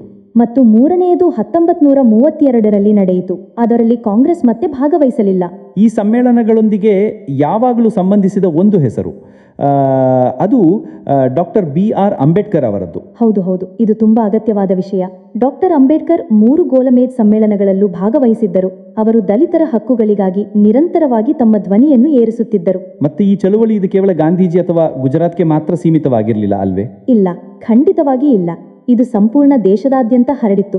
ಉದಾಹರಣೆಗೆ ತಮಿಳುನಾಡಿನಲ್ಲಿ ಸಿ ರಾಜಗೋಪಾಲಾಚಾರಿ ಉಪ್ಪಿನ ಸತ್ಯಾಗ್ರಹದ ನೇತೃತ್ವ ವಹಿಸಿದರು. ಹೌದು, ಮತ್ತು ವಾಯುವ್ಯ ಗಡಿ ಪ್ರಾಂತ್ಯದಲ್ಲಿ ಅಲ್ಲಿ ಖಾನ್ ಅಬ್ದುಲ್ ಗಫಾರ್ ಖಾನ್ ಅವರನ್ನು ಗಡಿಗಾಂಧಿ ಅಥವಾ ಬಾದ್ಶಾ ಖಾನ್ ಎಂದು ಕರೆಯುತ್ತಾರೆ. ಅವರ ನೇತೃತ್ವದಲ್ಲಿ ಖುದಾಯಿ ಖಿದ್ಮತ್ಗಾರರು ಅದ್ಭುತವಾದ ಕೆಲಸ ಮಾಡಿದರು. ಮತ್ತು ಸರೋಜಿನಿ ನಾಯ್ಡು ಅವರು ಧರಾಸನ ಉಪ್ಪಿನ ಕಾರ್ಖಾನೆಯ ಮೇಲೆ ಮಾರ್ಚ್ನ ನೇತೃತ್ವ ವಹಿಸಿದರು. ಮತ್ತು ಮಣಿಪುರ, ನಾಗಾಲ್ಯಾಂಡ್ನಲ್ಲಿ ರಾಣಿ ಅವರ ಕೊಡುಗೆಯು ತುಂಬ ಮುಖ್ಯವಾಗಿತ್ತು. ಹಾಗಾಗಿ ಇದು ಒಂದು ಅಖಿಲ ಭಾರತೀಯ ಚಳುವಳಿಯಾಗಿತ್ತು. ಹಾಗಿದ್ದರೆ ನಾವು ಈ ಸಂಪೂರ್ಣ ಘಟನಾವಳಿಯನ್ನು ಸಂಕ್ಷೇಪವಾಗಿ ನೋಡಿದರೆ, ಸೈಮನ್ ಕಮಿಷನ್ ವಿರೋಧದಿಂದ ಚಿರಿನೆಗ್ಗೆ ಹುಟ್ಟಿತು. ಲಾಹೋರ್ ಅಧಿವೇಶನವು ಪೂರ್ಣ ಸ್ವರಾಜ್ಯದ ಬೆಂಕಿಯನ್ನು ಹಚ್ಚಿತು. ದಾಂಡಿ ಮಾರ್ಚ್ ಅದಕ್ಕೆ ಗಾಳಿ ತುಂಬಿತು. ನಿಖರವಾಗಿ. ನಂತರ ಗಾಂಧಿ ಇರ್ವಿನ್ ಒಪ್ಪಂದದಿಂದ ಒಂದು ವಿರಾಮ ಬಂತು. ಕರಾಚಿ ಅಧಿವೇಶನವು ಭವಿಷ್ಯದ ದಿಕ್ಕನ್ನು ತೋರಿಸಿಕೊಟ್ಟಿತು ಮತ್ತು ಗೋಲಮೇಜ್ ಸಮ್ಮೇಳನಗಳು ಮುಂದಿನ ಸಂಕೀರ್ಣತೆಗಳ ಸೂಚನೆಯನ್ನು ನೀಡಿದವು. ಸರಿಯಾಗಿ ಹೇಳಿದಿರಿ. ಇದು ಕೇವಲ ಕಾನೂನು ಉಲ್ಲಂಘನೆಯ ಚಳುವಳಿಯಾಗಿರಲಿಲ್ಲ. ಇದು ಸಾಮಾನ್ಯ ಭಾರತೀಯರ ಒಳಗೆ, ನೀವು ಹೇಳ್ಬೋದು, ಒಂದು ರಾಜಕೀಯ ಚೇತನವನ್ನು ಜಾಗೃತಗೊಳಿಸಿತು. ಮೂಲಭೂತ ಹಕ್ಕುಗಳು, ಆರ್ಥಿಕ ನೀತಿ, ಈ ವಿಷಯಗಳು ರಾಷ್ಟ್ರೀಯ ಚರ್ಚೆಯ ಕೇಂದ್ರ ಬಿಂದುವಿಗೆ ಬಂದವು. ಇದು ಸ್ವಾತಂತ್ರ್ಯದ ಹೋರಾಟಕ್ಕೆ ನಿಜವಾಗಿಯೂ ಒಂದು ಹೊಸ ದಿಕ್ಕು ಮತ್ತು ಆಳವನ್ನು ನೀಡಿತು. ಹೌದು. ಒಂದು ಪ್ರಶ್ನೆ ಮನಸ್ಸಿಗೆ ಬರುತ್ತದೆ. ಈ ಸವಿನಯ ಉಲ್ಲಂಘನೆಯ ವಿಧಾನ ಅಹಿಂಸಕ ಪ್ರತಿರೋಧದ ವಿಧಾನ. ಇದರ ಪ್ರಭಾವ ಕೇವಲ ಭಾರತದ ಮೇಲೆ ಮಾತ್ರವಲ್ಲ, ಬದಲಿಗೆ ಬಹುಶಃ ಪ್ರಪಂಚದಾದ್ಯಂತದ ಚಳುವಳಿಗಳ ಮೇಲೆಯೂ ಬಿದ್ದಿರಬೇಕು. ಇದರ ಬಗ್ಗೆ ಯೋಚಿಸುವ ಅಗತ್ಯವಿದೆ. ಖಂಡಿತ, ಇದು ತುಂಬ ಮುಖ್ಯವಾದ ಪ್ರಶ್ನೆಯಾಗಿದೆ. ಈ ಅಹಿಂಸಕ ಪ್ರತಿರೋಧದ ಪರಂಪರೆ ಎಷ್ಟು ದೂರ ಹೋಯಿತು? ಭಾರತದ ಸ್ವಾತಂತ್ರ್ಯ ಸಂಗ್ರಾಮದ ಅತ್ಯಂತ ಮುಖ್ಯ ನಿರ್ಣಾಯಕ ಕಾಲಾವಧಿಯ ಬಗ್ಗೆ ಮಾತನಾಡಲಿದ್ದೇವೆ. ಹೌದು, ನಿಖರವಾಗಿ 1940 ರಿಂದ 1947 ನಡುವಿನ ಕಾಲ. ಹೌದು, ಅದೇ ಸಮಯದಲ್ಲಿ ಎರಡನೇ ವಿಶ್ವಯುದ್ಧವು ನಡೆಯುತ್ತಿತ್ತು ಮತ್ತು ಸ್ವಾತಂತ್ರ್ಯದ ಹೋರಾಟವು ತೀವ್ರಗೊಳ್ಳುತ್ತಿತ್ತು. ಸರಿ. ಹಾಗಾಗಿ ಇಂದು ನಾವು ಆಗಸ್ಟ್ ಪ್ರಸ್ತಾವದಿಂದ ಪ್ರಾರಂಭಿಸಿ ಭಾರತ ಬಿಟ್ಟು ತೊಲಗಿ ಚಳುವಳಿ, INA ಮತ್ತು ನಂತರ ಸ್ವಾತಂತ್ರ್ಯದವರೆಗಿನ ಮುಖ್ಯ ಘಟನೆಗಳನ್ನು ಅರ್ಥ ಮಾಡಿಕೊಳ್ಳೋಣ. ಮತ್ತು ಇದು ಪ್ರತಿಸ್ಪರ್ಧಿ ಪರೀಕ್ಷೆಗಳ ದೃಷ್ಟಿಕೋನದಿಂದಲೂ ತುಂಬ ಅಗತ್ಯವಾಗಿದೆ. ಈ ಎಲ್ಲ ಘಟನೆಗಳು ಪರಸ್ಪರ ಹೇಗೆ ಸಂಬಂಧ ಹೊಂದಿವೆ ಎಂಬುದು. ನಿಖರವಾಗಿ ನೋಡಿ, ಹಿನ್ನೆಲೆಯಲ್ಲಿ ವರ್ಲ್ಡ್ ವಾರ್ II ಇತ್ತು. ಬ್ರಿಟನ್ ಕಷ್ಟದಲ್ಲಿತ್ತು. ಅದಕ್ಕೆ ಭಾರತದ ಬೆಂಬಲ ಬೇಕಾಗಿತ್ತು. ಆದರೆ ಭಾರತೀಯ ನಾಯಕತ್ವ ಈಗ ಸಂಪೂರ್ಣ ಸ್ವಾತಂತ್ರ್ಯಕ್ಕಿಂತ ಕಡಿಮೆಗೆ ಸಮ್ಮತಿಸುವುದಿಲ್ಲ. ನಿಖರವಾಗಿ ಈ ಎಳೆತ ಆಕರ್ಷಣೆಯೇ ಮುಂದಿನ ಕೆಲವು ವರ್ಷಗಳ ಘಟನೆಗಳನ್ನು ಪ್ರಭಾವಿತ ಮಾಡಿತು. ಹಾಗಾಗಿ ಪ್ರಾರಂಭಿಸೋಣ. 1940 ಆಗಸ್ಟ್ ಪ್ರಸ್ತಾವದಿಂದ ವೈಸ್ರಾಯ್ ಲಿನ್ಲಿತ್ಗೋ. ಇದುವೇನು? ಲಿನ್ಲಿತ್ಗೋ ಭಾರತೀಯರನ್ನು ಮನವೊಲಿಸಲು ಪ್ರಯತ್ನಿಸಿದರು. ಯುದ್ಧದ ನಂತರ ಡೊಮಿನಿಯನ್ ಸ್ಥಾನಮಾನ ನೀಡುವುದಾಗಿ ಹೇಳಿದರು. ಸಂವಿಧಾನ ಸಭೆಯನ್ನು ರಚಿಸುವುದಾಗಿ ಹೇಳಿದರು. ಜವಾಬ್ದಾರಿಯುತ ಸರ್ಕಾರ ನೀಡುವುದಾಗಿ ಹೇಳಿದರು. ಆದರೆ ಇದು ಒಂದು ರೀತಿಯ ಅದೇ ಹಳೆಯ ಮಾತುಗಳಾಗಿದ್ದು. ಹೌದು, ನಿಖರವಾಗಿ ಇದು ಅಪೂರ್ಣವಾಗಿತ್ತು. ಕಾಂಗ್ರೆಸ್ ಸ್ಪಷ್ಟವಾಗಿ ನಿರಾಕರಿಸಿತು, ಏಕೆಂದರೆ ಈಗ ಗುರಿಯು ಪೂರ್ಣ ಸ್ವರಾಜ್ಯವಾಗಿತ್ತು. ಮತ್ತು ಇದಕ್ಕೂ ಮುಂಚೆಯೇ ಅಕ್ಟೋಬರ್ 1939ರಲ್ಲಿ ಕಾಂಗ್ರೆಸ್ ಮಂತ್ರಿಮಂಡಲಗಳು ರಾಜೀನಾಮೆ ನೀಡಿದ್ದವು. ಹೌದು, ಏಕೆಂದರೆ ಭಾರತವನ್ನು ಕೇಳದೆಯೇ ಯುದ್ಧದಲ್ಲಿ ಸೇರಿಸಲಾಗಿತ್ತು. ಹೌದು. ಹಾಗಾಗಿ ಇದು ಒಂದು ದೊಡ್ಡ ವಿಷಯವಾಗಿತ್ತು. ಹಾಗಾಗಿ ಆಗಸ್ಟ್ ಪ್ರಸ್ತಾವವನ್ನು ತಿರಸ್ಕರಿಸಿದ ನಂತರ ವೈಯಕ್ತಿಕ ಸತ್ಯಾಗ್ರಹದ ಮಾರ್ಗವನ್ನು ಅನುಸರಿಸಲಾಯಿತು. ಹೌದು, ಇದು ಗಾಂಧೀಜಿಯ ವಿರೋಧ ತೋರಿಸುವ ವಿಧಾನವಾಗಿತ್ತು. ಹೌದು, ಇದು ಸಾಂಕೇತಿಕವಾಗಿತ್ತು. ಮೊದಲ ಸತ್ಯಾಗ್ರಹಿ ವಿನೋಬಾ ಭಾವೆಯವರು ಮತ್ತು ಎರಡನೆಯವರು ನೆಹರೂಜಿ. ಹೌದು, ಜವಾಹರ್ಲಾಲ್ ನೆಹರು ಅವರು. ಇದು ತೋರಿಸಲು ಭಾರತವು ಬಲವಂತವಾಗಿ ಈ ಯುದ್ಧದ ಭಾಗವಲ್ಲ ಎಂದು. ಸರಿ. ಹಾಗನಂತರ 2 ವರ್ಷಗಳ ನಂತರ 1942ರಲ್ಲಿ ಇನ್ನೊಂದು ಪ್ರಯತ್ನವಾಯಿತು, ಕ್ರಿಪ್ಸ್ ಮಿಷನ್. ಹೌದು, ಸ್ಟಾಫೋರ್ಡ್ ಕ್ರಿಪ್ಸ್ ಬಂದರು. ಪ್ರಸ್ತಾವಗಳು ಬಹುತೇಕ ಅದೇ ಆಗಿದ್ದವು. ಡೊಮಿನಿಯನ್ ಸ್ಥಾನಮಾನ, ಸಂವಿಧಾನ ಸಭೆಯಿಂದ. ಹೌದು, ಆದರೆ ಇದರಲ್ಲಿ ಒಂದು ತಿರುವಿತ್ತು. ಪ್ರಾಂತ್ಯಗಳಿಗೆ ಭಾರತೀಯ ಒಕ್ಕೂಟದಿಂದ ಬೇರ್ಪಡುವ ಆಯ್ಕೆಯನ್ನು ನೀಡಲಾಗಿತ್ತು. ಇದು ಅರ್ಥಾತ್ ವಿಭಜನೆಯ ಒಂದು ಸೂಚನೆಯಾಗಿತ್ತು. ನಿಖರವಾಗಿ. ಹಾಗಾಗಿ ಕ್ರಿಪ್ಸ್ ಮಿಷನ್ ವಿಫಲವಾದದ್ದು ತುಂಬಾ ಮುಖ್ಯವಾಗಿತ್ತು. ತುಂಬಾ ಹೆಚ್ಚು. ಇದರಿಂದ ಸ್ಪಷ್ಟವಾಯಿತು, ಬ್ರಿಟಿಷ್ ಸರ್ಕಾರವು ಸುಲಭದಲ್ಲಿ ಒಪ್ಪುವಂತಲ್ಲ ಮತ್ತು ಇದು ಭಾರತ ಬಿಟ್ಟು ತೊಲಗಿ ಚಳುವಳಿಗೆ ಅಡಿಪಾಯವನ್ನು ಸಿದ್ಧಪಡಿಸಿತು. ಕರೋಯಾ ಮರೋ ಚಳುವಳಿ 10 ಆಗಸ್ಟ್ 1942 ಮುಂಬೈ. ಹೌದು, ಗ್ವಾಲಿಯರ್ ಟ್ಯಾಂಕ್ ಮೈದಾನ. ಗಾಂಧೀಜಿ ಘೋಷಣೆ ನೀಡಿದರು. ಆದರೆ ಇಂಗ್ಲಿಷ್ ಸರ್ಕಾರವೂ ಸಿದ್ಧವಾಗಿತ್ತು. ಅರ್ಥಾತ್ ಮರುದಿನವೇ 9 ಆಗಸ್ಟ್ ರಂದು ಗಾಂಧೀಜಿ ಮತ್ತು ಕಾಂಗ್ರೆಸ್ ಕಾರ್ಯಕಾರಿ ಸಮಿತಿಯ ಎಲ್ಲಾ ದೊಡ್ಡ ನೇತಾರರು ಬಂಧಿಸಲ್ಪಟ್ಟರು. ಹಾಗಾದರೆ ಚಳುವಳಿ ಪ್ರಾರಂಭವಾದವರೆಗೂ ನೇತೃತ್ವವೇ ಹೋಯಿತು. ಹೌದು, ಅದೇ ಆಯಿತು. ಹಠಾತ್ತಾಗಿ ಎಲ್ಲ ನೇತಾರರು ಜೈಲಿನಲ್ಲಿದ್ದರು. ಆದರೆ ಚಳುವಳಿ ಏನೂ ನಿಂತು ಹೋಗಲಿಲ್ಲ. ಅದು ಹೇಗೆ? ಇದೇ ಇದರ ವಿಶೇಷತೆ. ಜನತೆಯೇ ತಾನೇ ಮುಂಚೂಣಿಯನ್ನು ಹಿಡಿದಿತು. ಅರುಣಾ ಆಸಿಫ್ ಅಲಿ ಅಂತಹ ನೇತಾರರು ಅಂಡರ್ಗ್ರೌಂಡ್ನಲ್ಲಿ ಉಳಿದು ಮಾರ್ಗದರ್ಶನ ನೀಡುತ್ತಿದ್ದರು. ಮತ್ತು ಆ ಸಮಾನಾಂತರ ಸರ್ಕಾರಗಳ ವಿಷಯ? ಹೌದು, ಅನೇಕ ಸ್ಥಳಗಳಲ್ಲಿ ಜನರು ತಮ್ಮ ಸ್ವಂತ ಸರ್ಕಾರಗಳನ್ನು ರಚಿಸಿಕೊಂಡರು. ಉದಾಹರಣೆಗೆ, ಬಂಗಾಳದಲ್ಲಿ ತಾಮ್ಲೂಕ್ ಜಾತಿಯ ಸರ್ಕಾರವಿತ್ತು. ಮಹಾರಾಷ್ಟ್ರದಲ್ಲಿ ಸತಾರ ಪ್ರತಿ ಸರ್ಕಾರವಿತ್ತು. ಬಲಿಯಾದ ಚಿತ್ತು ಪಾಂಡೆ, ಅರ್ಥಾತ್ ಇಂಗ್ಲಿಷರ ನಿಯಂತ್ರಣ ಕೊನೆಗೊಂಡಿತು. ಹೌದು, ಆ ಪ್ರದೇಶಗಳಲ್ಲಿ ಬ್ರಿಟಿಷ್ ಆಳ್ವಿಕೆಯ ಹಿಡಿತ ಪೂರ್ಣವಾಗಿ ಸಡಿಲವಾಗಿತ್ತು. ಇದು ವ್ಯವಸ್ಥೆಯನ್ನು ಕಂಪಿಸಿಬಿಟ್ಟಿತು. ಓ, ಒಂದು ಕಡೆ ದೇಶದಲ್ಲಿ ಇದೆಲ್ಲ ನಡೆಯುತ್ತಿತ್ತು, ಇನ್ನೊಂದು ಕಡೆ ಭಾರತದ ಹೊರಗೆಯೂ ಏನೋ ನಡೆಯುತ್ತಿತ್ತು. INA, ಹೌದು, ಇಂಡಿಯನ್ ನ್ಯಾಷನಲ್ ಆರ್ಮಿ. ಇದರ ಅಡಿಪಾಯವನ್ನು ಕ್ಯಾಪ್ಟನ್ ಮೋಹನ್ ಸಿಂಗ್ ಅವರು 1942ರಲ್ಲಿ ಸಿಂಗಾಪುರದಲ್ಲಿ ಹಾಕಿದ್ದರು. ಜಪಾನಿಯರ ಸಹಾಯದಿಂದ. ಭಾರತೀಯ ಸೈನಿಕರು. ಹೌದು, ಅದೇ ಯುದ್ಧ ಕೈದಿಗಳನ್ನು ಕೂಡಿಸಿ. ಆದರೆ ನಿಜವಾದ ಪ್ರಾಣ ಇದರೊಳಗೆ ಬಂದಿದ್ದು 1943ರಲ್ಲಿ ಸುಭಾಷ್ ಚಂದ್ರ ಬೋಸ್ ಅವರ ನೇತೃತ್ವವನ್ನು ವಹಿಸಿದಾಗ. ದಿಲ್ಹಿ ಚಲೋ ಗೀತೆ ಹೌದು, ಮತ್ತು ರಾಣಿ ಝಾನ್ಸಿ ರೆಜಿಮೆಂಟ್ ಅನ್ನು ಸ್ತ್ರೀಯರಿಗಾಗಿ ರಚಿಸಲಾಯಿತು. INA ಜನರಲ್ಲಿ ಉತ್ಸಾಹವನ್ನು ತುಂಬಿತು. ಆದರೂ 1945ರಲ್ಲಿ ಜಪಾನ್ ಸೋಲಿಗೊಂಡಾಗ INAಯ ಅಭಿಯಾನ ನಿಂತು ಹೋಯಿತು. ಆದರೆ ಇದರ ಪ್ರಭಾವ ತುಂಬಾ ಆಳವಾದದ್ದಾಗಿತ್ತು.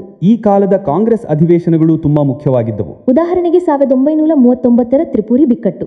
ಹೌದು, ನಿಖರವಾಗಿ 1938 ಹರಿಪುರಾದಲ್ಲಿ ಸುಭಾಷ್ ಚಂದ್ರ ಬೋಸ್ ಅಧ್ಯಕ್ಷರಾದರು. ರಾಷ್ಟ್ರೀಯ ಯೋಜನಾ ಸಮಿತಿಯೂ ರಚನೆಯಾಯಿತು. ಆದರೆ 1939 ತ್ರಿಪುರಿಯಲ್ಲಿ ಅವರು ಮತ್ತೆ ಗೆದ್ದಿದ್ದರು. ಹೌದು, ಗಾಂಧೀಜಿಯ ಅಭ್ಯರ್ಥಿ ಪಟ್ಟಾಭಿ ಸೀತಾರಾಮಯ್ಯ ಅವರನ್ನು ಎದುರಿಸಿದರು. ಸೀತಾರಾಮಯ್ಯ ಅವರ ವಿರುದ್ಧ ಗೆದ್ದರು. ಆದರೆ ನಂತರ ಕಾರ್ಯಕಾರಿ ಸಮಿತಿಯೊಂದಿಗೆ ಭಿನ್ನಾಭಿಪ್ರಾಯಗಳು ಉಂಟಾದವು ಮತ್ತು ಬೋಸ್ ರಾಜೀನಾಮೆ ನೀಡಿದರು ಮತ್ತು ನಂತರ ಫಾರ್ವರ್ಡ್ ಬ್ಲಾಕ್ ಅನ್ನು ರಚಿಸಿದರು. ಹೌದು, 1939ರಲ್ಲೇ. ಇದು ಕಾಂಗ್ರೆಸ್ ಒಳಗಿನ ವಿಚಾರಧಾರೆ ಮತ್ತು ತಂತ್ರದ ಎಳೆತ ಆಕರ್ಷಣೆಯನ್ನು ತೋರಿಸುತ್ತದೆ. ಇದಕ್ಕೂ ಮುಂಚೆ ಲಕ್ನೌ 1936ರಲ್ಲಿ ಕಿಸಾನ್ ಸಭಾ ಮತ್ತು ಕಾಂಗ್ರೆಸ್ ಸೋಷಲಿಸ್ಟ್ ಪಾರ್ಟಿಯ ರಚನೆಯು ಮುಖ್ಯವಾಗಿತ್ತು.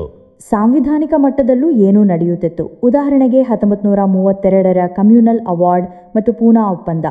ಹೌದು, ಬ್ರಿಟಿಷ್ PM ರಾಮ್ಸೆ ಮೆಕ್ಡೊನಾಲ್ಡ್ ಅವರು ದಲಿತ ವರ್ಗಗಳಿಗಾಗಿ ಸಪರೇಟ್ ಎಲೆಕ್ಟೋರೇಟ್ ಅಂದರೆ ಪ್ರತ್ಯೇಕ ಚುನಾವಣಾ ಮಂಡಳಿಯನ್ನು ಘೋಷಿಸಿದರು. ಗಾಂಧೀಜಿ ಇದರ ತೀವ್ರ ವಿರೋಧಿಗಳಾಗಿದ್ದರು. ಹೌದು, ಅವರು ಇದನ್ನು ಹಿಂದೂ ಸಮಾಜವನ್ನು ವಿಭಜಿಸುವ ಪ್ರಯತ್ನವೆಂದು ಪರಿಗಣಿಸಿದರು ಮತ್ತು ಯರವಡ ಜೈಲಿನಲ್ಲಿ ಉಪವಾಸ ಪ್ರಾರಂಭಿಸಿದರು. ನಂತರ ಅಂಬೇಡ್ಕರ್ಜಿ ಮತ್ತು ಗಾಂಧೀಜಿ ಅವರ ನಡುವೆ ಒಪ್ಪಂದವಾಯಿತು. ಅದನ್ನ ಪೂನಾ ಒಪ್ಪಂದ ಅಂತ ಕರೆಯಲಾಗ್ತದೆ. ಇದರಲ್ಲಿ ಏನು ನಿರ್ಧರಿಸಲ್ಪಟ್ಟಿತೋ? ಇದರಲ್ಲಿ ಪ್ರತ್ಯೇಕ ಚುನಾವಣಾ ಮಂಡಳಿಗೆ ಬದಲಾಗಿ ಪ್ರಾಂತೀಯ ಶಾಸನ ಸಭೆಗಳಲ್ಲಿ ದಲಿತರಿಗಾಗಿ ರಿಸರ್ವ್ ಆಸನಗಳನ್ನು ಹೆಚ್ಚಿಸಲಾಯಿತು. ಓ, ಮತ್ತು ನಂತರ ಬಂದಿದ್ದು 1935ರ ಭಾರತ ಸರ್ಕಾರ ಅಧಿನಿಯಮ, ಗವರ್ಮೆಂಟ್ ಆಫ್ ಇಂಡಿಯಾ ಆಕ್ಟ್ 1935. ಹೌದು, ಇದು ತುಂಬಾ ದೊಡ್ಡ ಮತ್ತು ಮುಖ್ಯವಾದ ಅಧಿನಿಯಮವಾಗಿತ್ತು. ಇದು ಪ್ರಾಂತ್ಯಗಳಿಂದ ಡಯಾರ್ಕಿ ಅಂದರೆ ದ್ವೈತ ಶಾಸನವನ್ನು ರದ್ದು ಮಾಡಿತು. ಅವುಗಳಿಗೆ ಸ್ವಾಯತ್ತತೆ ನೀಡಿತು. ಆದರೆ ಕೇಂದ್ರದಲ್ಲಿ ಡಯಾರ್ಕಿ ಜಾರಿಗೊಳಿಸಲಾಯಿತೇ? ಹೌದು, ಕೇಂದ್ರದಲ್ಲಿ ಜಾರಿಗೊಳಿಸಲಾಯಿತು. ಮತ್ತು ಒಂದು ಆಲ್ ಇಂಡಿಯಾ ಫೆಡರೇಷನ್ನ ಪ್ರಸ್ತಾವ ಇತ್ತು. ಅದು ಎಂದಿಗೂ ರಚನೆಯಾಗಲಿಲ್ಲ. ಮತ್ತು 11ರಲ್ಲಿ 6 ಪ್ರಾಂತ್ಯಗಳಲ್ಲಿ 2 ಸದನಗಳ ಶಾಸನ ಸಭೆಗಳು ರಚನೆಯಾದವು. ಹಾಗಾಗಿ ಇದು ಮುಂದಿನ ಸಂವಿಧಾನಕ್ಕೆ ಅಡಿಪಾಯ ಹಾಕಿತು. ಬಹಳ ಮಟ್ಟಿಗೆ ಇದನ್ನು ಮಿನಿ ಸಂವಿಧಾನ ಎಂದು ಕರೆಯುತ್ತಾರೆ.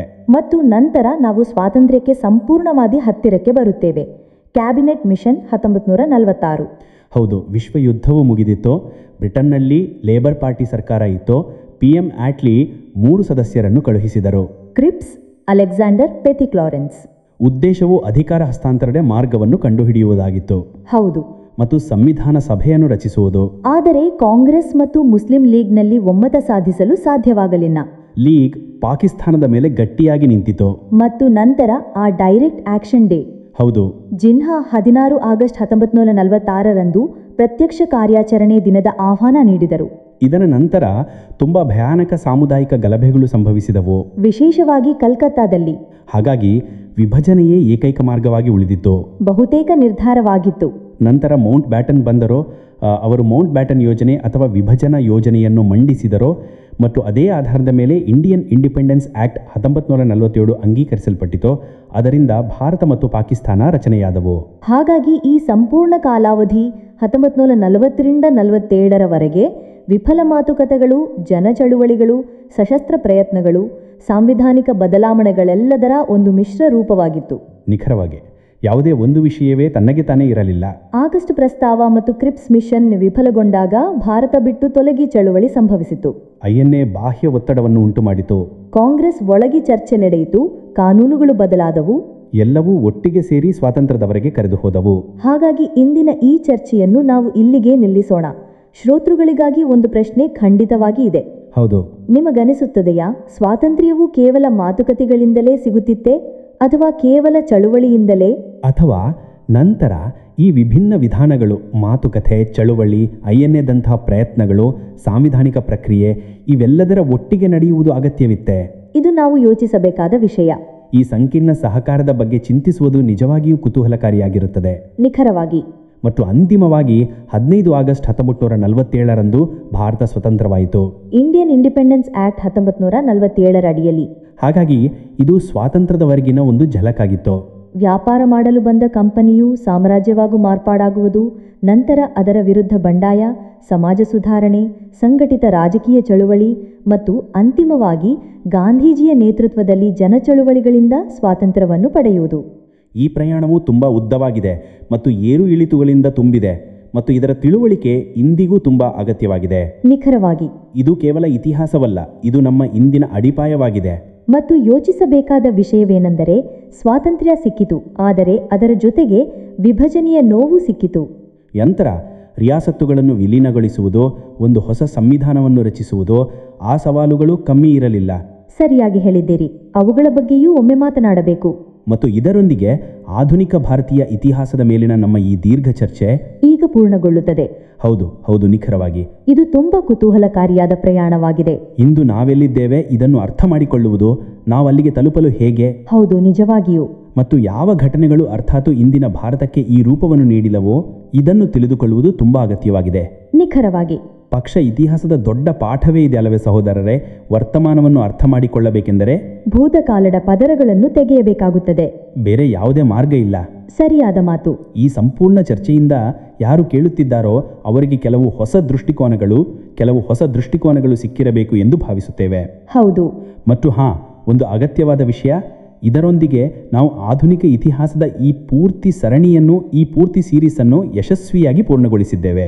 ಹೌದು, ಇದು ತುಂಬಾ ಅದ್ಭುತವಾಗಿದೆ. ಇದು ನಮಗೂ ಮತ್ತು ಕೇಳುತ್ತಿರುವವರಿಗೆ ಒಂದು ಮೈಲಿಗಲ್ಲಾಗಿದೆ. ನಿಖರವಾಗಿ.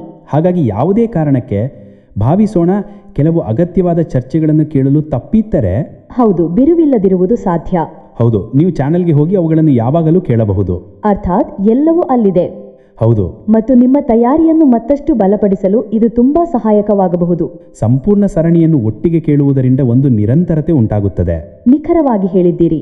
ಹಾಗಾಗಿ ನಮ್ಮ ಈ ಪ್ರಯತ್ನ, ಈ ಎಲ್ಲ ಮಾಹಿತಿ ಉಪಯುಕ್ತವಾಗಿದ್ದರೆ, ಚೆನ್ನಾಗಿ ಇದ್ದರೆ ಒಂದು ಸಣ್ಣ ಕೆಲಸವನ್ನು ಖಂಡಿತವಾಗಿಯೂ ಮಾಡಿ. ಹೌದು, ದಯವಿಟ್ಟು ಇದನ್ನ ಲೈಕ್ ಮಾಡಿ ಮತ್ತು ನಿಮ್ಮ ಸ್ನೇಹಿತರೊಂದಿಗೆ ಶೇರ್ ಮಾಡಿ. ಪರೀಕ್ಷೆಗಳ ತಯಾರಿ ನಡೆಸುತ್ತಿರುವ ಆ ಸ್ನೇಹಿತರಿಗೆ ಇದು ತುಂಬಾ ಉಪಯುಕ್ತವಾದ ವಿಷಯವಾಗಬಹುದು. ನಿಖರವಾಗಿ. ಜ್ಞಾನವನ್ನು ಹಂಚಿಕೊಳ್ಳುವುದರಿಂದ ಅದು ಹೆಚ್ಚಾಗುತ್ತದೆ. ಮತ್ತು ಅತ್ಯಂತ ಅಗತ್ಯವಾದ ವಿಷಯ, 1 year = 1 job ಚಾನೆಲ್ಗೆ ಸಬ್ಸ್ಕ್ರೈಬ್ ಮಾಡುವುದನ್ನು ಖಂಡಿತವಾಗಿ ಮರೆಯಬೇಡಿ. ಹೌದು, ಇದರಿಂದ ಮುಂದೆಯೂ ಜ್ಞಾನವನ್ನು ಹೆಚ್ಚಿಸುವ ಅಂತಹ ಚರ್ಚೆಗಳನ್ನು ನಾವು ತಂದಾಗ ಅವು ನಿಮ್ಮನ್ನು ತಲುಪುತ್ತಲೇ ಇರುತ್ತವೆ. ನೀವು ಅವುಗಳೊಂದಿಗೆ ಸಂಪರ್ಕದಲ್ಲಿರಿ. ಮತ್ತು ನಿಮ್ಮ ಆ ಸಹಚರರಿಗೂ, ಯಾರು ತಯಾರಿ ನಡೆಸುತ್ತಿದ್ದಾರೋ ಅವರಿಗೂ ಈ ಚಾನೆಲ್ನ ಬಗ್ಗೆ ಖಂಡಿತವಾಗಿಯೂ ತಿಳಿಸಿ. ಹೌದು, ಖಂಡಿತ ಎಲ್ಲರಿಗೂ ಸಹಾಯ ಮಾಡಬಹುದು ಇದೇ ಪ್ರಯತ್ನ. ಹಾಗಾಗಿ ಸರಿ, ನಿಮ್ಮ ತಯಾರಿಗಾಗಿ ನಮ್ಮ ತರಫಿನಿಂದ ಧಾರಾಳವಾದ ಶುಭೇಚ್ಛೆಗಳು. ಹೌದು, ಪೂರ್ಣ ಶ್ರದ್ಧೆಯಿಂದ ಮುಂದುವರಿಯಿರಿ. ಯಶಸ್ಸು ಖಂಡಿತ ಸಿಗುತ್ತದೆ. ಮುಂದಿನ ಬಾರಿ ಒಂದು ಹೊಸ ಕುತೂಹಲಕಾರಿ ವಿಷಯದೊಂದಿಗೆ ಭೇಟಿಯಾಗೋಣ. ಧನ್ಯವಾದಗಳು.